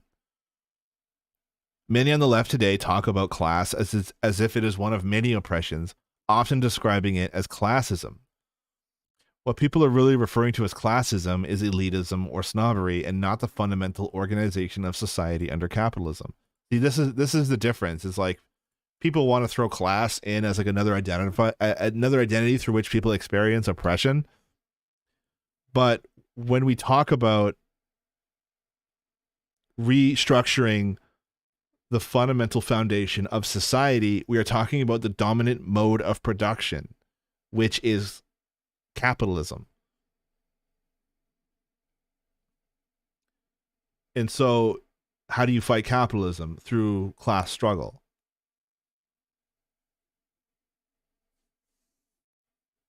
You can't, as Fred Hampton said, you cannot fight capitalism with black capitalism. We fight capitalism with socialism, right? Moreover, it is popular today to talk about various oppressions, including class, as intersecting. While it is true that oppressions can reinforce and compound each other. How great! An anti-American Marxist! Thank you. Thanks for showing our raiders and our guests all the best. Yeah, so any amount of random bits will get you a random prompt, and they're usually pretty funny.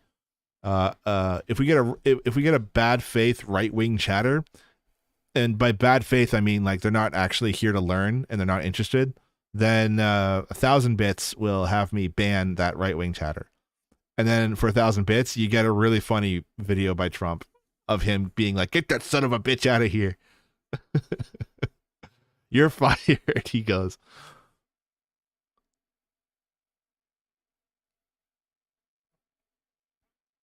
It is true that oppressions can reinforce and compound each other. They are born out of the material relations shaped by capitalism and the economic exploitation that is at the heart of capitalist society. In other words, it is the material and economic structure of society that gave rise to a range of ideas and ideologies to justify, explain, and help perpetuate that order. In the United States, racism is the most important of these ideologies. Despite the widespread belief to the contrary of his critics, Karl Marx himself was well aware of the centrality of race under capitalism. While Marx did not write extensively on the question of slavery and its racial impact in society specifically, he did write about the way in which European capitalism emerged because of its pilfering, rape, and destruction, famously writing... Oh, by the way, I have had liberals come into the chat and be like, well, Marx was speaking from a place of privilege because he was a white Victorian man. And I'm not even joking. That's like verbatim, like what people come in here and say. Yeah, but he was privileged. Okay.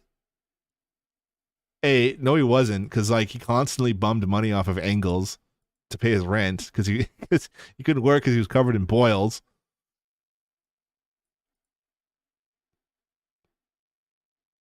So I guess in that sense he was privileged because he had a rich friend. But like I just, oh man, it's the most aggravating forms of anti-Marxism when they find ways to dismiss them through ad hominem attacks. Engels, just sugar daddy. The discovery of gold and silver in America, the extirpation, enslavement, and entombment in mines of the Aboriginal population, the beginning of the conquest and looting of the East Indies, the turning of Africa into a warren for the commercial hunting of black skins, signalized the rosy dawn of the era of capitalist production. He also recognized the extent to which slavery was central to the world economy, and he wrote, "Direct slavery is just as much the pivot of bourgeois industry as machinery, credits, etc. Without slavery, you have no cotton. Without cotton, you have no modern industry. It is slavery that has given the colonies their value. It is the colonies that create a world trade, and it is world trade that is the precondition to large-scale industry. Thus, slavery is an economic category of the greatest importance. Without slavery, North America, the most progressive of countries, would be transformed into a patriarchal country. Wipe out North America from the map of the world, and you will have anarchy, the complete decay of modern commerce and civilization. Cause slavery to disappear, and you will have wiped America off the map of nations. Thus, slavery, because it is an economic category, has always existed among the institutions of the peoples. Modern nations have been only to disguise slavery in their own countries, but they have imposed it without disguise upon the New World. Thus, there is a fundamental understanding of the centrality of slave labor in the national and international economy. But what about race? Despite the dearth of Marx's own writing on race in particular, one might look at Marx's correspondence and deliberations on the American Civil War to draw conclusions as to whether Marx was dogmatically focused on purely economic issues as his critics make him out to be. One must raise the question, if Marx was reductionist, how was his unabashed support and involvement in abolitionist struggles in England explained? If Marx was truly an economic reductionist, he might have surmised that slavery and capitalism were incompatible and simply waited for slavery to wither away. W.E.B. Du Bois and his Marxist tome Black Reconstruction, fantastic read by the way, I just finished it, quotes at length a letter penned by Marx as the head of the International Working Men's Association, written to Abraham Lincoln in 1864 in the midst of the Civil War.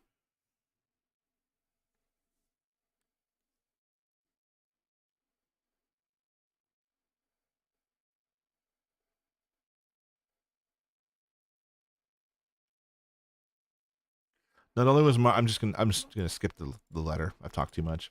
Not only was Marx opposed to slavery and actively organized against it, but he theorized that slavery and the resultant race discrimination that flowed from it were not just problems for the slaves themselves, but for white workers who were constantly under the threat of losing work to slave labor. So Marx even figured out, like, yeah, slavery also threatens white workers' jobs too. Meanwhile, Lincoln was like, well, I would have, if I didn't have to free the slaves, I wouldn't have. Forever the centrist, Lincoln.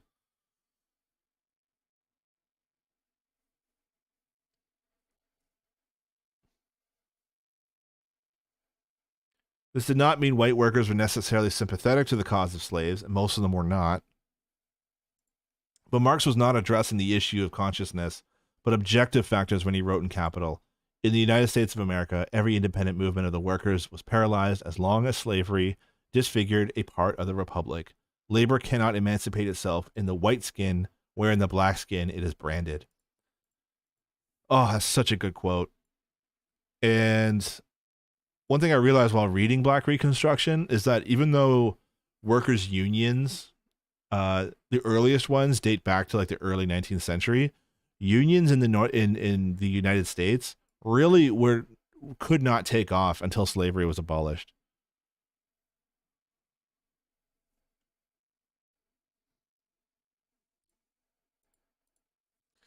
Would you like a unique topic no one in the world is talking about? Look up Socotra.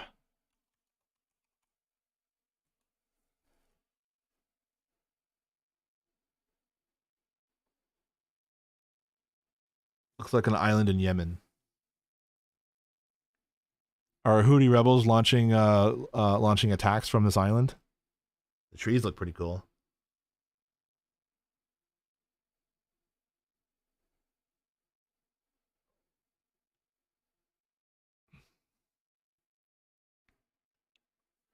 Marx understood the dynamics of racism in a modern sense as a means by which workers who had common objective interests with each other could also become mortal enemies because of subjective, but nevertheless real, racist and nationalist ideas.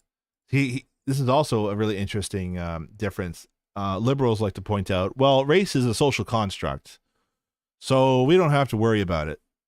It's like, well, no, like, race is a social construct, you're not wrong, but racism and the effects of racism are very real, and that has to be confronted directly.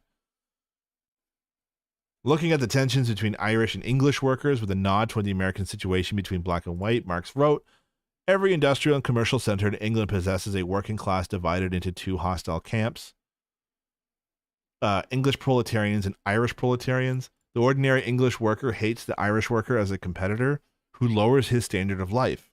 In relation to the Irish worker, he feels himself a member of the ruling nation and so turns himself into a tool of the aristocrats and capitalists of his country against Ireland, thus strengthening their domination over himself. Massive rally in Yemen against the U.S. attack on them. Excellent.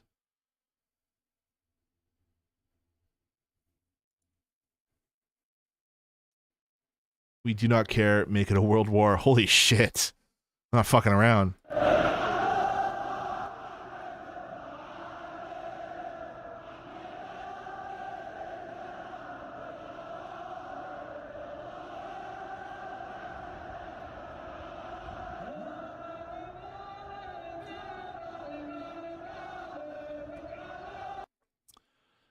We had a miniature.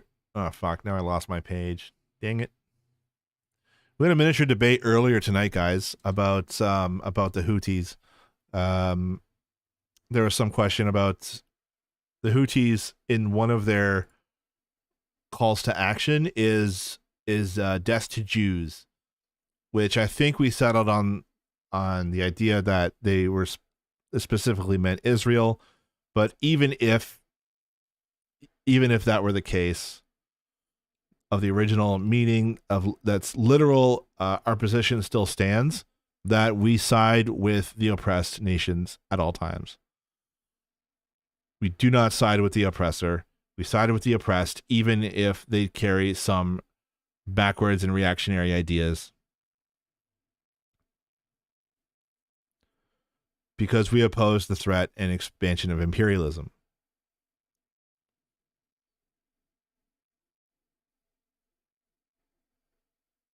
So I had some liberal come in here tonight. It was like, oh, another channel simping for Houthis, I see.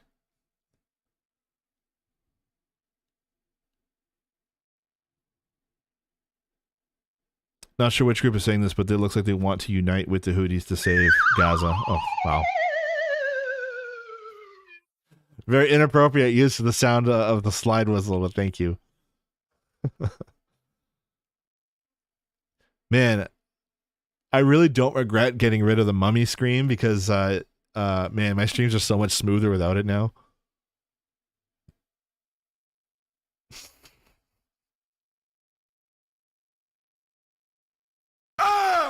Oh, fuck, there it is. That's right, I forgot. I made it 5,000 fucking points.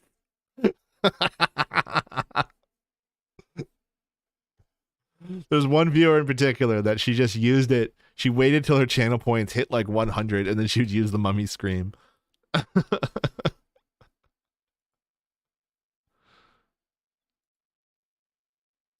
you see what happens, Larry, when you fuck a stranger in the ass? Oh my god. I forgot about that one. I don't think anyone's ever used that before. Thank you again for the 50 bits. Man, we're making bank tonight.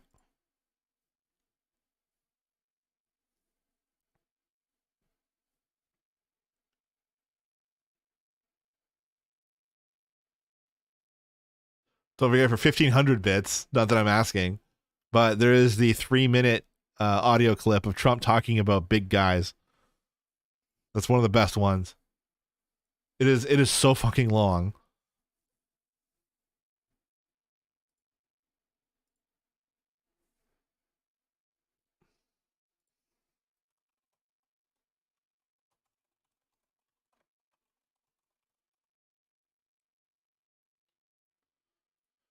Okay. Where were we? The Irishman pays him back with interest in his own money. He sees the English worker at once the accomplice and stupid tool of the English rule in Ireland. This antagonism is artificially kept alive and intensified by the press, the pulpit, the comic papers, in short, by all means at the disposal of the ruling classes. This antagonism is the secret of the impotence of the English working class, despite its organization. It is the secret by which the capitalist maintains its power, and that class is fully aware of it. Out of this quote, one can see Marx's theory of how racism operated in contemporary society after slavery was ended. Marx was highlighting three things. First, that capitalism promotes economic competition between workers, that the ruling class uses racist ideology to divide workers against each other, And finally, when one group of workers suffer oppression, it negatively impacts the entire class.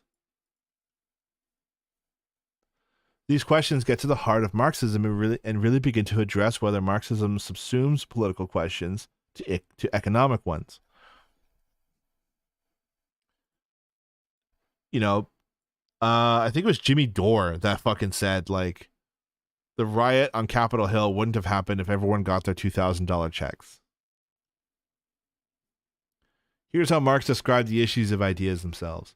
The production of ideas, conceptions, and consciousness is, at first, directly interwoven with the material activity, with the material intercourse of men, the language of real life. Where's Bershevik when you need him? He would totally drop an intercourse of men joke here. Conceiving, thinking, the material intercourse of men appear at this stage was the direct efflux of their material behavior. Men are the producers of their conceptions, ideas, etc. Consciousness can never be anything else than conscious existence, and the existence of men is their actual life process. This does not mean that humans are only automatons with no thought, creativity, ideas, or agency, and that life is a linear and determined existence. Human action or inaction constantly impacts and changes the environment and the world around us. The human activity is shaped by the material world. But human activity is shaped by the material world. Racism is ideological, but it has tangible implications in the real world.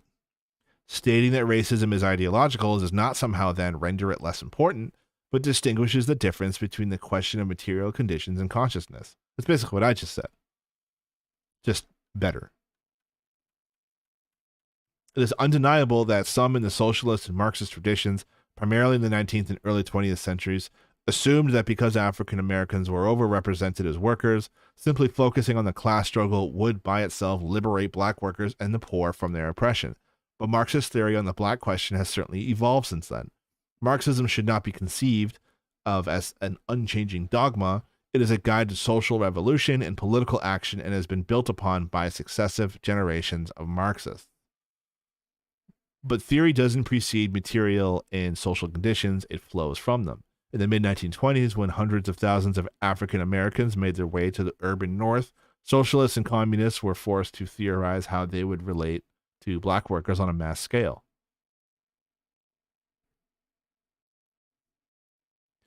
Something that had never been an issue before.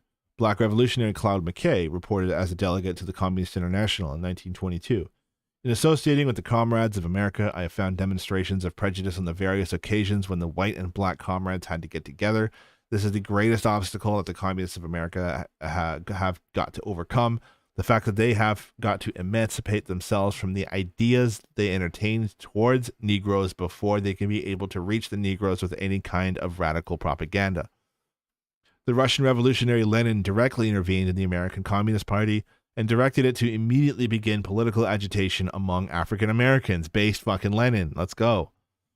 Thus, the founding convention of the Communist Party in 1919 stated merely that the racial oppression of the Negro is simply the expression of his economic bondage and oppression, each intensifying the other.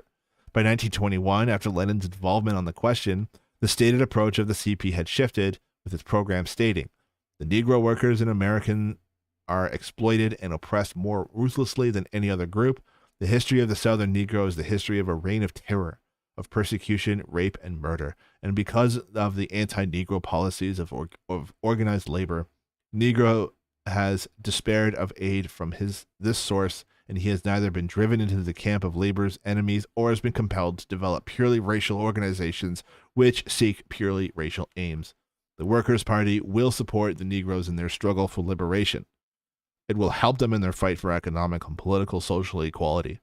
Its task will be to destroy altogether the barrier of race prejudice and has been used to keep apart the black and white workers and bind them to a solid union of revolutionary forces for the overthrow of our common enemy. By the early 40s, thousands of blacks had joined the Communist Party.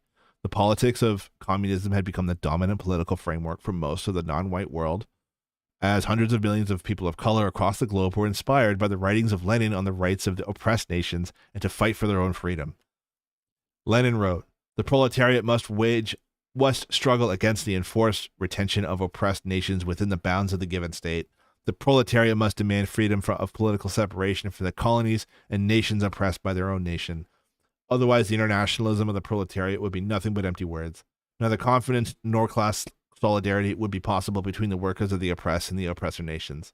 On the other hand, the socialists of the oppressed nation must, in particular, defend and implement the full and unconditional unity, including organizational unity, of the workers of the oppressed nation and those of the oppressor nation. Without this, it is impossible to defend the independent policy of the proletariat and their class solidarity with the proletariat of other countries. So it is an odd charge that Marxism is incapable of comprehending the racialized nature of capitalism, while simultaneously becoming the politics that led the vast majority of non-white national liberation movements in the 20th century. Like I said earlier, there's a reason most black liberation movements have been Marxist at their core. The critique of Marxism also minimizes the extent to which black revolutionaries and the black struggle itself shaped and impacted the trajectory of Marxist thought. C.L.R. James, the black revolutionary from the Caribbean and collaborator with Russian revolutionary Leon Trotsky, advanced Marxist theory when he wrote presciently in 1948, years before the emergence of the civil rights movement in the U.S. South. We say, number one, the Negro struggle, the independent Negro struggle, has a vitality and a validity of its own. It has deep historic roots in the past of America and in present struggles. It is an organic political perspective along with which it is traveling to one degree or another, and everything shows at the present time it is traveling with great speed and vigor. We say, number two, that this independent Negro movement is able to intervene with terrific force upon the general social and political life of the nation, despite the fact that it is waged under the banner of democratic rights. It is not led necessarily either by organized labor movement or the Marxist Party. And we say number three, and this is the most important, is that it is able to exercise a powerful influence upon the revolutionary proletariat. It has got a great contribution to make the development of the proletariat in the United States, and it is in itself a constituent part of the struggle for socialism. In this way, we challenge directly any attempt to subordinate or to push for the rear the social and political significance of the independent Negro struggle for democratic rights. That is our position. It was the position of Lenin 30 years ago. It was the position of Trotsky when he fought during many years. It has been concretized by the general class struggle in the United States and the tremendous struggles of the Negro people. So where do white workers fit in? Oh, man, I have to fucking hydrate. Where's my hydrate points at? You guys are killing me.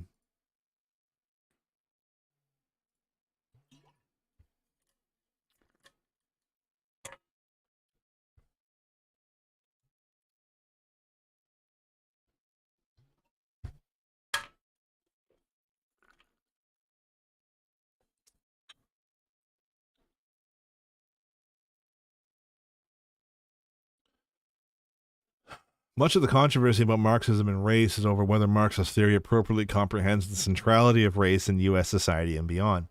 But what is really at the heart of the debate is the view of revolutionary Marxists that, one, white workers do not have a privileged status in this country,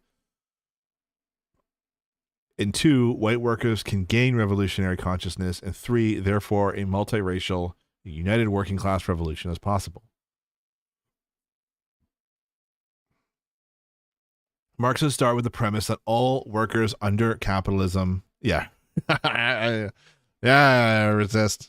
resist white.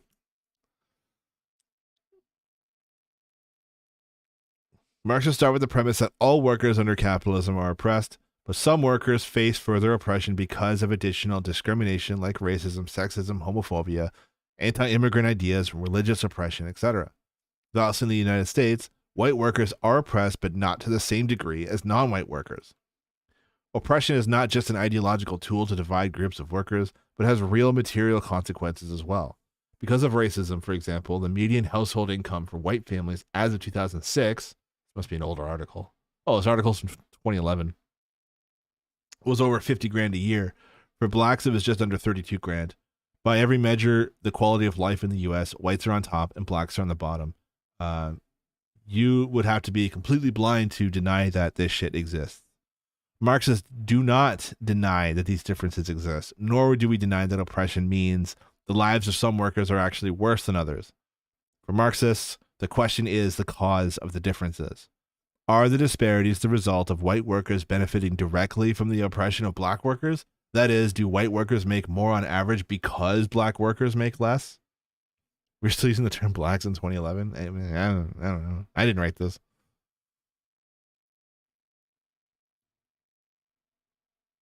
To accept this explanation means to ignore the biggest beneficiary in the disparity of wages: employers and bosses. The employers are able to use racism to justify paying black workers less, brings the wages of all workers down. The employers enjoy the difference. This is not to deny that white workers receive some advantages in U.S. society because they are white in a racist society. If they did not get some advantage and with it the illusion that the system works for them, then racism would not be effective in dividing black and white workers. Okay, I'm sorry, I'm distracted. Someone's just sent a wall of text in the chat. Socialism doesn't work because we need an invisible thing that's as neat and precise as anything else. The market, it will control the goods by increasing or decreasing the prices of goods, and it is quick. Meanwhile, in socialism, since the government ignores market, it has to have its eyes everywhere and is not as quick. So it has to create a mold and estimate or guess by economic planning, and then using a mold or standard structure in a mass scale to build everywhere. Nothing you said makes any sense.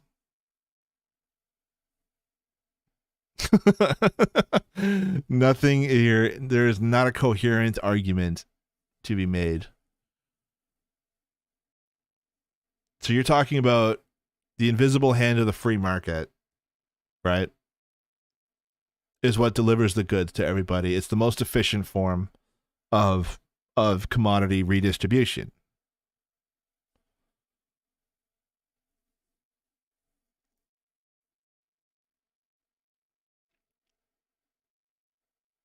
The invisible hand can jerk me off.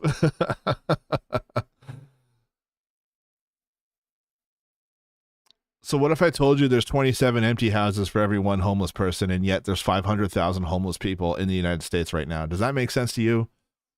Does it make sense? Is this the most efficient form of distribution that America throws away 50% of the food it produces? There are dumpsters full of food guarded by cops with guns to prevent dumpster divers, while 9 million American children go to school hungry every single day. Does this sound like a system that makes sense to you?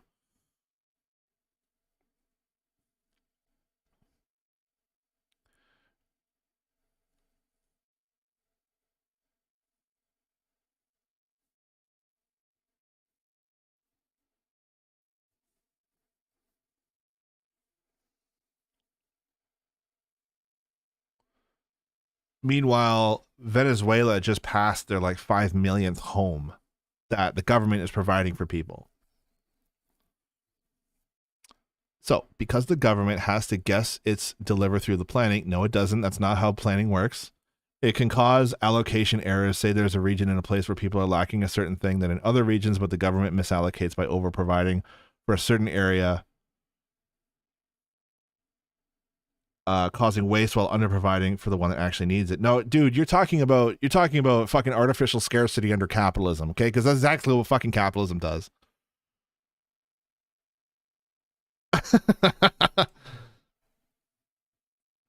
Okay, you're familiar with our friend here.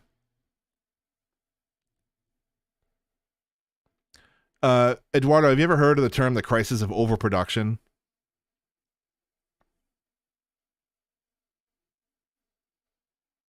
So when there's demand for a commodity, for a product, right? Here's your demand bubble, right? Here's your demand bubble right here. And so production starts in the middle and just works its way out to meet that demand. And so what happens then when production overtakes that demand? Do you think prices are going to go down? Do you think now that there's too much production, they've built too many cars? And now no one's buying these cars. What do you think happens? Are they just going to give the cars away for free? Are they going to? Are they going to give? They built too many houses. They're going to give the houses away for free? No, they're going to fucking demolish them. They crush brand new cars into cubes. Or, you know, we make too much food and now it's not selling and now it's spoiling. Meanwhile, people go hungry every day, right? That's a fucking moronic bullshit system. And no, you know who does economic planning and you know who does it extremely well is Amazon and Walmart, because they're centrally controlled. They everything is controlled through electronics and the internet. There is no reason why we could not democratically plan society when Amazon is currently the size of the USSR at its peak GDP in the 60s. Planning on a mass scale is perfectly feasible. Now more than ever. The government would be a government, it would be a workers' government, right? So it would be comprised of your coworkers electing someone that represents your industry. Let's say you're a carpenter, right? And your government right now makes all the rules about carpentry, but right now they didn't consult a single carpenter. What if instead you elected carpenters to like that council, and then they can democratically plan and make the rules and coordinate with other industries that makes everyone's life easier? The government can't provide me my nice house in the colors I want, the way I want. Well, tough fucking shit, man. You get what you get. Who gives a shit? Just repaint it. Because if the government did this for every citizen, it would be very effortful. That's why the Chinese government has been, in the last year, building entire cities with dozens of samey-looking apartments. Well, you know what? I'll take a fucking apartment over homelessness, bro. And right now, China's actually demolishing apartment buildings because they actually built way too much.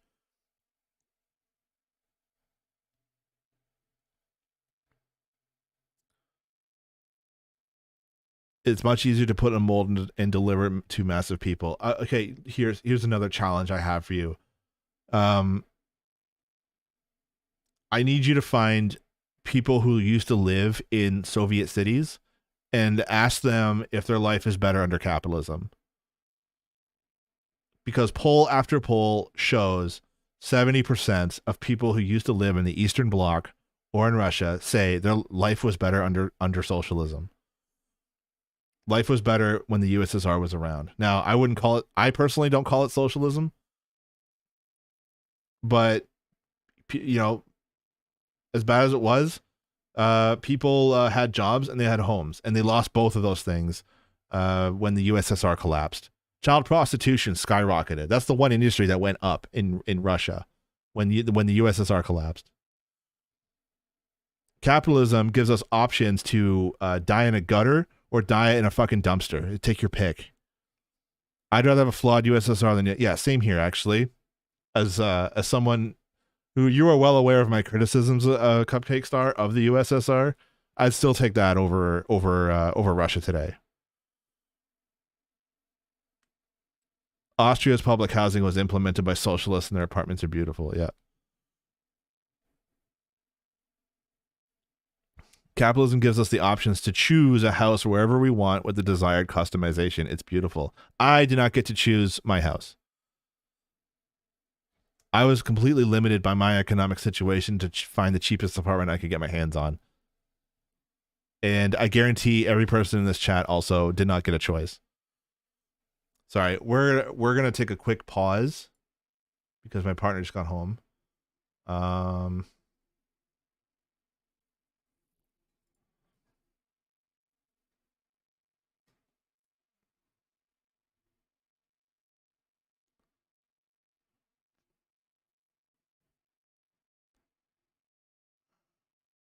Be right back. Okay, so just by way of introducing this story, I would just like to set this up by saying there are weeks where there's a lot to talk about in the news, and I feel very jazzed to get on and record. There are weeks where there's a lot to talk about in the news, but I feel everything's so depressing and awful. How do I wring entertainment out of this?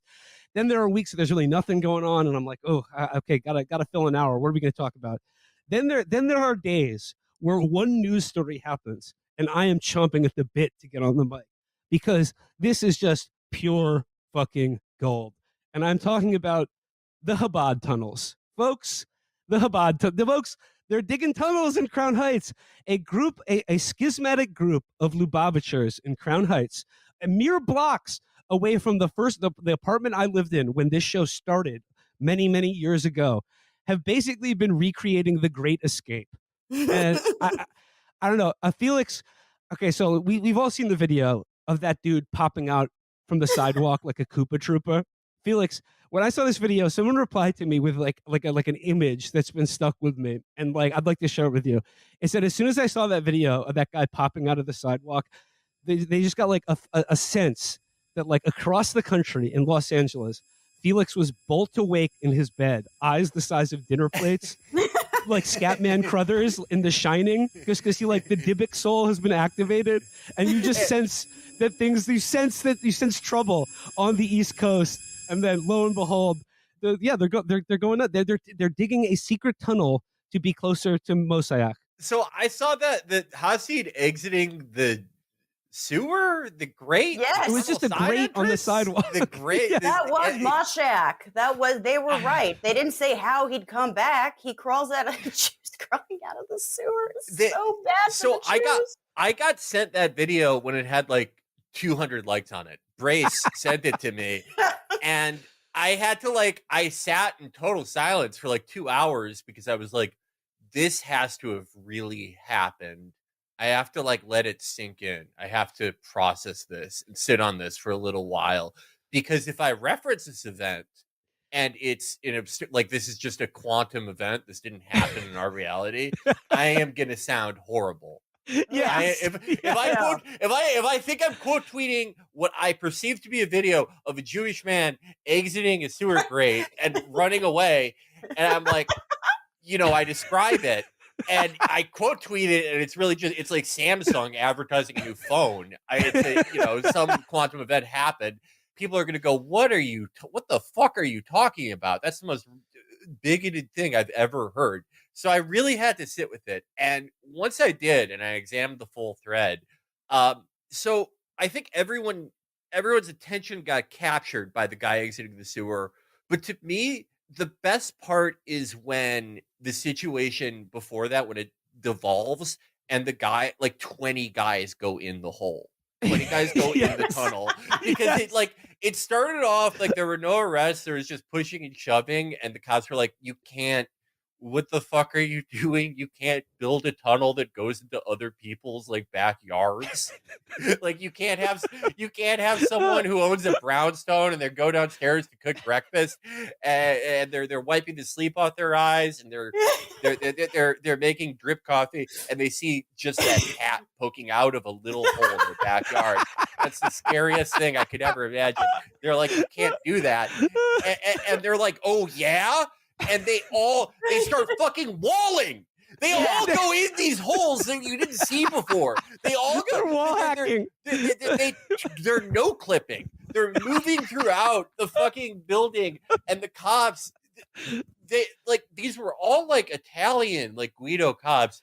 It was like the Roman Empire in Judea, circa 1 AD. Yeah. Unlike the Romans, they had no idea what they were getting into. And No, they are the cop was just like, we gotta clear out the shul.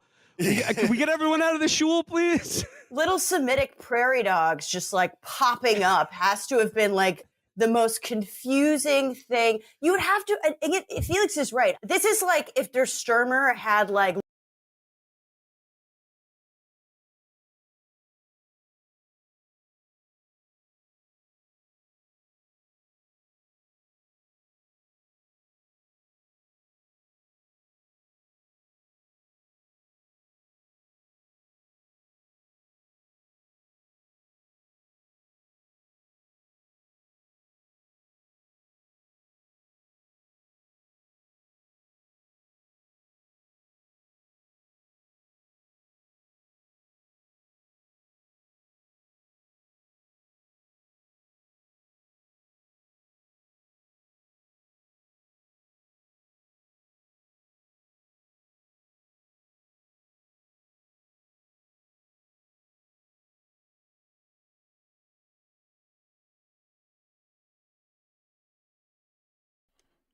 Thank you.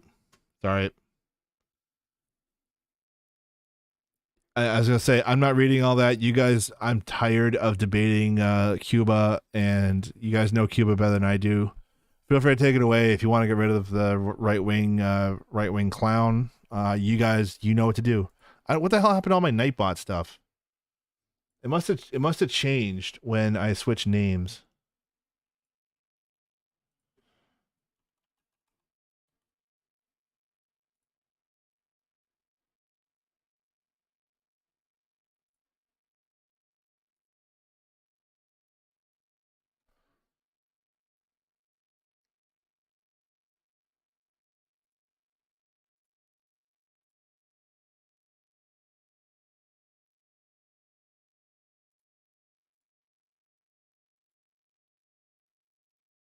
Anyway, 1,000 bits bans right wing chatters.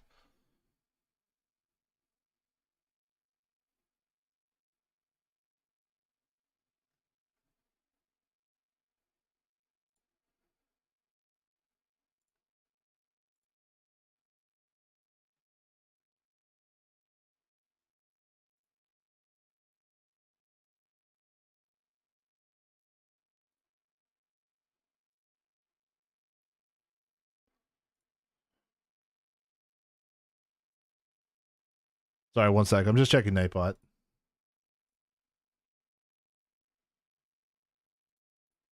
Does this work? For fuck's sake.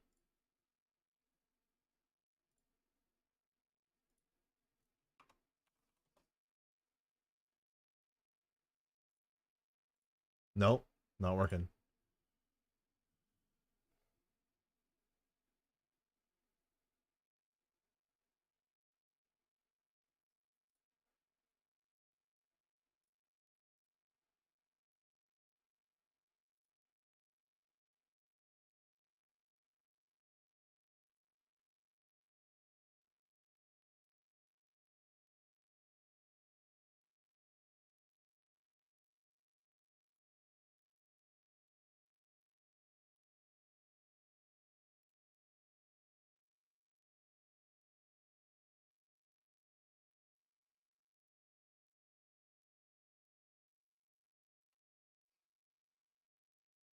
God, I have a lot of points saved up. Yeah.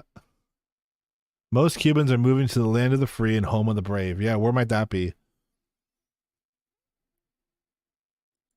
How many Americans are sneaking into Cuba because of their health care, to get their health care taken care of?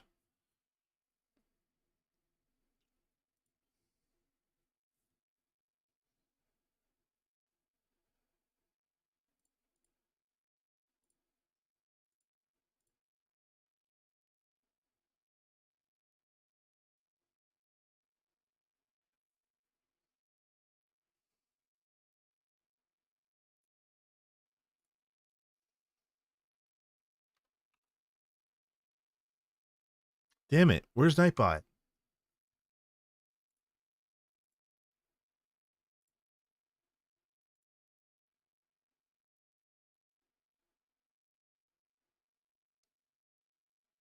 Is this working?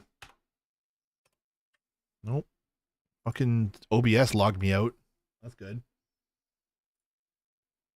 Does this work now? Nope. Nightbot's. Oh, fuck it. Oy. Are they actually in the chat? Should be.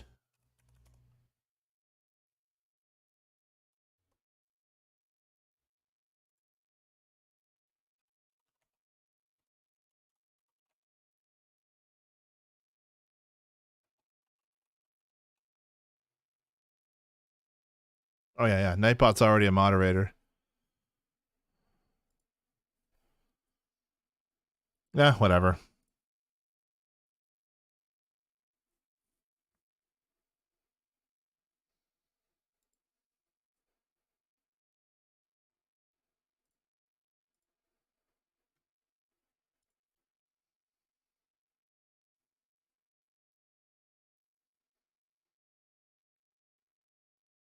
Sneaking into when they're paying top dollar. Yeah, exactly. That's what I'm talking about. American healthcare is the single most sociopathic thing about that country, beyond their opinions on shootings on elementary schools. Yeah, exactly.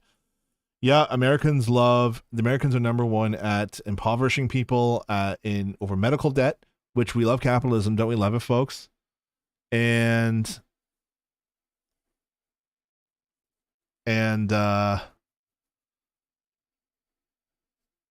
school shootings. So Americans, Ted Cruz doing everything he can to make sure that pregnant teenagers don't look at a pride flag when they're being shot at. But yeah, please do go on about how this is the greatest capitalist nation on earth. Hey, buddy, drinking alone, so I'm drunk. Today I have my first party program. I got several supporters and I'm fucking hyped, man. Let's go. Cool, man. What's your party? How you doing? I'm doing very well. I'm doing just fine. It's we got a big snowstorm outside. I'm hunkered in. I've got a bunny. I got my chat. My partner is home safe, and I could not ask for anything more. I fucking wish I had a beer right now. I'm limiting myself to like once a week, and I already used that up on Wednesday. I just stayed home and watched YouTube and just drank a bunch of beer. It was awesome. You got several supporters in your first party program. I'm not familiar with what you're talking about. If you'd be more specific.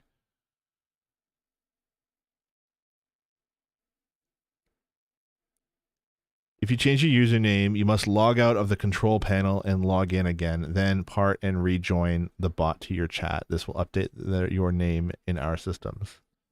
I did it on that end, and okay, whatever. There's two things you should consider. America has good quality hospitals due to market competition. No. And the strong economy also gives them cheaper health plans with good coverage starting from $400. Where? Okay, hands up in chat if you're paying $400 for your health care.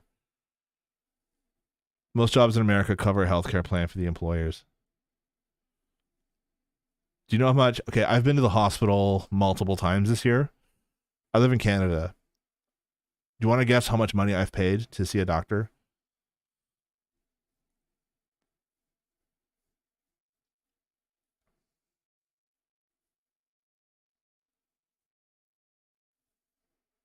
I'll give you a hint. It starts with 0. Yeah, you technically have access to a Lamborghini. That doesn't mean everyone gets it.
Nope, still doesn't work. Okay. Call that Socialist Front to lack Greenlandic Broad Socialist Front. Party politics here sucks massive balls while corruption is going unnoticed. We making it to elections probably in 2025. Hell yeah, let's go. We got key supporters in Denmark and Greenland, so we should be already making insane results. That's awesome, man. I'm really so happy to hear that, Frost Ixie. What's funny is a lot of us in the West, in North America, looks to places like Denmark as a model social democratic country. Can you speak a little bit about how that might be a myth and why social democracy is not going to save us? Canadian healthcare is bad, but it gets it done without moving you to a trailer park, being employed as a prerequisite to not die as a sick joke. Yeah, exactly. I've never had a job where my prescription drugs have been covered. And the only reason my coverage is now is because myself and my coworkers organized and formed a union. So you want to talk about how capitalism lifts people out of poverty? That is absolutely not true. Capitalism is every incentive to put people into poverty, to make them desperate enough to take low-paying wage jobs. The only way people lift themselves out of poverty is through struggle. It's because they have struggled, because workers have banded together and formed unions, and to the resistance and chagrin of every boss in history. Whether it's getting laws passed to get federal minimum wages, that was heavily resisted. Anytime the minimum wage gets increased, is heavily resisted. The entire system is designed to keep workers down, and the only way workers ever get ahead is by organizing.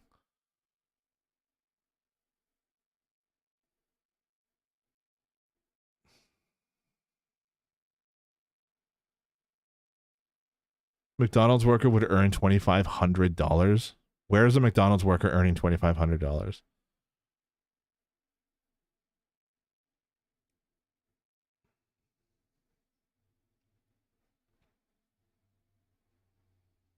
That is true. It's because human life expectancy is much better nowadays than it was before.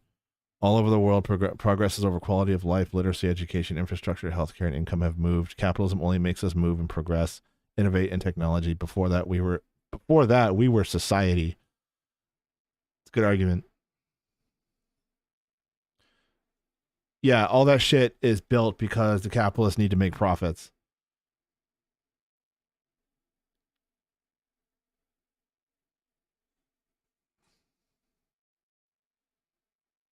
Who invented space travel?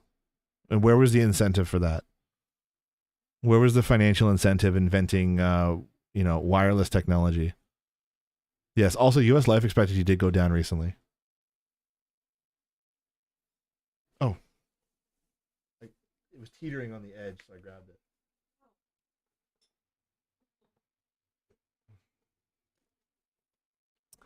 U.S. also has a lower literacy rate than Cuba, so that's good. There's also fewer doctors per capita in the U.S. than there is in Cuba.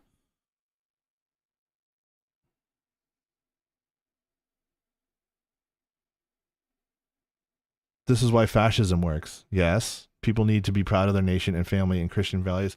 Okay, you're defending fascism. That's a timeout for you, sir.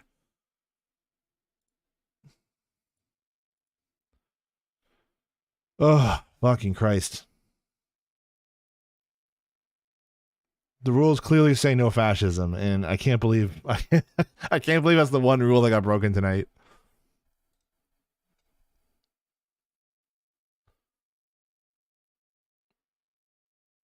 "24-hour timeout. Thanks for coming out."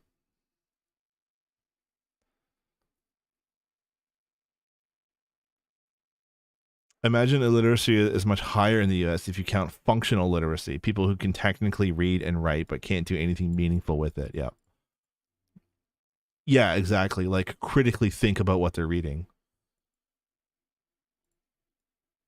This is why Norman Finkelstein goes on like such rampages about the state of academia these days. Is there's very little class politics in curriculum. And the people that he admires most are the people that know how to argue and articulate their points, and they know what it's going to take to build a better world. And these are people that studied English and philosophy. And those are the best people who become journalists, politicians, commentators, because they know how to form an argument and hold their own.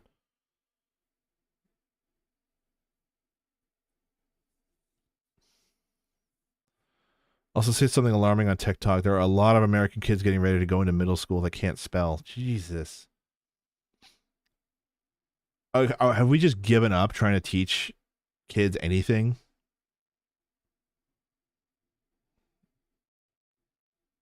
Like, the kids are just on their phones, and as soon as they get taken away, they attack the teachers. Teachers are given absolutely no support because we don't pay them enough and we don't hire enough of them.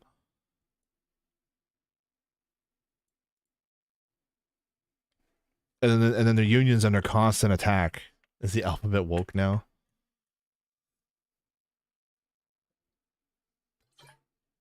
Can you believe they're teaching Arabic numerals in our schools?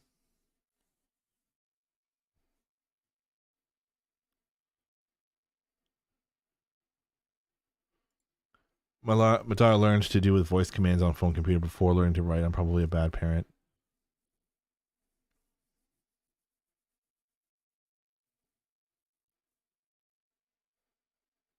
Yeah, it's going to be really interesting to see where this generation goes.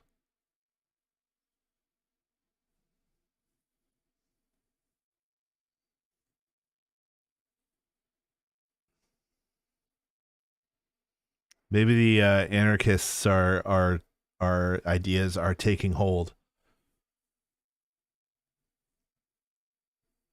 Literacy and being on time is colonialist, and therefore we have to abolish it.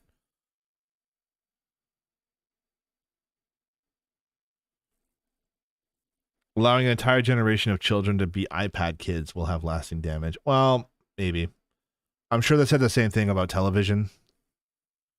And they said the same thing about Nintendo.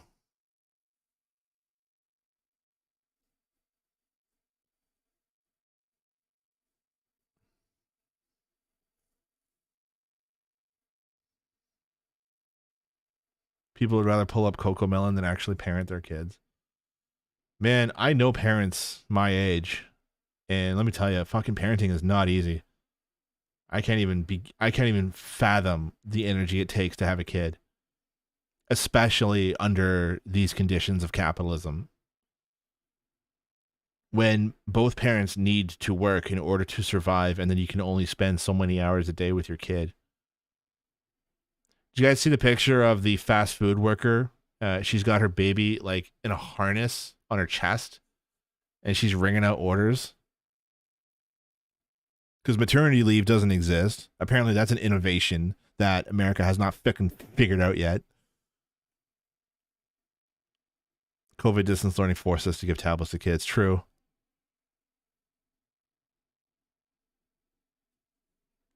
But I think everything in the future is going to be on a tablet anyway. So getting them familiar with it, I think will be. I don't know. I think there's an argument there that it could be an advantage. I hope.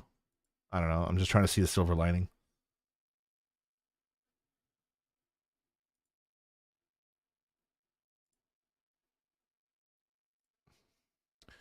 $15 viewers. Wow. This is like the highest amount of viewers I've had in a while. Thank you, everybody, for tuning in. And Frenchie is back on the couch trying to tear the couch apart. My nephew is in the can't be without mommy stage, and my sister is losing it right now. I don't know how she does it. Yeah.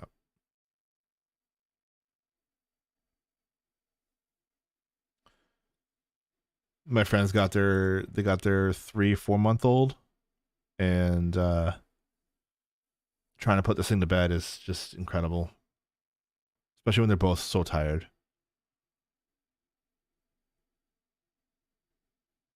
I'd rather that than watching trash. True. Speaking of which, are there new Kitchen Nightmares out yet?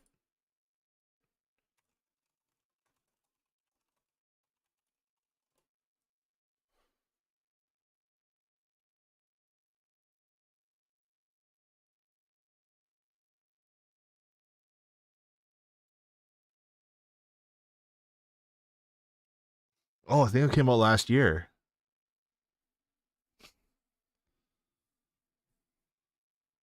Yeah, I missed a season last year. What the hell?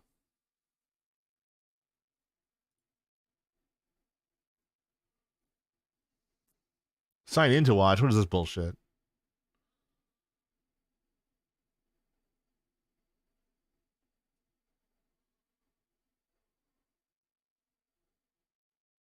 Oh, I'm so excited for this.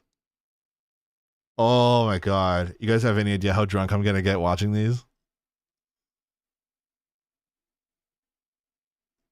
Oh fuck yeah. Alright, what's the storm doing? Looks like it's mostly passing over. Oh, looks like our comrades in Boston are gonna get hit any second now. Daddy Gordon's doing kitchen nightmares again? Yeah, he is. Verbally slapping the petty bourgeois, one kitchen at a time. Okay, let's finish this article. We're almost there. The biggest beneficiary in the disparity of wages are the employers and the bosses. The employers are able to use racism to justify paying black workers less, brings the wages of all workers down, and the employers enjoy the difference. This is not to deny that white workers receive some advantages in U.S. society because they are white in a racist society.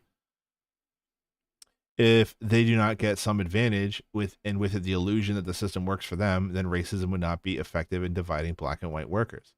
The distinctions and differences among workers function to create a distorted view of reality that in turn that turns traits attributed to the oppressed into a kind of common sense, which in turn deepens these divisions.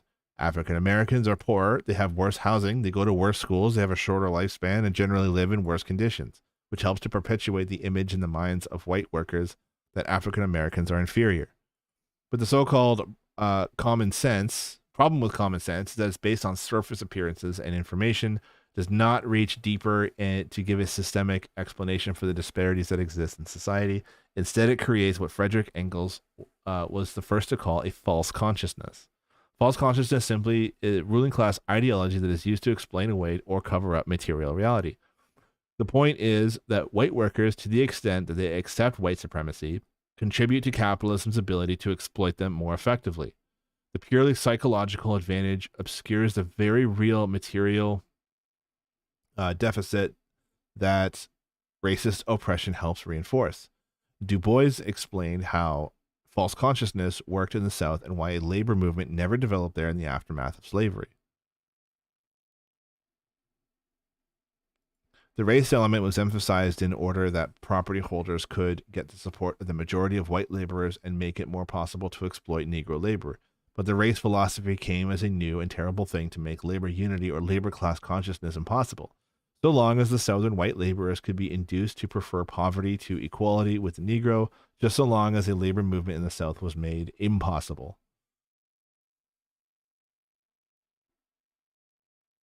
So, yeah, white laborers could be induced to prefer poverty to equality with the Negro. It's the crab in the bucket mentality. And it's the idea that we are all crabs in a bucket, and the only way to get out of the bucket is to step over your buddies. And therefore, anyone getting above you is taking away from you, is stepping over you, and therefore you have to pull them down. They'd rather stay in the bucket than have their friends escape. For Du Bois, racism wasn't metaphysical, nor did it exist autonomously from class. Its development is a result of one's class efforts to keep power away from another. Du Bois did come up with a famous formulation of poor whites gaining a psychological wage. Yeah, this is like in the second last chapter, as opposed to material wage from racism. But the psychological wage was to make the white worker feel superior because he wasn't black, even though he would have nothing material to show for it. This leads to the question, if it isn't in the interest of white workers to be racist, then why do they accept racist ideas? The same question could be asked of any group of workers. Why do men accept sexist ideas? Why do black workers accept racist anti-immigrant ideas? Why do many black Caribbean and African immigrant workers think that black Americans are lazy? Why do American workers of all races accept many racist ideas about Arabs and Muslims? If most people agree that it would be in the interest of any group of workers to be more united than divided, then why do workers accept reactionary ideas? There are two primary reasons. The first is competition. Capitalism operates under the laws of false scarcity, which is I was trying to talk about with fucking Captain Dipshit in the chat over here, which simply means that we are all told that there isn't enough to go around, so we must compete with each other for housing. education, jobs, and anything else valued in society. While the scarcity is false, the competition is real, and workers fighting over these items to better themselves or their families are often willing to believe the worst about other workers to justify why they should have something and others should not. The other reason is, as Marx wrote in the German Ideology, right, and this really shows that guys like that guy who was just here, it shows how ingrained this system is in consciousness. And I honestly don't know how to break it, because obviously you cannot debate ideas like that. Someone like that is not open to debate.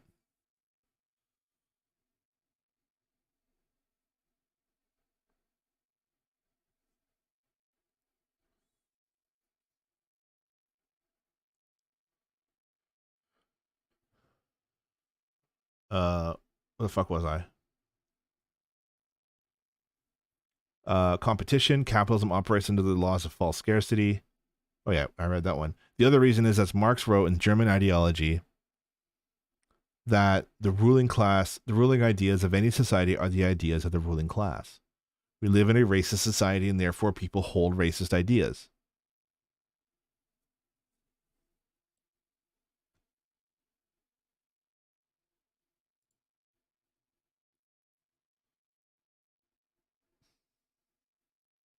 The more important question is whether or not those ideas can change. The consciousness of workers is both fluid and contradictory because the clash between the ruling ideas in society and people's lived experience.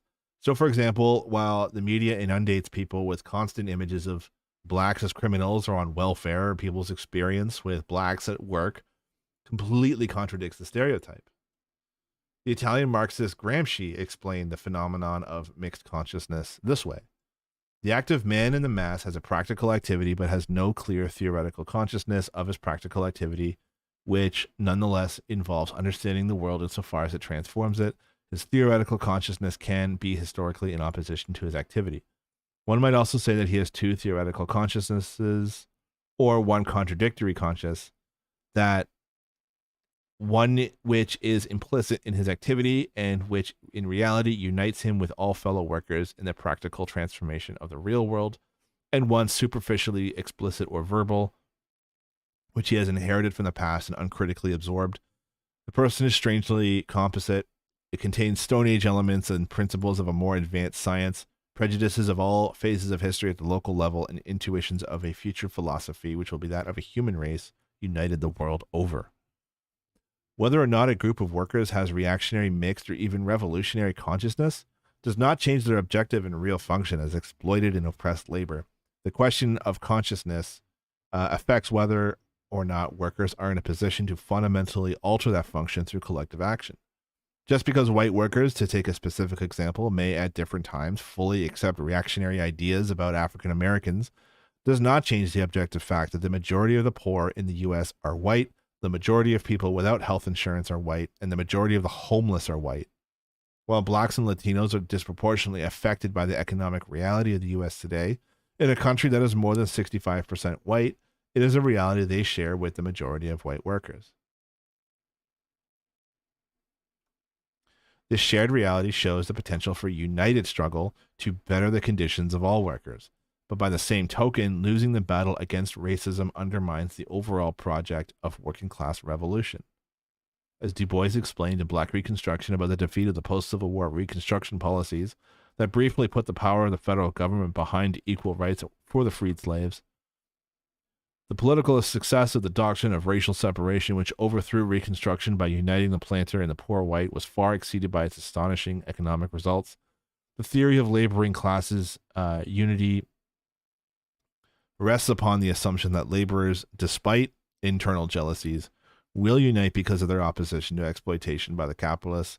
According to this, even after a part of the poor white laboring class becomes identified with the planters, then eventually displace them, their interests would be diametrically opposed to those of the mass of white labor.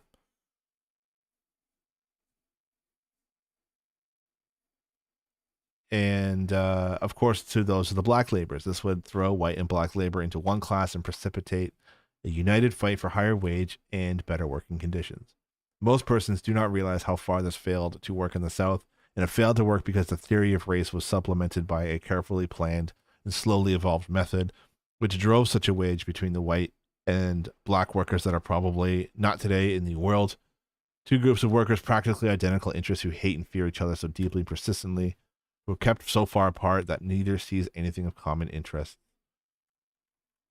RC Bullet says, looking for a logical format to code as to conquer and make people feel like losers. I can't help you.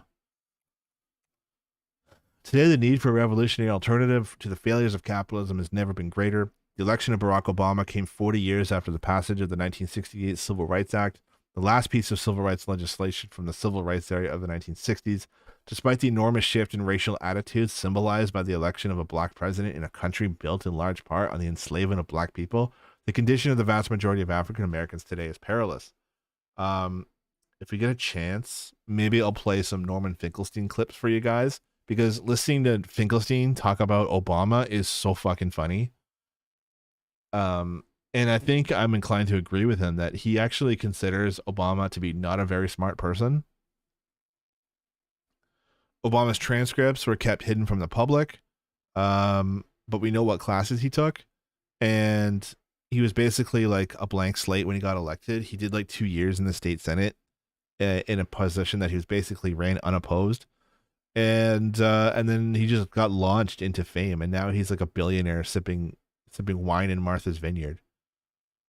Not a smart person. And in his memoirs, his autobiography, he writes that him getting elected was a neat trick, and he was right.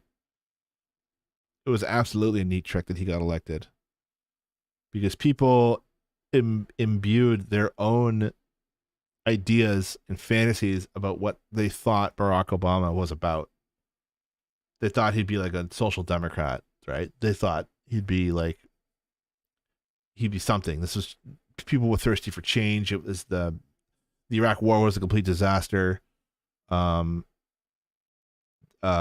housing crisis, it was fresh on everyone's minds, and people wanted change, and they just latched onto Obama.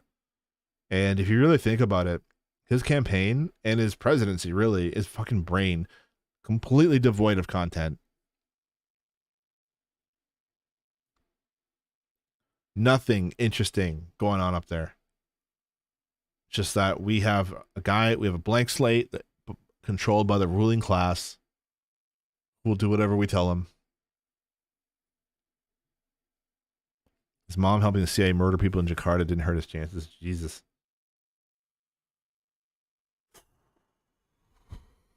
That's fucked up.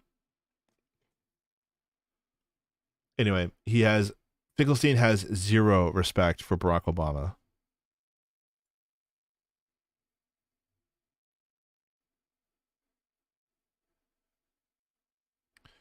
RC Bullets, I don't know what the hell you're talking about.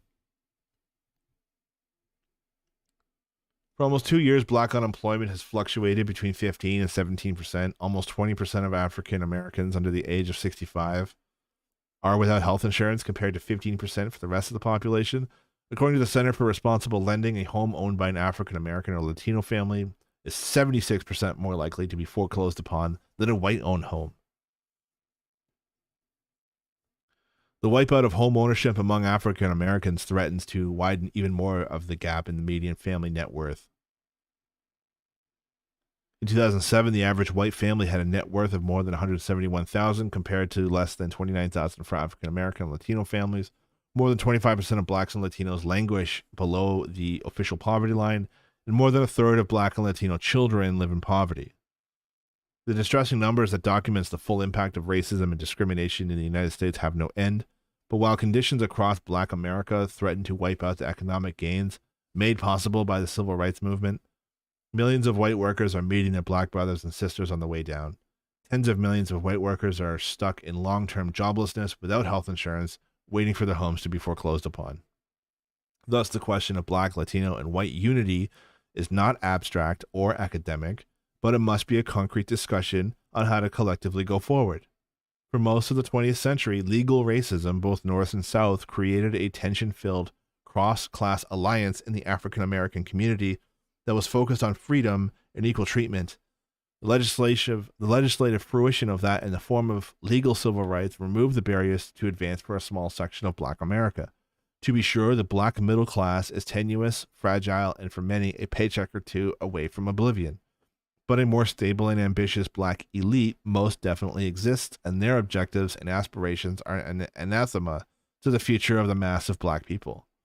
No serious Marxist organization demands that Black and Latino workers put their struggles on the back burner while some mythical class struggle is waged beforehand. This impossible formulation rests on the ridiculous notion that the working class is white and male, and thus incapable of taking up issues of race, class, and gender. In fact, American working class is female, immigrant, Black, and white. Immigrant issues, gender issues, and anti-racism are working class issues, and to miss this is to be operating with a completely anachronistic idea of the working class. Genuine Marxist organizations understand the only way of achieving unity in the working class over time is to fight for unity today and every day. Workers will never unite to fight for state power if they cannot unite to fight for workplace demands today. If white workers are not one to anti-racism today, they will never unite with Black workers for a revolution tomorrow. If Black workers are not one to be being against anti-immigrant racism today, they will never unite with Latino workers for a revolution tomorrow. This is why Lenin said that a revolutionary party based on Marxism must be a tribune of the oppressed, willing to fight against the oppression of any group of people, regardless of the class of those affected. And this is why, despite the anti-Marxist slurs from academics and even some who consider themselves part of the left, the idea that Marxism has been on the outside of the struggle against racism in the U.S. and around the world defies history and the legacy of Black revolutionaries who understood Marxism as a strategy for emancipation and liberation. The challenge today is to make revolutionary Marxism once again a part of the discussion of how to end the social catastrophe that is unfolding in Black communities across the United States. Thank you. Oh, that was a long one. That'll be the last article for the day, I think. Oh, no. No. No here.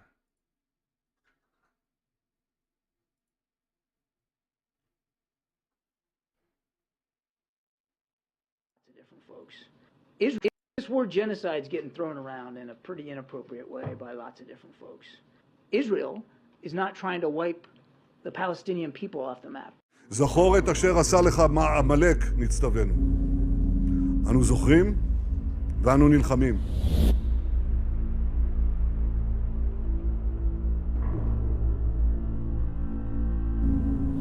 It's an entire nation out there that is responsible. It's not true. This rhetoric about civilians not aware, not involved, it's absolutely not true. Israel's not trying to wipe Gaza off the map. אין חשמל, אין מזון, אין מים, אין דלק. הכל סגור. אנחנו נלחמים בחיות אדם ואנחנו נוהגים בהתאם. עזה לא תחזור להיות מה שהייתה וחמאס לא יהיה. חסל את הכל.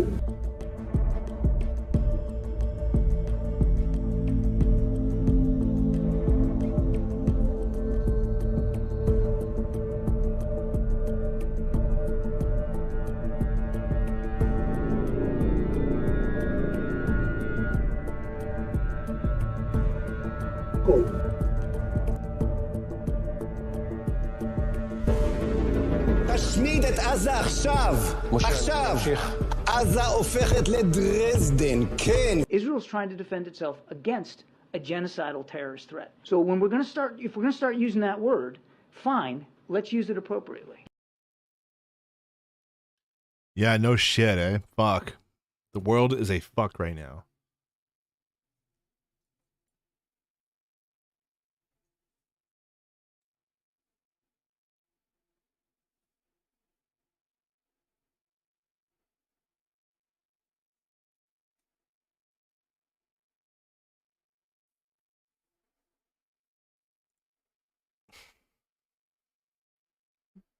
Yes, RC Bullets, including you, because you haven't said a single coherent thing. Okay, I'm going for 5 hours. I think I'm gonna call it here, folks. Thank you so much. Oh, fuck. You fucking got me there. Yeah. Does this new time work better for people? It seems to work better for me. I got way more viewers tonight than I normally do.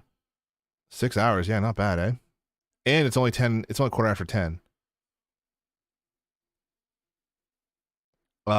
So this will be like a winter initiative. It's not going to be permanent, but I am going to try and stream earlier. And I know I keep saying I try and stream more often, but definitely earlier in the afternoon, starting at around 4 o'clock Eastern. Seems to work better for people, and get more engagement. So thank you everyone for tuning in. Thank you, Kyle, if you're still here. Thank you so much for the raid. It means a lot. It got me a couple more followers. It's always great. Again, if we hit 1,000 followers, I will read Capital in manga Capital on stream. Maybe do it for a charity or something. I don't know. Do you go chickens? No, I live in an apartment with no balcony.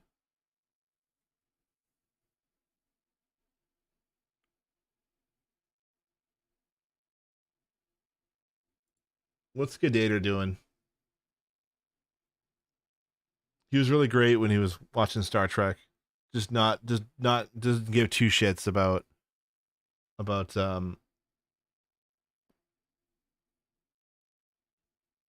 like copyright or anything.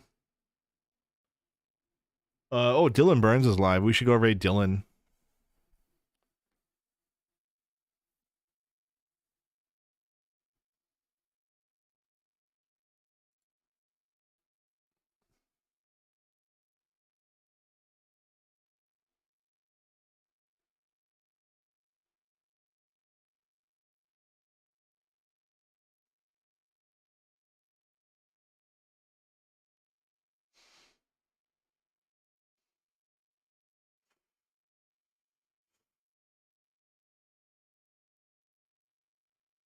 The fuck is this? There's a channel called Piss, and it's just soda drinking contest. Piss streams. Public information streaming service. Are they funny at least? I'm done with number 2, baby. Things that are really fun. Number 2 done. Like what? I'm Running throwing around, it properly in the jumping up trash. and I'm not down. throwing Good it. job, Alec. Thank you for Gossamer doing it the right way. being You orderly, got a doing couple- things the look at all right these way. smokers My in the pleasure. chat. Wyatt, don't let them change you. Yeah. Okay, I won't. Well, this looks like fun. Is Let's go everybody raid finished Piss. their second soda at this point? One of the first cigarettes that I Luke? had was a menthol, which I'm allergic to menthol. hurry up. So I smoked a menthol Hurry that cigarette shit and I up. felt really bad. Luke, let me throw yours out. I'll David, throw you yours have out to for sit down. Gaming Blows said so. All right, thank you everyone. Have a good night. What was the color of that last can? This can? No, mine. Yours.